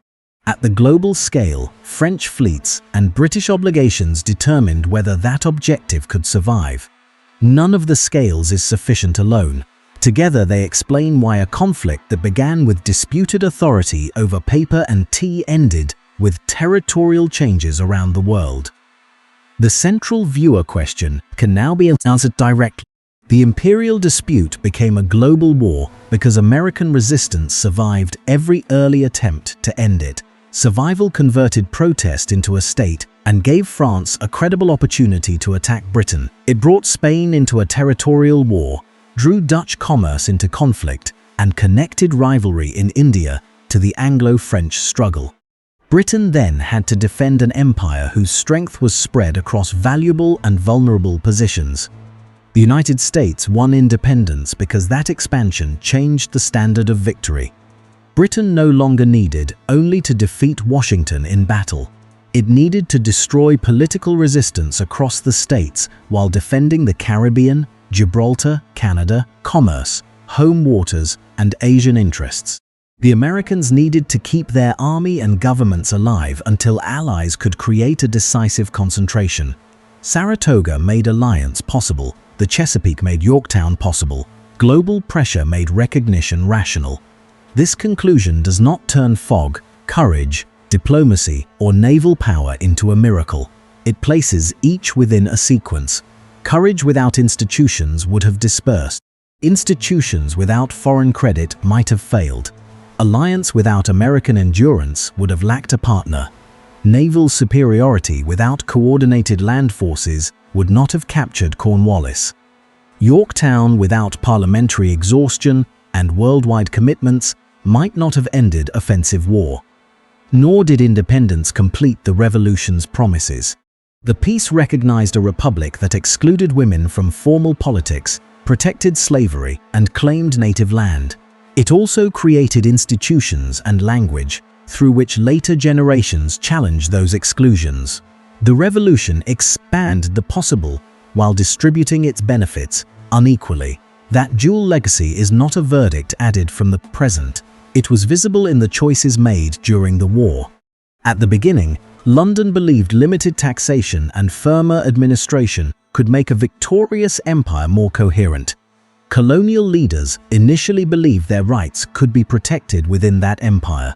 Native nations sought security from settler expansion. Enslaved people looked for openings in competing promises. France and Spain watched for strategic advantage. None intended the complete world that followed. Their interacting decisions produced it. At the end, Britain had lost the sovereignty it tried to clarify.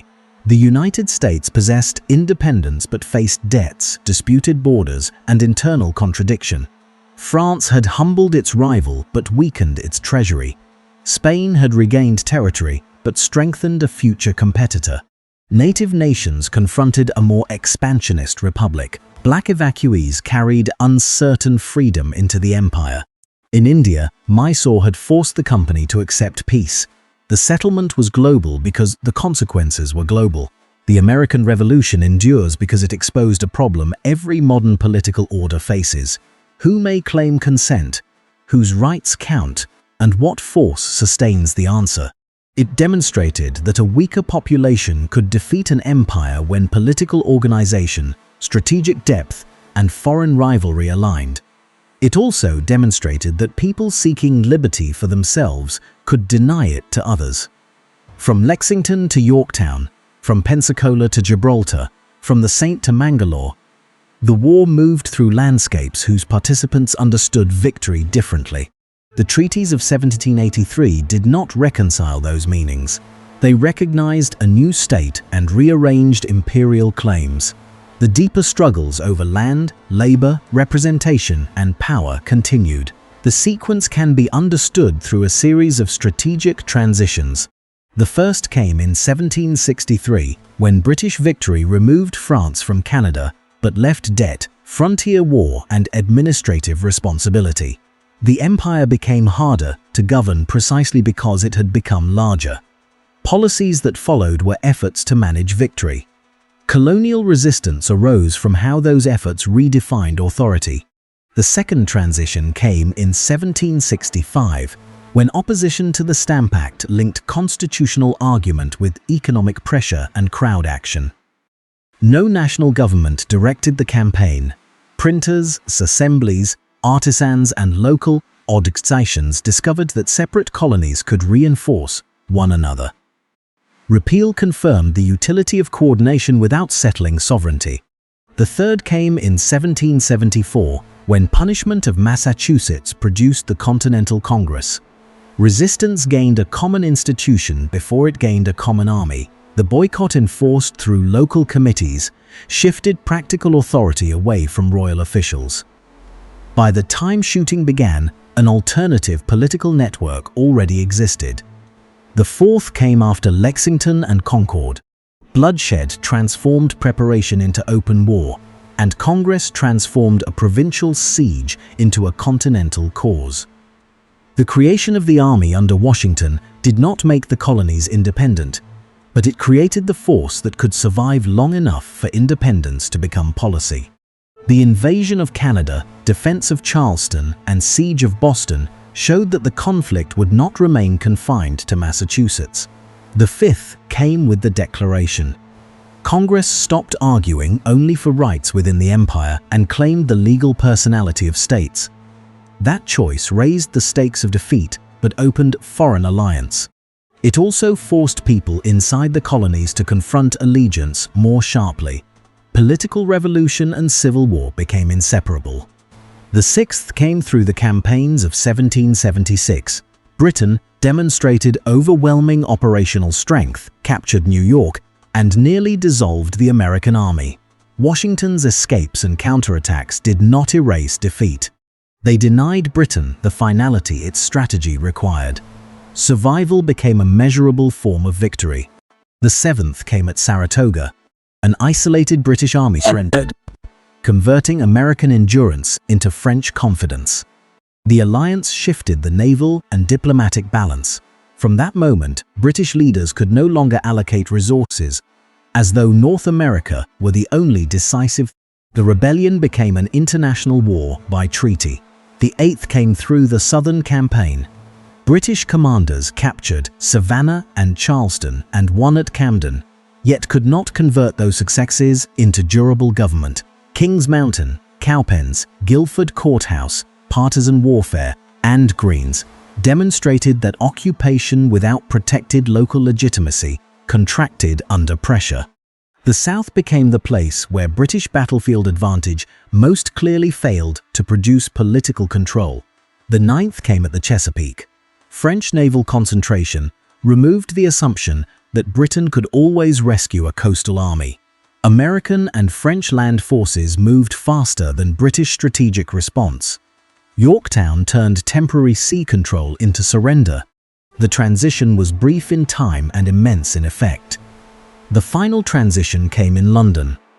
Yorktown did not physically prevent continued war, but it changed what Parliament believed could be achieved at acceptable cost. Global commitments made another American offensive less attractive. Ministerial change converted battlefield failure into policy, and negotiations converted policy into recognition. These transitions show why the war cannot be summarized as a steady growth of American power. The Americans were weakest at several moments after declaring independence. French intervention followed survival rather than inevitable momentum. British strength remained visible at Charleston, Camden, Gibraltar, and the Saints.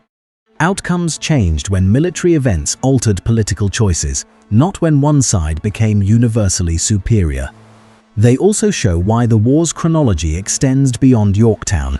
Spain and France still sought gains, Britain still defended them, and Mysore remained at war with the company. The preliminary American articles depended on Britain's desire to detach the United States diplomatically, while final treaties depended on results from other theaters. American independence was decided at Yorktown and defined through a wider endgame. The process produced a new standard of legitimacy without eliminating the old language of power. The United States sought recognition from monarchies and used conventional diplomacy. Its army adopted professional drill. Its government borrowed from European financiers. Revolutionary purpose worked through existing state practices. New political claims did not escape the international system. they entered it. Britain likewise changed without abandoning empire.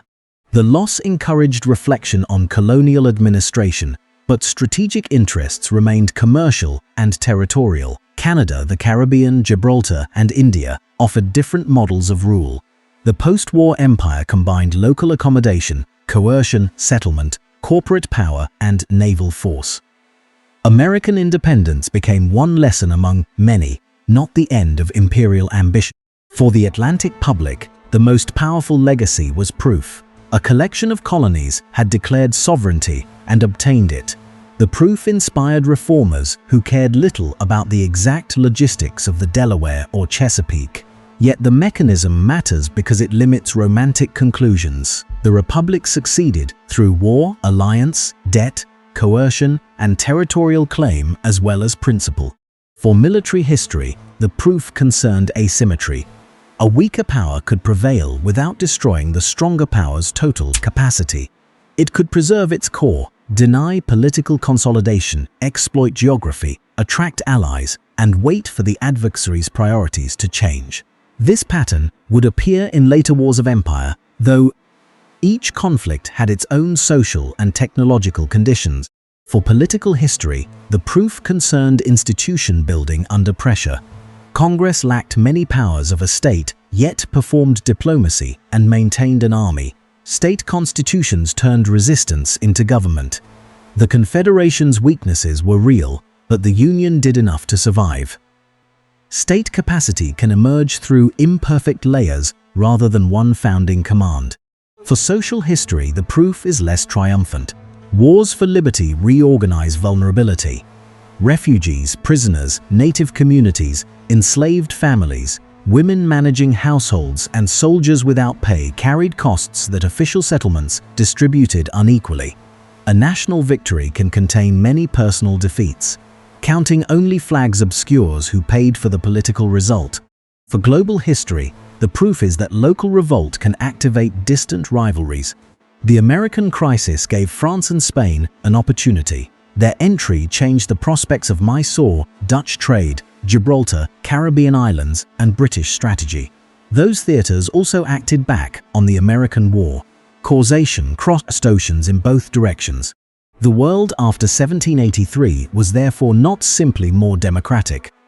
It was more open to arguments made in democracy's name and more aware that imperial sovereignty could be broken. Monarchies remained powerful. Slavery expanded in important regions. Colonial conquest continued.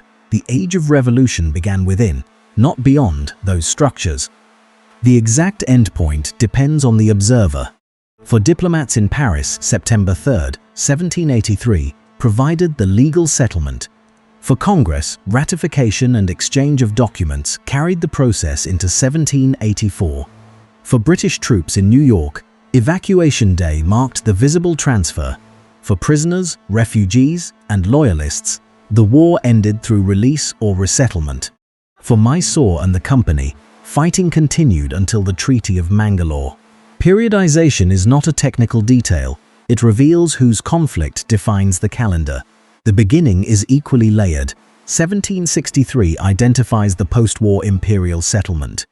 1765 identifies organized tax resistance. 1774 identifies continental political union. April of 1775 identifies open warfare. July of 1776 identifies declared statehood. Each date answers a different question. A global explanation requires the full sequence because taxation, government, battle, and diplomacy became revolutionary at different moments. That long chronology also corrects the idea that independence followed from one burst of popular anger. Nearly 2 decades separated the end of the 7 Years' War from Yorktown. Participants learned, adapted, radicalized, and changed allegiance. Governments fell and were rebuilt. Armies formed from short enlistments and became long-service institutions. Foreign courts moved from covert supply to alliance and then negotiation. The result was cumulative. It also explains why reconciliation appeared repeatedly and failed differently each time. Early compromise founded on sovereignty. Wartime negotiation founded on independence. Allied peace founded on competing territorial aims. No single misunderstanding caused the war, yet communication failure made every substantive disagreement harder to solve. Distance allowed both constitutional systems to develop expectations the other recognized too late. The revolution's global dimension was therefore present in its origin as well as its end. Britain's debt came from a global war. Frontier policy followed conquest of Canada. Tea policy involved an Asian corporation. French revenge grew from worldwide defeat. Caribbean wealth shaped British priorities. Indian rivalry drew fleets and armies after alliance. The 13 colonies occupied one region of an imperial network whose connections carried crisis outward. That is why the conflict reordered the world. It did not replace one empire with universal freedom or deliver one decisive answer from a battlefield. It broke an imperial relationship, internationalized a rebellion, redirected global power, and opened an age in which governments would increasingly be judged by claims of popular sovereignty. The United States survived to embody that claim imperfectly. Its survival, made possible by a world at war, was the revolution's decisive achievement and the beginning of its unfinished argument.